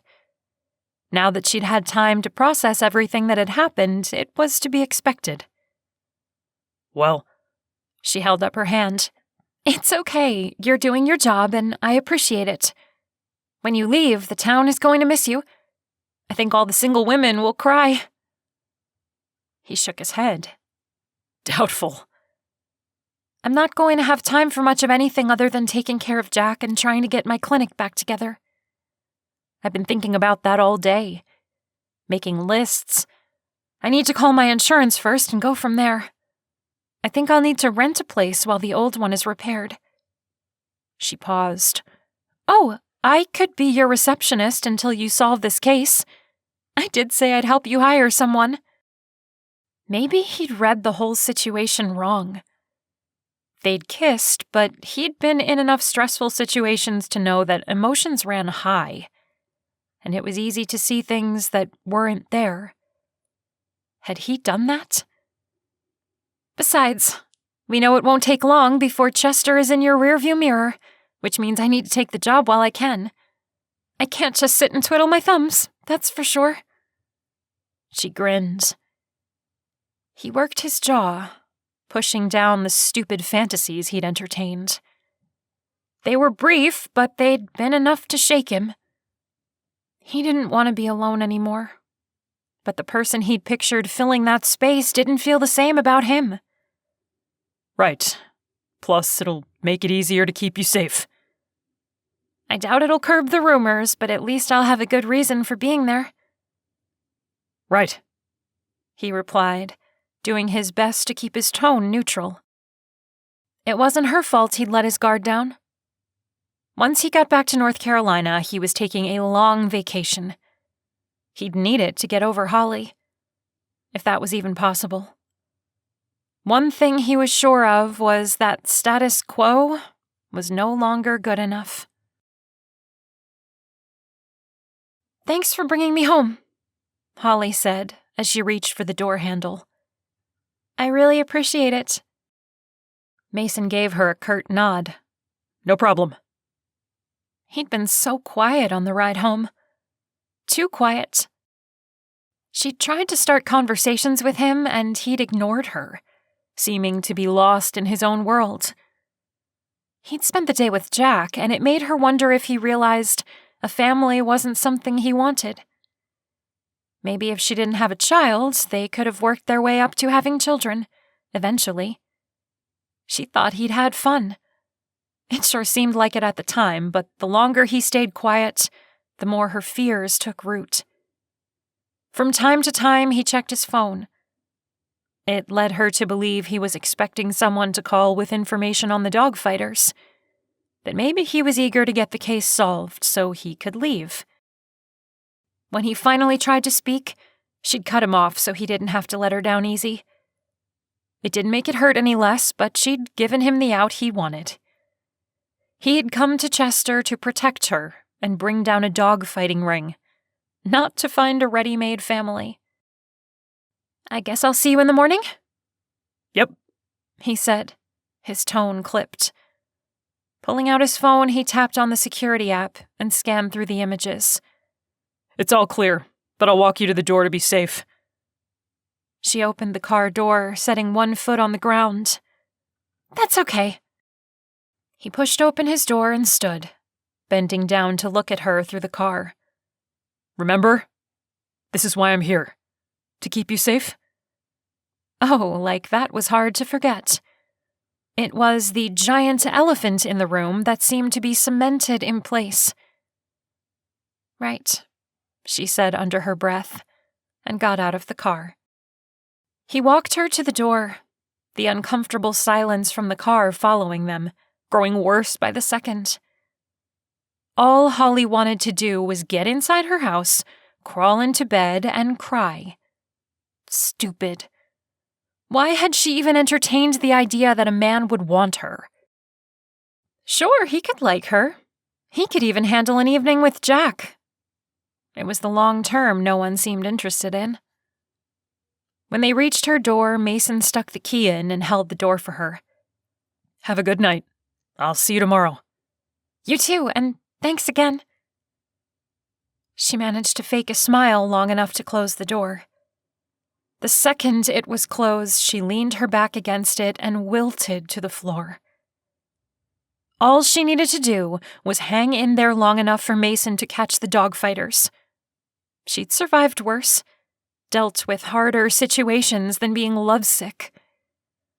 Groaning, she put her head in her hand and squeezed her eyes shut. She'd avoided the word until this point, and now that it was out, she couldn't deny it. Her head, her heart, and all the other parts of her were in complete sync. She loved him, and he was leaving. He didn't want her or Jack.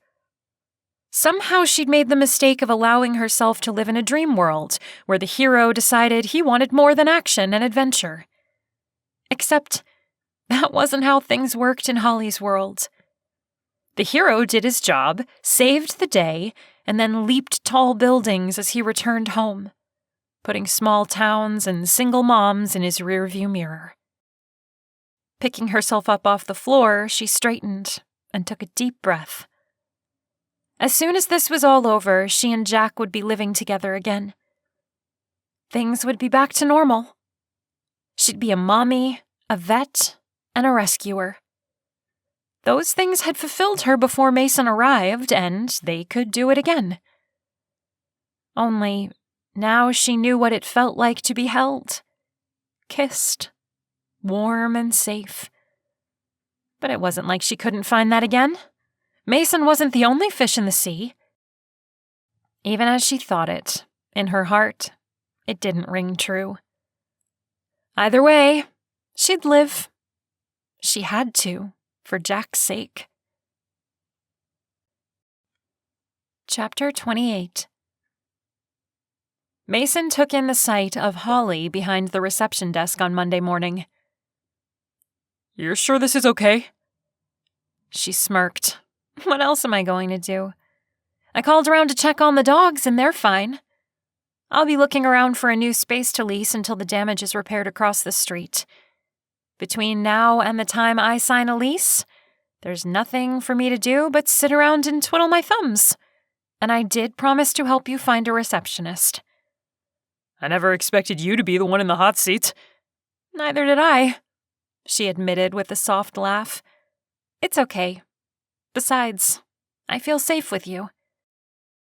Did she have any idea what it meant to hear that? "I'm glad. It'll be easier to protect you here." He gave her a smile before looking over the files of the patients who'd called ahead for an appointment. For once, there was someone in the office to keep track of them. This was nice. Too nice. Just like spending the day with Holly's family had been too nice. It shouldn't have kept him up all night. The memory of how great it had been, how good it was to feel accepted. How easy it was to fall into their lives. He'd tried to find the right words to tell her the night before, but she'd cut him off with talk about her vet clinic and taking the position of receptionist while she figured things out. Plus, as she'd noted more than once in the last few minutes of the drive back to her place, he was leaving Chester and returning to his life. He wasn't the smartest guy on the planet, but he could put two and two together. He loved her, and the feeling wasn't mutual. Why admit to a feeling when it wasn't shared? It was a relief when the door opened and a patient stepped in to distract his thoughts, followed by another. From the looks of things, plenty of people had gotten sick that weekend. Their illnesses still allowed for plenty of time to listen to gossip, just the same. He answered more questions about the fire than he asked about symptoms as the morning wore on. "I'm starting to think there aren't as many sick people in town as it would appear," he said quietly to Holly during a brief break in the back room. She nodded in understanding.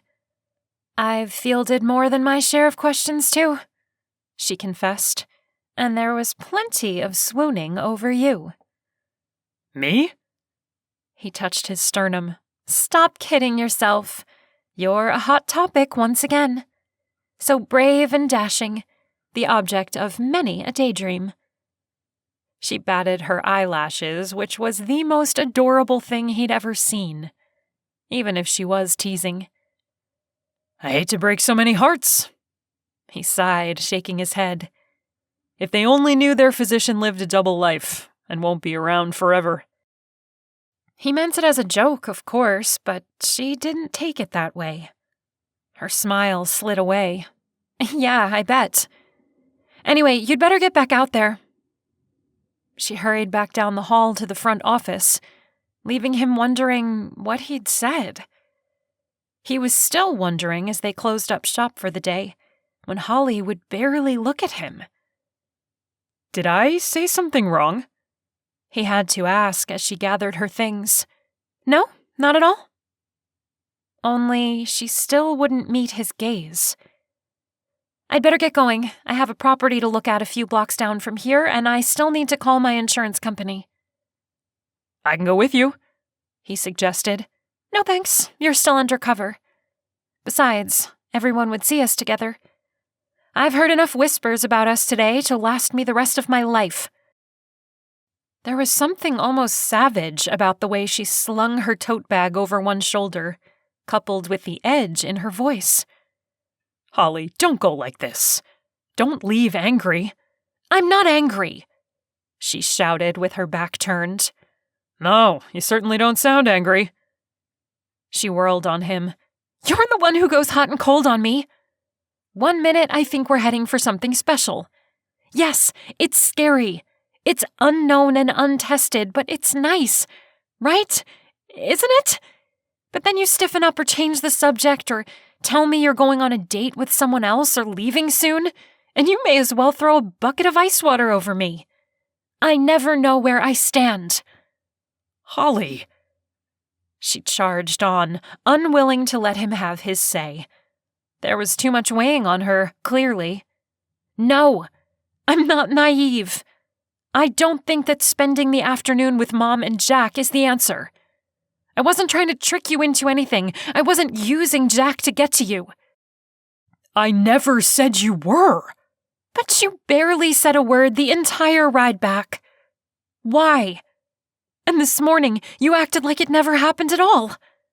I didn't think anything needed to be said. I had a lot on my mind after we left your mom's. You could have shared some of it with me, so I didn't feel like I was alone in the car.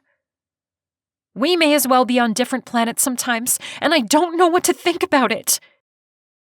His hands dropped to his sides. I'm sorry. I don't know what else to say.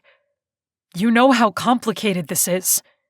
Yes, I'm well aware. She jerked the front door open. I'll call you if anything comes up, and don't follow me. She pointed her finger at him. Don't walk out like this, please. He emphasized the last word, hoping she'd hear the plea in his voice. But it was too late.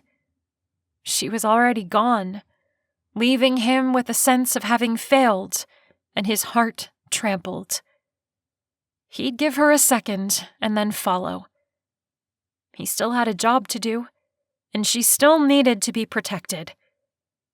With as angry as she was, he didn't need her running away any faster.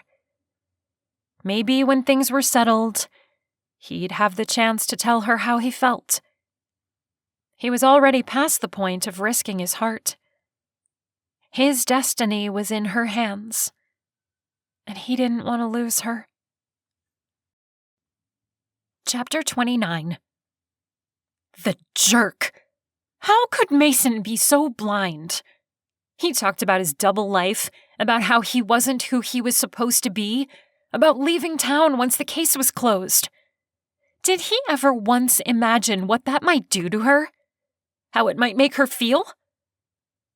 Holly impatiently brushed away tears with her hand, turning her car toward home. He didn't need to know she'd lied about looking at a property. It was the first excuse to come to mind, and she'd blurted it out before thinking twice. And I introduced you to my mother, she grumbled, angry with both Mason and herself by then. And Jack, because, silly me, I wanted to hope a little. I fooled myself into hoping. Her phone rang, tucked into the console. She glanced at it, irritated, expecting his name to be the one on the ID. Leave it to him to call and apologize, though he probably had no idea what he was apologizing for. How could he be so dense? It wasn't Mason, however. The number came up as being blocked. She answered in spite of being behind the wheel. Hello? Mama! Mama! Jack's voice. Her blood ran cold. Who is this? Jack? Mama, where are you? He sounded so far away. She could barely breathe, her heart taking off at a sickening pace. It was a struggle to keep her voice in check for his sake. Jack? What's going on? Where are you, baby? There was a fumbling noise, like someone picked up the phone. You want him? Come and get him. She knew that voice, too. The voice she'd heard in her nightmares ever since that night on the road. What did you do? She screamed. Where is he? You monster! The sound of chuckling only added to her horror and rage. Come find out. Alone. Don't bother bringing your physician friend with you, or we'll know. Please, just tell me where he is. What do I have to do? Don't hurt him. He already lost his parents and... You should have thought of that when you decided to mess with us, the man chided. We warned you more than once, But you didn't learn your lesson. You even told the cops we were the ones who set the fire. You just can't let it go. Look what you made us do now." "Where is he?" she whispered. "Please, don't hurt him. He's innocent." "He won't get hurt so long as you do as you're told. Alone. No one else. Got it?" "Whatever you say." And she meant it. Nothing mattered as much as Jack. "Where do you want me to go?" "Are you familiar with the old refinery down by the river?" Yes. It had been abandoned for years, the sort of place only rats and addicts frequented. Was that where they'd been doing business? "You'll find him there. Better hurry." The sound of Jack calling out to her was the last thing Holly heard before the call ended. How was she supposed to do this on her own? What would they do when she got there? If she didn't, what would happen to Jack? What if it was a trick? She quickly dialed her mom, letting it ring until her voicemail came on. Where was her mom? Did they have her too? She started to dial the police and stopped. Fiona was working with the dogfighters, and she and Fiona were as close as anyone in town. What if they'd gotten to the police too? If Holly called them, would they alert the dogfighters?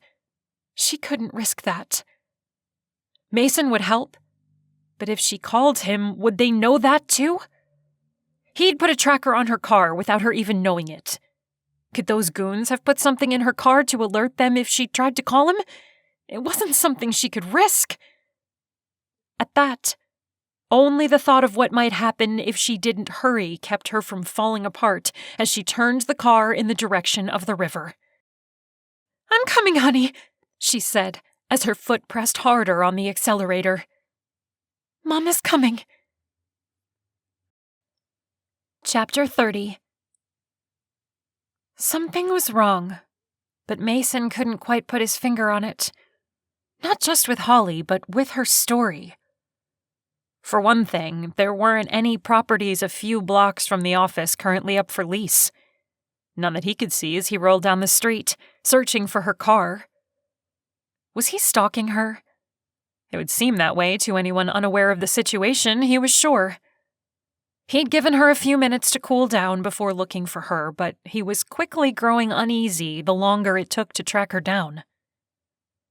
Now wasn't the time to care what passerbys thought. Why had she lied? She was usually so honest, and this was a stupid thing to lie about. Unless she wanted to get rid of him, but she would have gone home after that. And she wasn't there. A fact he'd verified when he'd driven by her home and found her car missing. She wouldn't answer the phone no matter how many times he called. "Where are you?" he asked when her voicemail picked up. "I don't see you anywhere around town and you're not in front of the house. I don't want to drive to your mother since if you're not there, it'll only worry her. Please call me back. There's a lot we need to talk about. There's a lot I have to say." Just where he'd start, he had no idea. All he knew was that he couldn't watch her walk out of his life the way she'd walked out of the office. He couldn't bear it. The tracking app was still on his phone. The app he'd promised not to use unless it was an emergency. The app that called out to him, taunting, reminding him of its presence, and how easy it would be to find Holly if only he'd open it and let it do its job. Did this count as an emergency? The fact that he wanted to tell her he'd fallen in love and had no idea what that meant for the rest of his life, even if it meant holding her lips closed so he could actually tell her without her interrupting him? That he was terrified of her discovering how broken he was. He couldn't even put his emotions into words, and he always did and said the wrong thing. She deserved someone who wouldn't hurt her without meaning to. But he loved her, and nothing would change that. He'd have to take the chance of saying the wrong thing if it meant getting his point across. Would she forgive him for turning the app on? He'd have to take his chance. Besides, she was already furious. He waited, impatient, as GPS located her presence. "Where are you?" he said, pulling over to examine the map as it homed in on a blinking dot, moving east at a breakneck speed. She was miles away, down by the river. The river where dozens of refineries and warehouses sat. Empty. Dangerous. She was driving in that direction. There was no reason for her to go there. There wouldn't be any property in that area for her to lease. Which meant someone told her to go. He called her again, now heading in that direction as fast as he dared. "Holly, whatever you're doing, stop. Please, don't go there alone. No matter what you're thinking or what they're telling you, you cannot go in there alone. Do you understand? Please, call me when you get this." When he ended the call, he pulled up the tracker again. She was still moving, closing in on that area. He was miles away. He'd allowed his emotions to keep him from doing his job. And he'd not followed her like he should have. How was he supposed to catch her in time? He floored the accelerator once he hit the open road. But it wasn't enough. She was well ahead, driving fast. Which meant whatever they'd said or done to lure her down there had her speeding their way. Could he make it in time? Chapter 31. The refinery towered overhead. The walls rusted, and the grounds covered in litter and abandoned cars. A stray cat darted out from under one of them as Holly pulled into the lot while night fell all around her. Was this where they had their dogfights? It had to be. There were tire marks everywhere, the evidence of so many cars and trucks pulling in and out. Miles away from town, where prying eyes wouldn't see. Outside the jurisdiction of the Chester Police Department, too. Jack was in there? In that terrible place where there'd been so much violence and cruelty? She stepped out of the car, her knees shaking, and the stench of death assaulted her on the first breath she drew. There was a big metal dumpster not far from where she'd parked. The thought of what might be inside brought tears to her eyes and bile to her throat. Could they be that cruel and heartless? Jack. Think about Jack. Yes, one thing at a time. She drew a deep breath and willed away the tears threatening to spill over before taking the first steps toward a rusted door hanging partway open. The lights outside the building still worked, making it possible to avoid tripping over countless bottles and cans strewn across her path. It was dark inside and cold. It stank of excrement, which she could only imagine had come from the dogs forced to fight there. "I'm here," she called out, forcing herself not to shrink back from the sound of her own voice. What was she doing? She should have called someone. She should have told Mason. Why didn't she call him? Right, because they told her not to. But now, she was alone. How could she hope to help Jack all by herself, without even a weapon? She was so foolish. "Mama?" Jack's voice snapped her to attention. "Mama, I can't find you!" "Jack, sweetheart!" She moved deeper into the darkness, turning her phone's flashlight on. "Where are you, honey? I'm here for you!" There was a light, a white light glowing in the dark. She followed it, but carefully, waiting for the trap to spring. "I came like you told me to," she spat, her teeth clenched. "I want my son, and I'm going to leave with him. I'm alone. I didn't bring anyone else." The light went out, followed by deep chuckling. "You're way too easy." She stopped, frozen in fear at the sound of that familiar voice. "What do you mean? Where is Jack?" The white light reappeared, only now she realized it wasn't light. It was a video being played on a tablet held by the man who'd menaced her before. A video of Jack she'd posted to her social media. They were playing hide and seek, and he was trying to find her. He wasn't there at all. He'd never been there. That should have flooded her with relief, and it did, knowing he was safe, away from these monsters. At the same time, she could have kicked herself. Why hadn't she considered that her mom might be busy taking care of Jack? Because she'd panicked. It all could have been solved so easily. But no. Now she was theirs, in their lair. Trapped. Footsteps sounded behind her, and she knew she was cornered now. So many things went through her head at once. Jack, losing his mother again. Her mother losing another daughter. And Mason. Their last words had been spoken in resentment and confusion. He'd never known the way she really felt. Tears rolled down her cheeks as her captors closed in, still shrouded in near darkness. "Any last words?"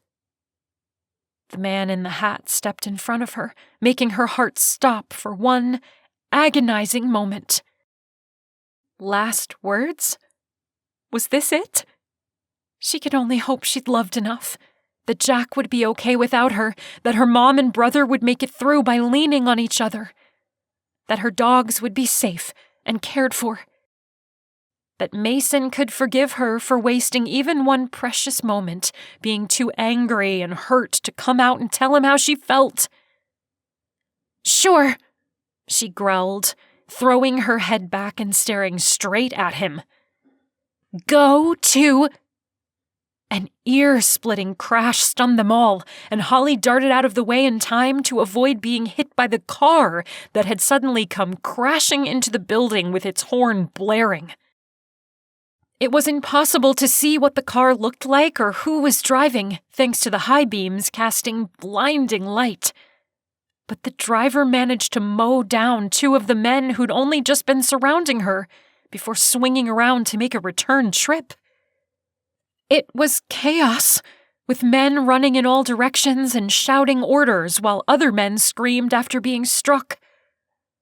Holly used this to her advantage, ducking behind a wide steel pillar and praying as she'd never prayed before. Gunfire rang out, and she covered her ears while squeezing her eyes shut and trying to make herself as small as possible. This couldn't be happening. It couldn't be real. Only it was, and as the car in question rolled past her hiding place, Holly understood what had happened. It was Mason's car, and it finally came to a stop moments before sirens and flashing lights shone through the windows, all around the building in every direction. She bolted for the car, scrambling to open the driver's side door. The overhead light revealed a blood-stained Mason, slumped over the wheel.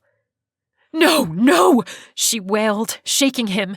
"Wake up! Please wake up!" "I'm not sleeping," he replied, in a voice just loud enough to be heard over the chaos all around him. He sat up, his face paler than usual, but he was alive and breathing. "Got my shoulder. I got one of them, though." "You got more than one!" She laughed through tears, threatening to blind her. "What did you think you were doing?" "What I came here to do. Protecting you. And providing a distraction while the cops assembled outside." He tore off his sleeve and handed it to her. "Press hard on my shoulder, please." She did as she was told without asking questions. "They told me they had Jack." It sounded so lame now that she was explaining it. "I figured it had something to do with him, or someone as important. I'm sorry, I hope you're not too angry. Angry? She asked. Why would I be angry? You saved my life. I used the tracker to find you. When I couldn't find you around town, She cut him off with a brief, firm kiss. I think this qualified as an emergency, she whispered, touching her forehead to his. Most definitely. Hey, there was something I wanted to tell you. Mason's eyes started to slide shut. No, hold on, stay awake! Talk to me! Holly shook him harder. Come on, hang in there! She was still saying it when a pair of officers ran over and pulled her away, so he could be treated. Chapter 32.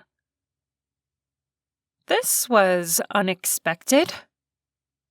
How am I supposed to get into the building? Mason looked around, scratching his head at the sight of dozens of wrapped and boxed baked goods, casseroles, cards, flowers, and more littering the front step of the doctor's office. There was enough to make unlocking the door a challenge. But he'd managed it, and he slowly managed to bring everything inside, too. He'd never seen so many gifts at once in his life. The names on the tags and cards were those of his patients, the Thorpes, the Larsons, the Thomases, whose beloved dog Fergie had been one of the deceased dogs found outside the refinery, along with the other 3 missing dogs. And so many more, even names unfamiliar to him. They cared. They'd gone out of their way to show it. He barely noticed his phone ringing in time to answer.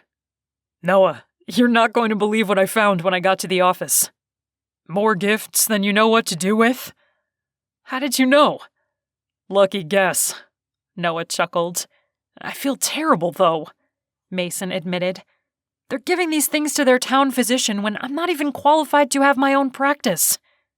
Yet? Hang on, Mason laughed. Let's not get ahead of ourselves. That would take ages, finishing my training. What would be so bad about that? Noah challenged before moving on. I just checked in with the police. They have more than enough evidence to put those guys away for a long, long time. I'm only sorry I disappeared on you after you called Saturday. You had more than enough on your plate. Noah had sent over a photo of him, Mia, and their new daughter after Mia's lengthy labor had finally come to an end and they'd made it home. But I left you on your own, and that's not okay. I improvised, and now you're not the only one who took a slug to the shoulder while doing something stupid. Noah's laughter was gentle, probably because there was a newborn in the house. Not all that stupid, though. You got the job done. And now it's all over. He sat in the chair at the reception desk, his words echoing in the otherwise empty room. It was over. The bad guys were no more. Holly was safe and probably in the process of moving Jack back to her house. Everything was just as it should be. Why did he feel so hollow inside then? I'm not so sleep-deprived that I can't hear what's in your voice, you know. You like being there, don't you? I guess so. My landlady has been pampering me ever since I got home from the hospital. I'm surprised she let me come to the office today. Everyone is so generous. They've all pitched in to foster the dogs until Holly finds a new space. They left me enough food to feed an army. They're good people. This is a good place. So why don't you stay if that's what you want to do? You could finish your training and become a doctor, or any number of other things.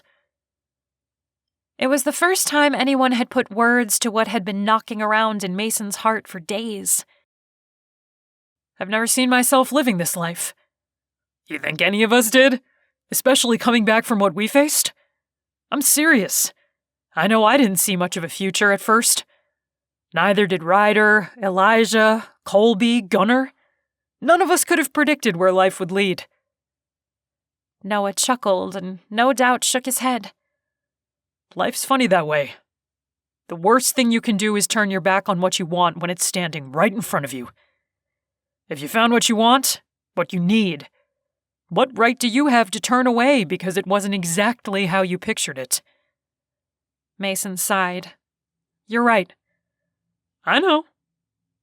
They shared a quiet laugh.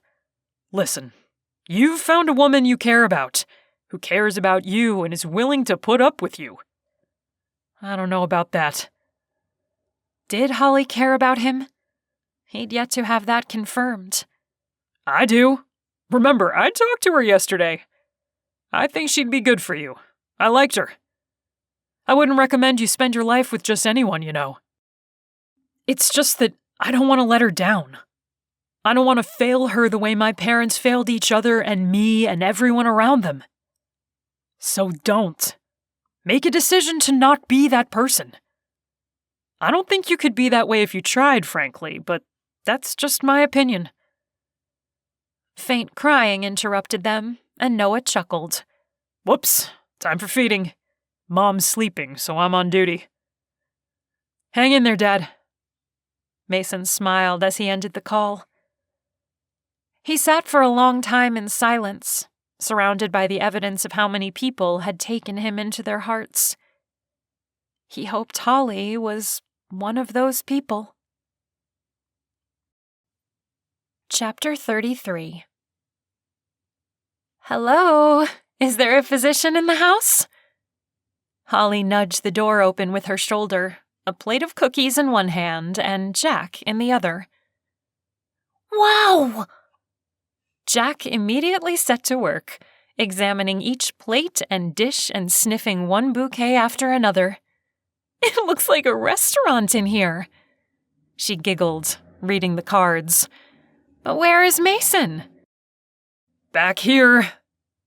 He strode out from the back room wearing a wide smile. I was wondering if I'd see you today, but I didn't think it would be so soon. Mason! Jack launched himself at him, wrapping his arms around his knees. Can we play zoo? I don't think Mason should be doing much of that sort of thing right now, kiddo, Holly said. He has a boo-boo on his shoulder. That's why his arm is in a sling. It pained her to see it, even though she knew the wound was harmless enough, according to him anyway. She directed Jack to a set of blocks kept in the waiting area for just the sort of impatient, energetic toddler he was, before turning her attention to her knight in shining armor. Even if the shining armor was the car he'd wrecked during the rescue, the description fit perfectly. So, what are you going to do with all these casseroles? Open a restaurant? Or a soup kitchen? I was too busy worrying about keeping them all edible. There's not enough room in the fridge in the back. He was smiling, though a bashful sort of smile she knew was supposed to hide the pride he felt. The appreciation. I never expected this. You're a hero in this town. Better get used to it. Or not, she added with a heavy heart. Why not? His emerald eyes sparkled as they moved over her face. Because, it's all over now. She'd practiced, hadn't she? In the mirror, all morning, getting ready for this. His eyes stopped sparkling. Is that what you want? For this to be over? Us, I mean? Why do you have to make this so hard? She looked at the floor, sniffling. I don't want to cry in front of Jack. So don't. You don't have to. Holly, look at me. He caught her under her chin, lifting her head until they were face to face. If I hadn't been on the verge of unconsciousness in the car and looped out on pain meds at the hospital, I would have told you what it meant to know you were in danger. And how I would drive into that building again and again, every day for the rest of my life, if that was what it took to rescue you. Or a burning building, whatever, so long as you were all right. Because I've fallen helplessly, hopelessly in love with you. So much for not crying in front of Jack. Big, fat tears coursed down her cheeks as she stared at Mason in wonder. Really? You're not, looped out right now? Not even in the slightest. He chuckled before growing serious again. No, I mean this. And I'm sorry I ever left room for you to doubt me. I've been scared, I can admit it. Scared of hurting you, of not measuring up. Now I realize the past can inform the present instead of being repeated. I can take what I learned and do the opposite. Yes! She beamed. That's exactly right. You have what it takes to break the cycle. I want to break it with you. I know that's not the most romantic thing anyone's ever said, he said with a wry grin. But I mean it. I want this. I want us. I don't want to leave. I don't want you to leave, she said. Not ever. Don't leave me. Don't leave us. When I thought that it was yesterday, that I would never see you again, I knew how stupid I was to be angry instead of telling you flat out that I was in love with you and wanted you to stay here with me once everything was settled. She stepped closer to him. You are? You do? Nodding, more tears streamed down her cheeks. Yes, so much. Mason closed the gap and then hesitated as his gaze darted over to where Jack played. He raised an eyebrow before turning his attention back to Holly. He'd better get used to seeing it. She shrugged before stepping into the circle of Mason's embrace. The touch of his lips set off an explosion deep in her soul. How could either of them have ever doubted that this was forever? Mama? Jack tugged her jeans. Mama, what are you doing? They both laughed as she bent to lift Jack onto her hip. Mason is my special friend, and he's very important to me, she explained. Just saying the words was enough to send her heart into the stratosphere. Holding on to both of them at once seemed too good to be true. But it was true. This was her life. These were her loves. Somehow, she'd come through a nightmare and made it out on the other side, with the love of her life holding her hand. As Mason allowed himself to laugh with Jack, his arm around her waist, she remembered that he'd come through a nightmare of his own. Judging by the joy written all over his face, she knew he was happy he'd made it out with her. There's just one more thing you can do for me. He grinned, looking down at her as the phone started ringing on the desk. She could have stared into his eyes forever. Name it.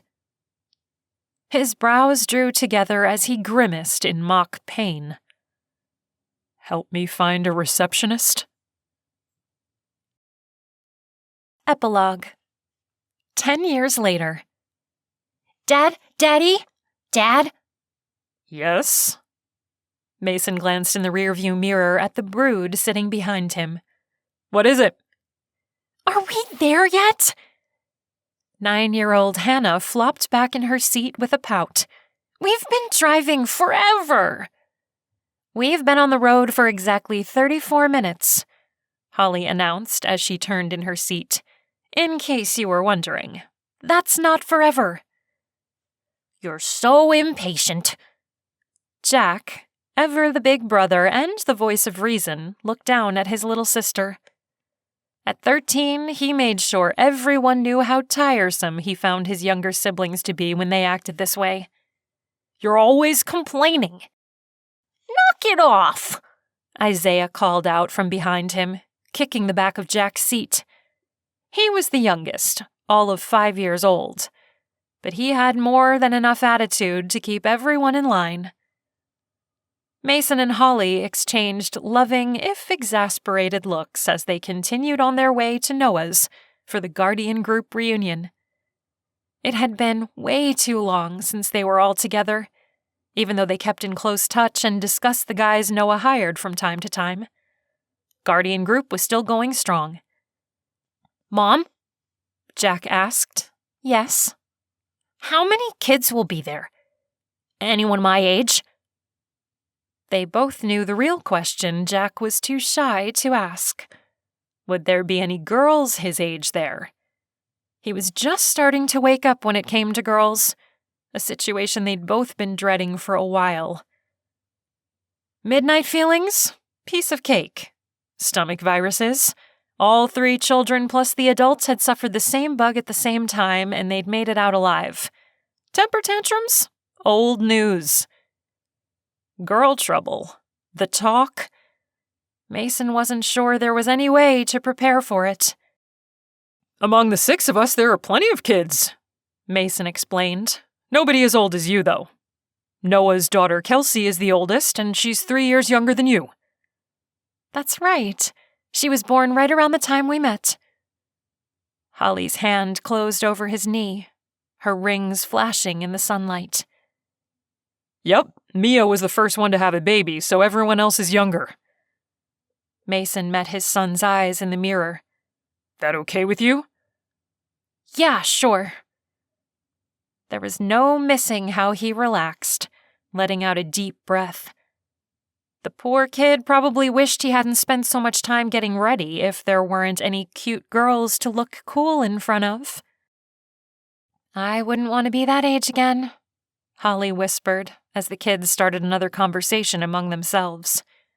"I was just thinking the same thing," Mason agreed with a grimace. "Talk about agony." They rode on this way, singing with the radio and answering countless questions about how much longer they'd be in the car, before Mason turned down the street he knew held the home Noah and Mia shared with their family. "Whoa!" Hannah's eyes bulged as they drew closer. "They're rich!" "We told you guys that Noah and Mia and the kids live in a big house," Mason reminded them. "How else would they have room for everyone to spend the night?" Holly turned in her seat, and from the corner of his eye, he caught her giving them a patented mom look. "Let's not make a big deal about it, okay? Last time I checked, we're not doing so badly." Truly, they weren't. After years of medical school and residency, he'd gone from physician's assistant to a partner in Chelsea's one and only medical practice. And Holly had continued treating local patients as well as rehabilitating abused and injured dogs.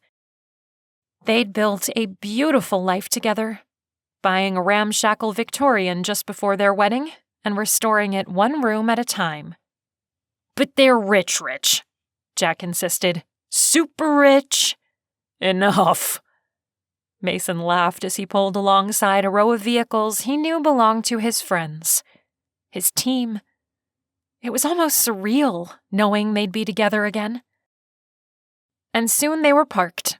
People poured out of the house all at once. They were the last to arrive, it seemed, as 10 adults and countless children swarmed the SUV. "Holy cow!" Holly laughed before opening the door, immediately hugging Kennedy and Ryder. Noah reached Mason first, and the 2 of them shared a short hug before Mia threw her arms around Mason's neck. "Hey, stranger!" "Hey, yourself! This is overwhelming," he admitted. "We sort of exploded, didn't we?" She swept a hand over her hair in a distracted way, shaking her head at the antics the kids were already getting into. The older kids peppered each other with questions about their favorite TV shows, cartoons, movies. The younger kids showed off fancy shoes that lit up when they walked, and one little girl twirled around to show how her dress flared out, to the delight of the others. "Isn't it funny how easy it is for them to make friends?" Gunnar slung an arm around Mason's shoulders. "They just met, but they're already best buddies." "And Jack's the cool older boy. Look at the way Kelsey's eyeing him," Mia giggled. Sure enough, her daughter blushed when Jack noticed her looking his way. Come on in, Noah called out, clapping his hands. I already started the grill and there's a bunch of steaks just waiting for my expert skill. Expert, Colby laughed with a roll of his eyes. We'll see about that. Oh no, groaned his wife, Ivy. How many rangers does it take to ruin a steak? I can just picture the 6 of you fighting over the tongs while the meat burns. Watch it, Colby warned before kissing his wife on the cheek. Mason thought they did pretty well at keeping away from the grill, if only to keep the women from laughing and teasing. Within an hour, they were sitting at a pair of long tables in the garden with a mouth-watering spread in front of them. Steak, potatoes, hot dogs, and burgers for the kids, and grilled vegetables. There were salads, ears of corn, and sliced watermelon. He looked up and down the length of both tables, one for all but the smallest kids, one for the adults. Everyone mingled together, the kids laughing and playing games like they'd known each other their entire lives. After a while, the sun set, and Mia flipped on strings of lights crisscrossed over the tables. The kids grilled marshmallows at the fire pit, while the adults sat around enjoying their beverages and laughing about some of the clients they'd taken on back in the day. There are times when that seems like another life, Mason admitted as Holly settled on his lap. She was his life now, along with the kids. They were what he'd worked for, through endless days and even longer nights. And finally, it was time to start enjoying the fruits of his labor. Look at us! Elijah sat back in his chair, one ankle over the opposite knee. Could you have imagined? I doubt any of us could. Ryder chuckled, stroking his chin. I know I couldn't have, not in a million years. All of us settled down. Married men. Fathers. His eyes widened in mock surprise. Sometimes I hear my dad's voice coming out of my mouth when I'm talking to the kids, Gunnar admitted, and they all laughed and nodded in understanding. Amazing how that happens. I'm proud of you. Of all of us. Noah raised his glass. To all of us. Our family. Mason raised his own glass, while Holly rested her head on his shoulder. The kids ran back and forth, trying to catch fireflies, while lights twinkled overhead.